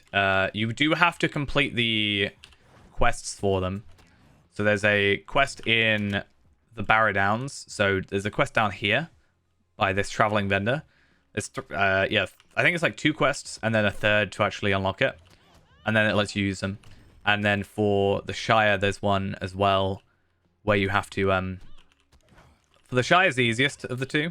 Because you go to to the Madam House, or whatever it's called. And then you just come over to Tuckborough and talk to a hobbit in there. And then you talk to a hobbit outside, and then you can use it. So you don't actually have to, like, attack or kill anything. But the reason it's 121 is because you get rep from doing those quests. And it's enough to make it, like, go from 122 to 121.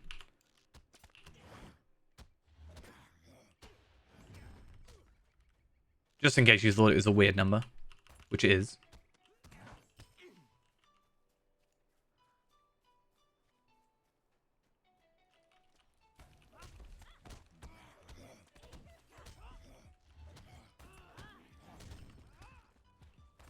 Right. I think what I'm going to do real quick, just to save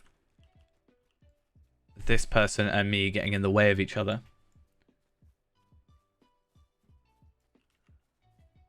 The trophy items? What, these ones? The task items? You can sell the task items, yeah. The only one I use the task items for is Ered Luin, to be honest. Just because Sarnal's a pain. But Forakel is a thing. Also, it's like level 35, right?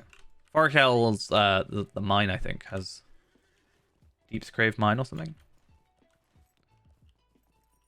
Yeah, you can easily just get those out of your inventory. We also need to keep an eye on these. Oh, but these are journeymen. That's a little bit of an annoyance.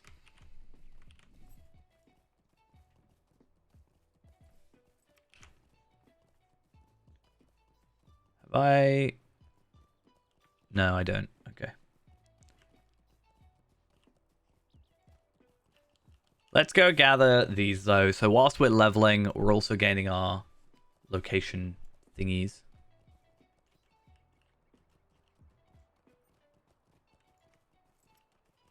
I think normally I wouldn't do this, but I want to get used to the armor that we're going to have. I think overall it would be better for us to just do a full-on lottery point run. And I think that is true. But I also slightly want to hope that I get myself the helmet recipe at some point.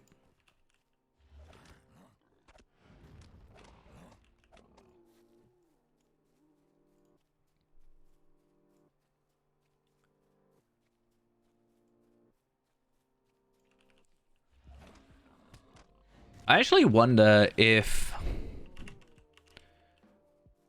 So I was thinking in terms of money making, right? It's probably not an idea that works. But all the house teleportation items require specific requirements. Well, they have specific requirements. Except from the door, or the Mordor door, right? So the Gundabad Light, you have to complete the Gundabad quest, or like the starting one, to complete the banner. You have to go and at least get to Besieged. I was thinking, like, would that be a way that we could make money? Not like, so let's say I would find a house that had the door. All very much hinges on finding a specific house, but let's say we would do that. Would we be able to, like, find a chest and get some, like, higher level items to sell? Like vendor trash? It's a curious thought. Probably would not be worth it by any stretch of the imagination, but how dare you? I'm glad I hit you with my bees beforehand. Helps me a lot.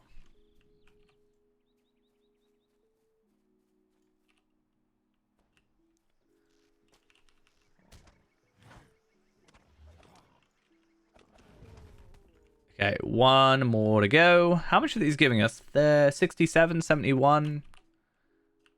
Probably, we're getting more experience from doing the quest than we are actually from, no, from killing for the quest than we're going to actually gain from the quest. And I need one more brigand. Wow, Shadowfax is already up to 85. Yikes. That's progressing fast. Shadowfax is going to be an interesting one to watch because I'm very curious to see what happens when Shadowfax ends up at current content level. Like, it's not going to take long, I don't think, for it to catch up to 140. And I will be slightly interested to see what gets there first, if it's going to be Shadowfax or Anor. But what happens at that point, you know?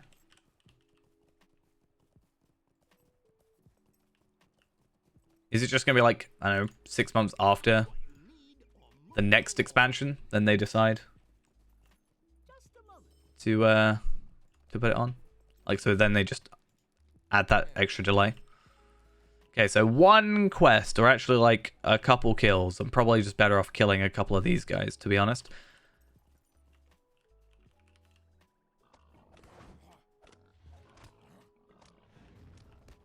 $67. Bees. Let me throw bees at you. It's like that one Far Cry game. Okay. Line of Bjorn Part 1. Wanderlust is acquired. And we also ended up doing Brigand Slayer, which was kind of nice.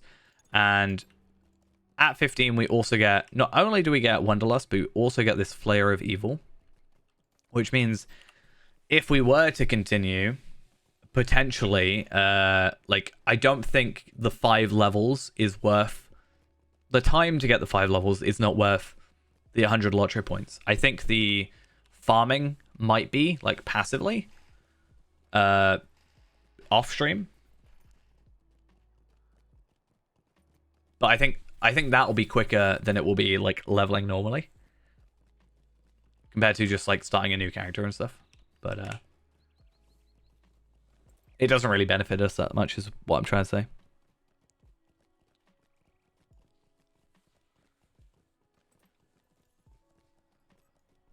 But, with that, we are able now to, I guess I should return to Celandem or Arch. It's not going to work. Celandem is such a better return to place. So I can't go to my house from here. But I can go from here. Right? If I go from Celandem to the Falathorn homesteads. That works, I think.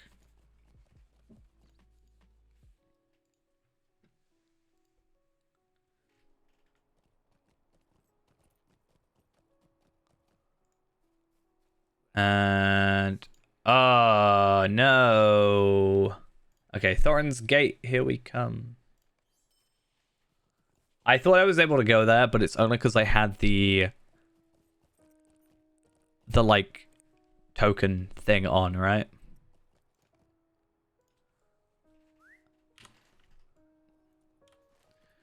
I have to occasionally remember when I take breaks from here, like, what the differences are between free-to-play traveling and VIP traveling. Oh, hey, also, we should now be at 52,800. Because we just got an extra 200 Destiny points. Really wish I could use Destiny points. That'd be a nice change, in my opinion. Honestly.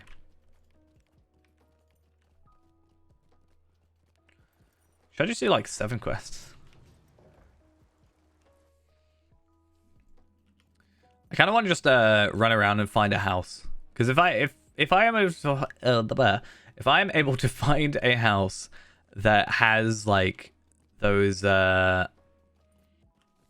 things in this first like room or whatever, then maybe that's gonna be useful. I've never really explored this area, like the housing area. I also wonder, can I get to Erebor from here, like the Erebor housing?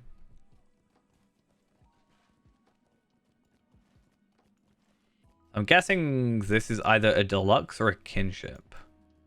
I'm gonna guess kinship. Ah, yes. My favorite kinship. Don't you all love that kinship? String table error. Table DID. Token blah blah blah.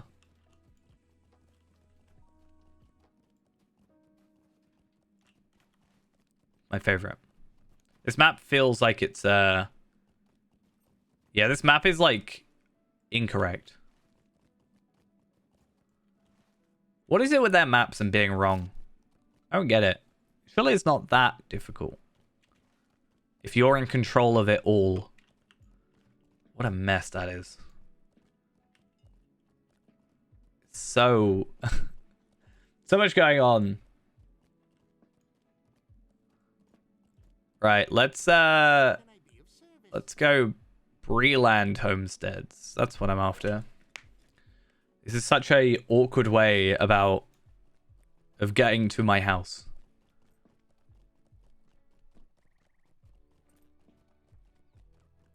Why? Why do I do this to myself? Okay, so I don't even know. It's Flithurst. I only remember that because I edited the video where we bought it recently. It's the only reason I could have looked just here, or it would have told me, but it's fine. Yeah, so we'll have a quick look at our surrounding house area and see if anybody is kind enough to have these universal ingredient crate things outside their house and if they're available to use. Now, I could technically cheat here. And that is not saying that I could use my own from my main account, but I know 2 houses that have them outside. One is in Bree, one is in the Shire. But I know those 2 places. This is kind of cool. But I kind of would like to find one that's in our own area. Yo, what's up? How we doing? If not, if there isn't one in this area, I will probably put mine out front of my house. Levi, thank you for the follow. Is it Levi or Levy? I'm gonna go with Levi, but thank you nonetheless. I've never been up here before. Ah. I never really explored the housing areas, you know? This is kind of cool, having this here. Like the jeans. Cool.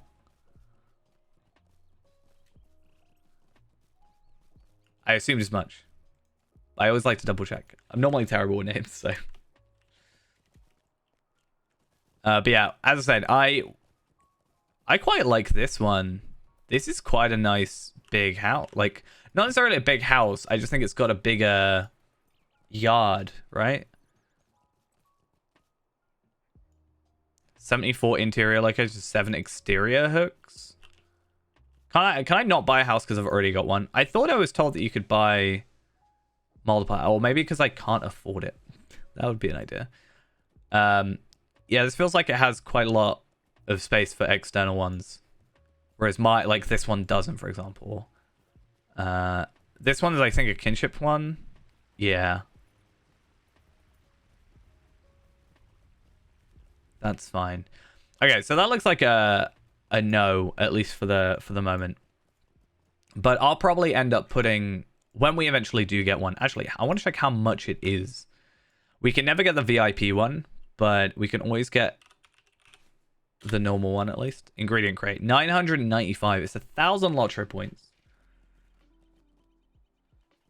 That's not okay. So it's one of those like expensive up front, but it sort of works out better as you go, right?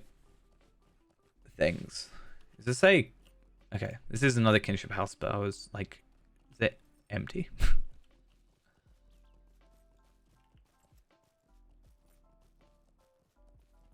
But yeah, it eventually makes its value back, right? So,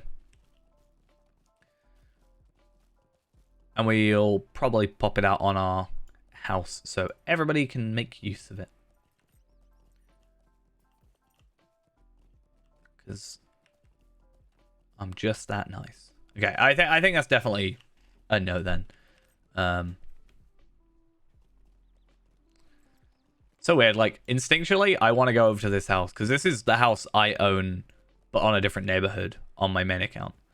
But we technically have a better house here. Just because it's closer to everything. It's a bit more centralized. But I like that one because it's closer to the VIP thing, and then I can just go everywhere else. Like, I can get I don't have to go in there because of the VIP stuff, you know? Okay, so let's just put these on. Get ourselves 20 medallions. It's quite a big deal. Not really, but it's nice. And then this is where I found out I like deleted one of these by accident. That would actually suck. Come on. And then map of Moria, destroy, because we have too many of them. I could have used my 2 silver. 2 silver, 10 copper would have been great. Okay, so that gives us an extra 10 Lotro points. Plus, we should have got the 5 from there. So we should now be on... what? 1845? 50. Oh, because I got Brigand Slayer. That makes sense. So 1,850. And then again, Moria is equal to 2,500, let's say. So, how many are we away? 1850. 645. When you put it like that, that's not so bad. Honestly. That's pretty good. I am slightly tempted to go farming a little bit. Because I don't think the remainder of the stream will be enough time for a Lotro point run. But I also don't know if it'll be enough time to farm.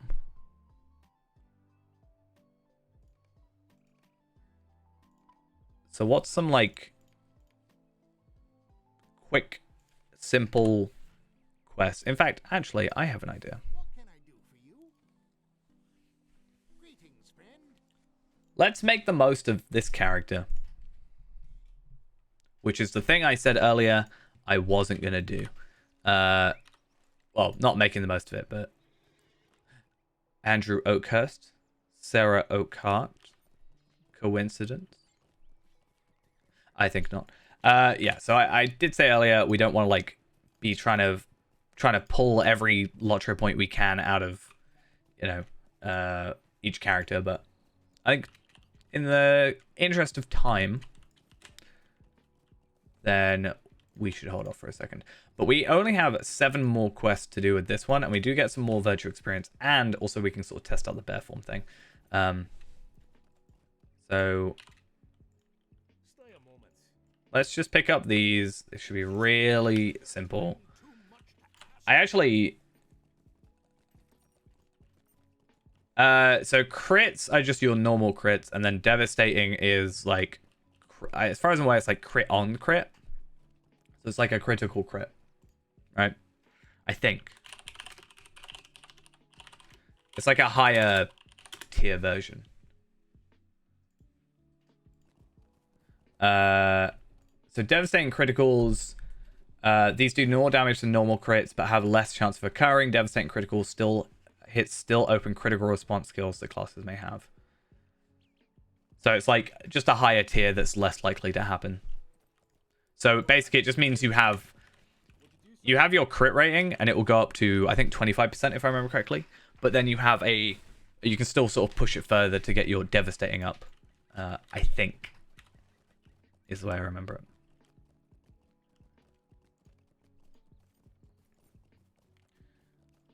But yeah, what I was saying is at one point I need to do a list of the Originally, it was going to be the 15, but I guess maybe the 30 easiest quests, or simplest quests, or quickest quests, whatever you want to say. And try and...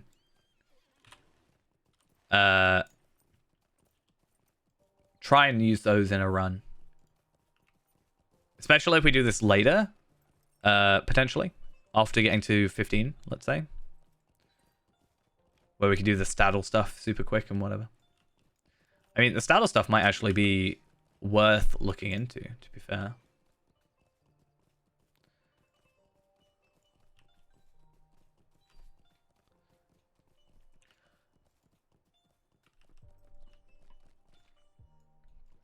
But I think what we'll do is we'll do this and maybe finish off the Explorer stuff for like the hour, maybe, or whenever we finish that. And then I might finish off the stream just to give myself some more time to work on the next video. Because whilst I'm in the kind of productive mood, I guess, I should make the most of it so we don't end up with another month, 2 months without any videos and stuff, you know. So in the meantime, I will maybe think about farming this character, right? So then when we come next to this character, we'll just like do the rep deeds or rep quests, and then we just get an extra 100 Lotro points, because that puts us down to 545 for the next like run. So we get up to 1950. We don't go to 545. In fact, we'll actually be at like 530. Dirty Z 34. Thank you for the follow. Much appreciated. Protect the spy at all costs.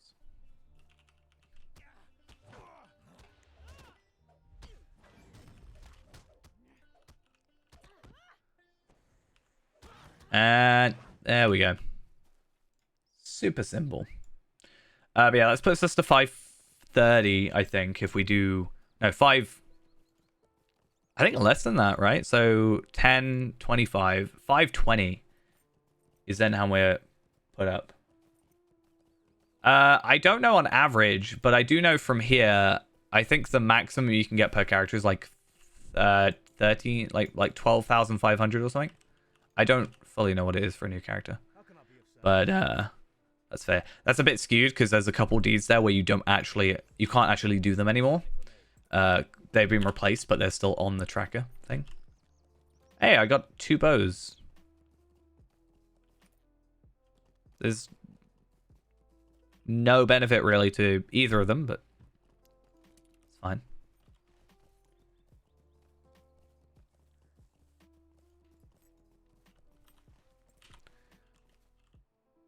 I think it'll be interesting though. Like, again, I don't want too many long content ideas at the same time, so I'd have to be careful. But I actually wonder how many, like, if I took a character, right, and I just played the content, like main content, and I didn't sort of stray off the path too much, and I just kind of played the epic, how many Lotro points I would get.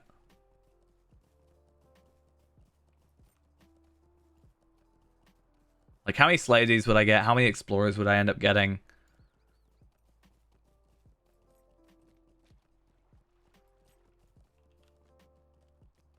But then there's got to be, like... You got to be careful, because at some point, am I going to purposefully finish off a Slade when I maybe wouldn't have done that? But you could argue that people would just have gone for that extra enemy. The problem with these videos is it ends up with me very focused on getting a character from start to end game.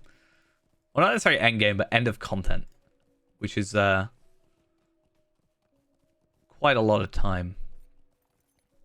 I joked recently that I could probably get a character to max in under a month, but free to play at least, that's a lot more difficult.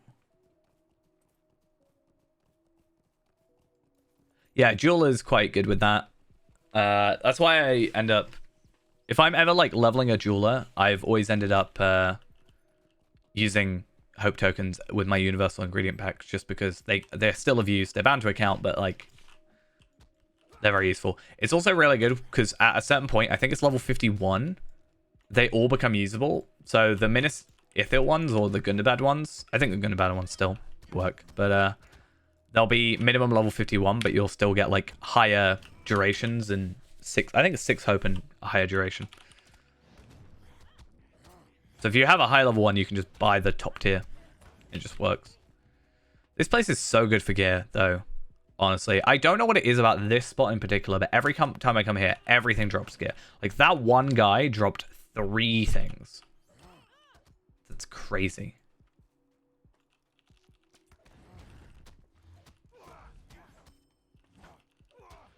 Now I'm looking for Apprentice Taylor, hopefully, from here.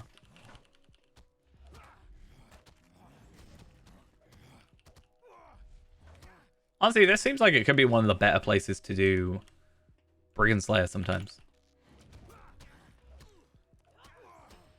Just because of the better gear drops.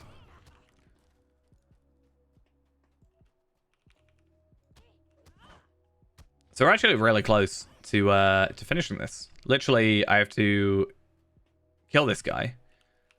And then go to his thing. And then I have to bring the items to repair. And then we're done with that extra deed. Hey, would you look at that? More stuff. I mean, we did craft our own stuff in the end, so it's like pretty good. But I almost wonder if I were to come here with Ennis for Eel and just do a massive loop around, just gathering gear that maybe eventually we could use. I don't think it's worth it, but you never know.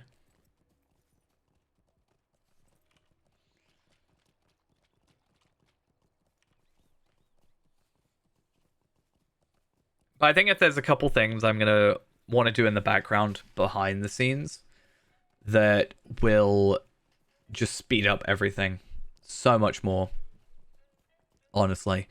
So stuff like the Cardillan trinkets, the farming, stuff that will speed up us unlocking content, but also means we're just kind of not repetitively farming literal crops at super slow speeds, mind you. That's another thing. The speeds is a big problem.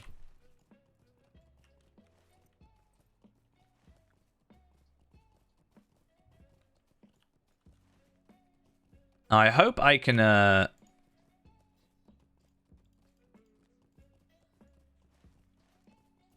hope I can just get another quest, because I don't really like doing this one. It just takes a while. Or it's a bit of a pain with the boars. So I'm pretty sure this one leads me to another quest that's easier or quicker, I guess is the bigger point.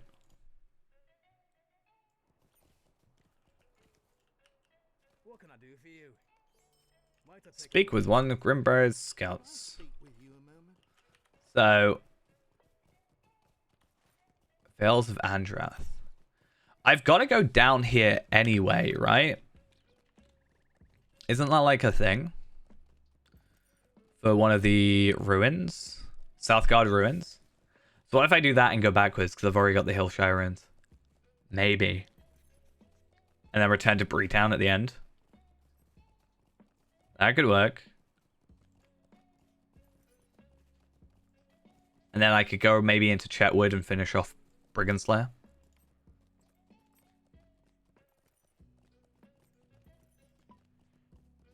If I leave that one there, I'll remember.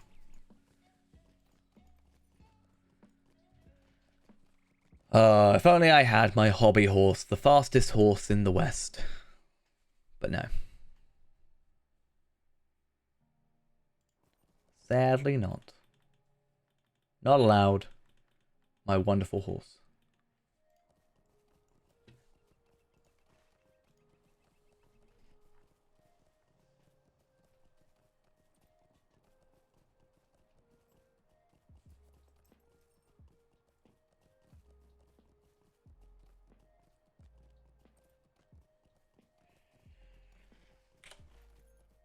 Oh wow, I didn't realize it's so far away. It doesn't look that far away, but when you actually travel in it... Maybe it's because I am used to the faster horse, or at least maybe war steed. I think when I came around here on my burglar, on my main account, I probably did use my war steed as well, so that's kind of skewed it to seem faster otherwise.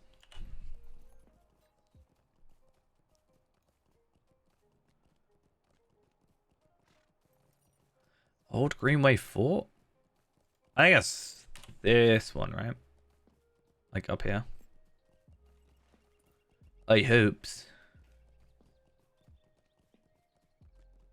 Oh, I actually quite like this bow. It's actually one of my favorite bow models in the game. So, it's kind of nice that I got it. Not on my hunter or anything, but it's fine.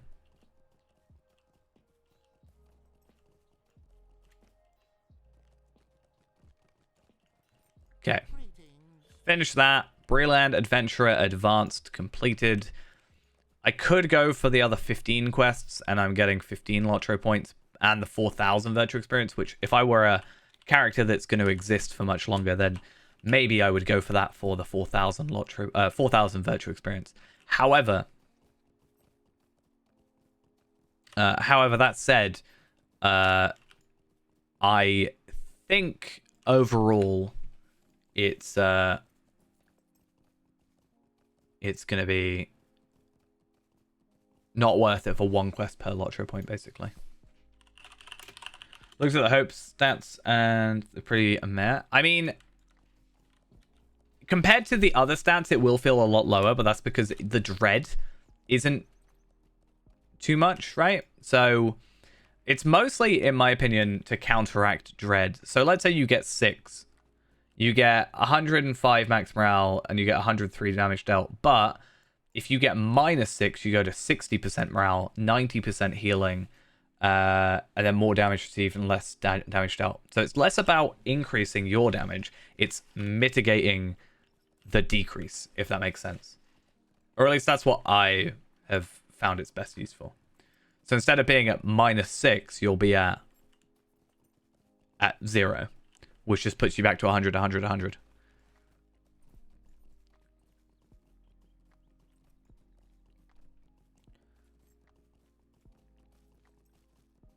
Because, like, the Watcher is -4, Durin's Bane is -5. There's a couple things like the Balrog, or I guess Balrog, yeah. How dare you attack me? I forgot these guys would attack me. Oh, I got an Apprentice Tailor Scroll Case. That's good. Thank you for attacking me, I think.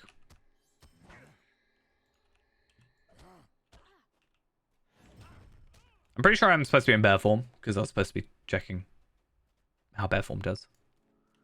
But I need to be in human form for all this. It's a bit annoying.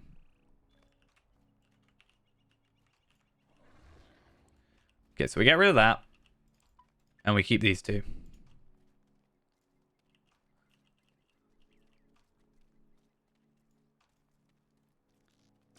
Yeah, -15 is crazy. 1% morale, 200% damage received, and 5% healing. What gives you -15? Apparently, Minas Elidur, which is a location in Eridrian, gives you -10. Crazy. Crazy numbers. Below here, characters will cower. Oh. Well. Shadow of oppression has fallen upon your spirit. You begin to doubt your actions. Hope is fleeting from you. You sense the eye of Sauron upon you. No! Don't put me in combat. Leave me alone.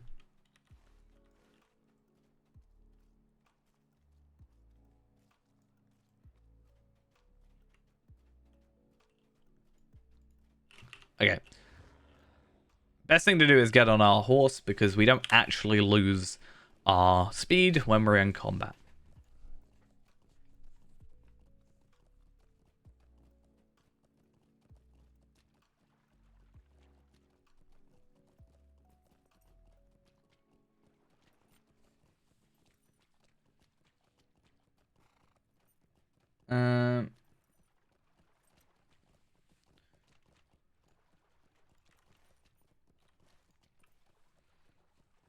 I mean, yeah, they're pretty useful. And the potions as well.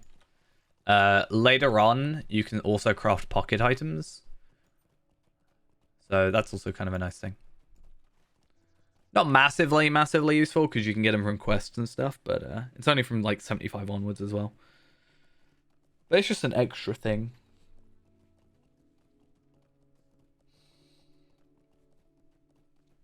That reminded me randomly now. I remember when Gundabad first released, there was this whole thing about how Burglar can only burgle morale pots. I'm actually curious now to see when we get there what else can be burgled now, assuming that it's been fixed, which, I mean, it's SSG. They're definitely going to fix everything. It's their job, after all. We're actually not too far away from completing. There's only 4 left on each. So 1, 2, 3...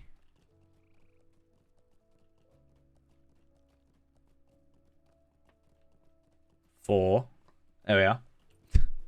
I genuinely couldn't remember where the 4th one was. That's fun. And then, what is it? Wood's Edge Ruin, which is here, right? Yeah. Blackwald's Roost, which is up in Archit, Bromway's Folly, and the Old Greenway Fort. I think that's the Old Greenway Fort. If not, I'm very confused.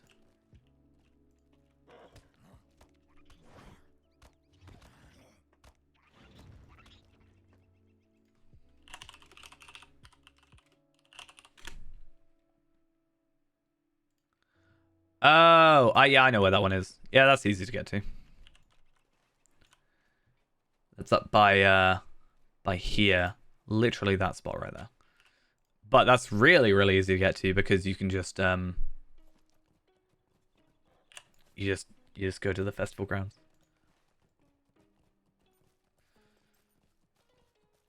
It's Blackwall's Roost and there. Okay, so there's nothing in Chetwood of use to us actually. I just have to slightly hope that my apprentice scroll case is, like, good.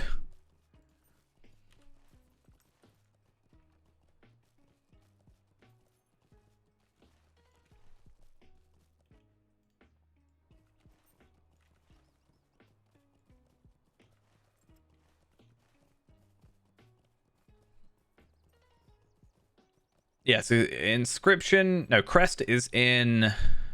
Inscription is in this bit. Crest is in Bree. And then we'll go here and then to the Inscription, which is there. Or the Crest. Then pop up there to then up to here. And yeah. Sounds like a plan. It's almost like I kind of know what I'm doing. Believe it or not. Because I sure don't sometimes.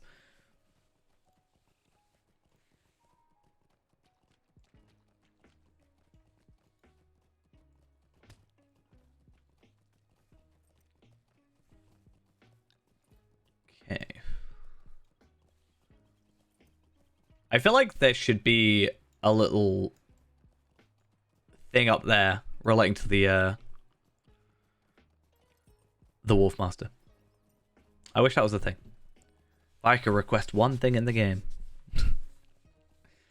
Clearly that would be it. Nothing else.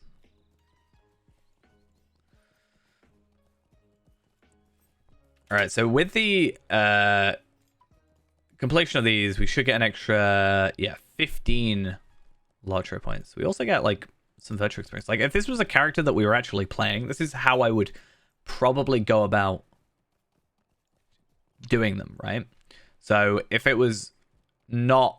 Nowadays, I find it easier just to get them to level 20 first, and then I can kind of just deck them out with gear. I personally go to level 25, and then I can get the Barrows gear from the Skirmish Camp. But if I was playing normally, quote-unquote, I would think this is the best way to do it, right? So you go through Odluin, you go through, like, Bree, you get, like... I think I'm level 15, which is roughly where you'd be starting the Epic, maybe. And then I've got, 3 of these already maxed out, and I've got my confidence probably maxing out in a minute. Like, this is definitely gonna get to 7. I can pretty much guarantee you. Technically, it would get to 8, I think, if we were that high level.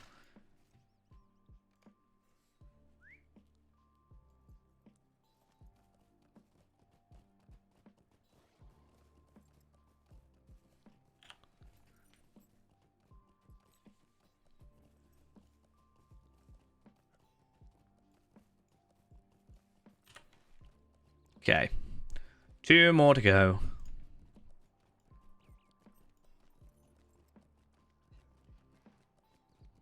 It's gonna be nice to hit the 2,000 mark soon.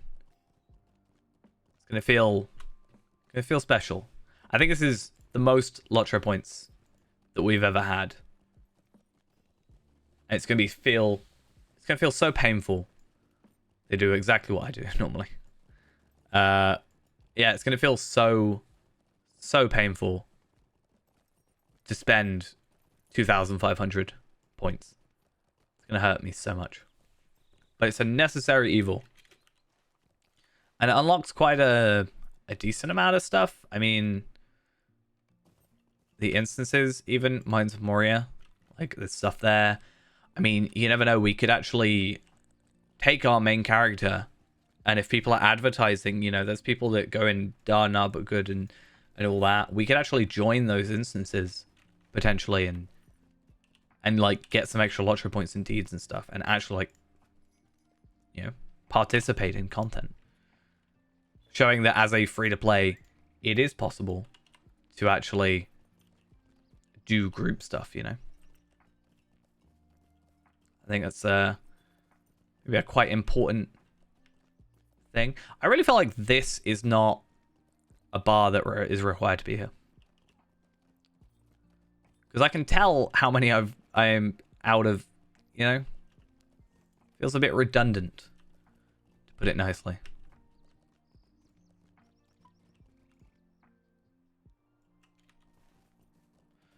Okay, and with this deed completion, we shall be done with this character, at least on stream for the moment. I think I will probably try and farm him up. It does make sense to do that, so I will go and do that to 20, because it'll take an hour or two or so. Cool. Ruins of Breland also completed. How many Lotro points was it? Gonna be 1,875. Which leaves us 620 Lotro points away from Moria. Closer and closer by the day. But I think, as I said, if I can just, in the background, farm up some stuff, which it's not unheard of that people would maybe do, you know, especially with like the make all and stuff. I'm trying to work out how to get out of it. If we could do that and just, you know, in an hour or two, just farm up, and then just go purchase for marks these other things, I don't think that's such a bad idea. So we'll probably do that. It'll get us closer, and I think, you know, why not? I guess. Because we were doing that for the longest time, so it doesn't stop us doing it now. But yeah, I'm quite surprised by how many of these we got. If we were level 17, right, we basically, assuming that we got to 23 with a character, we already have wit, zeal, valor, confidence, and determination maxed at this level, obviously. But by the time we're 23, they're going to be 11. So there's obviously still room there. But like, that's quite, I don't know, I feel like it's quite good. And having these just actually be able to be something we can benefit from is also just really nice. So I think at some point we need to work out, as we clearly can max out at least 3, we need to work out which ones are best for us. I think Wit, Valor, Zeal are just kind of generic ones. Same with Confidence and Determination. Zeal is basically just determination, but for might instead of agility. It works. That's just more crit and physical mastery. I almost wonder if determination, zeal, valor, just for the pure physical mastery, rather than worrying about crit. Maybe. We'll see. But I think for now, that is just going to be done. One last thing, actually. I'm going to unbox this. No, it's not. Okay. I think for now, that's going to be it. So we will finish off a little bit early, but I still think we made some very good progress in the meantime. I'm going to keep an eye out if I can for that recipe, because that'll be quite nice. And I guess we'll see how that goes. But for now, that's going to be it. Thanks for all coming along. Hope you enjoyed. And I will see you on the next stream, which will be maybe Monday. I think I'm pulling like a quadruple shift this weekend. I think I'm doing like Friday night, Saturday morning, Saturday night, Sunday morning. And then I'll probably just be like conked out till Tuesdays, like Monday. So Monday will probably be the next guaranteed stream. But we might pop in between now and then. In the meantime, I'm going to hopefully get some work done editing. But thank you all for coming along, as I said. And I'll see you guys all next time. Bye-bye.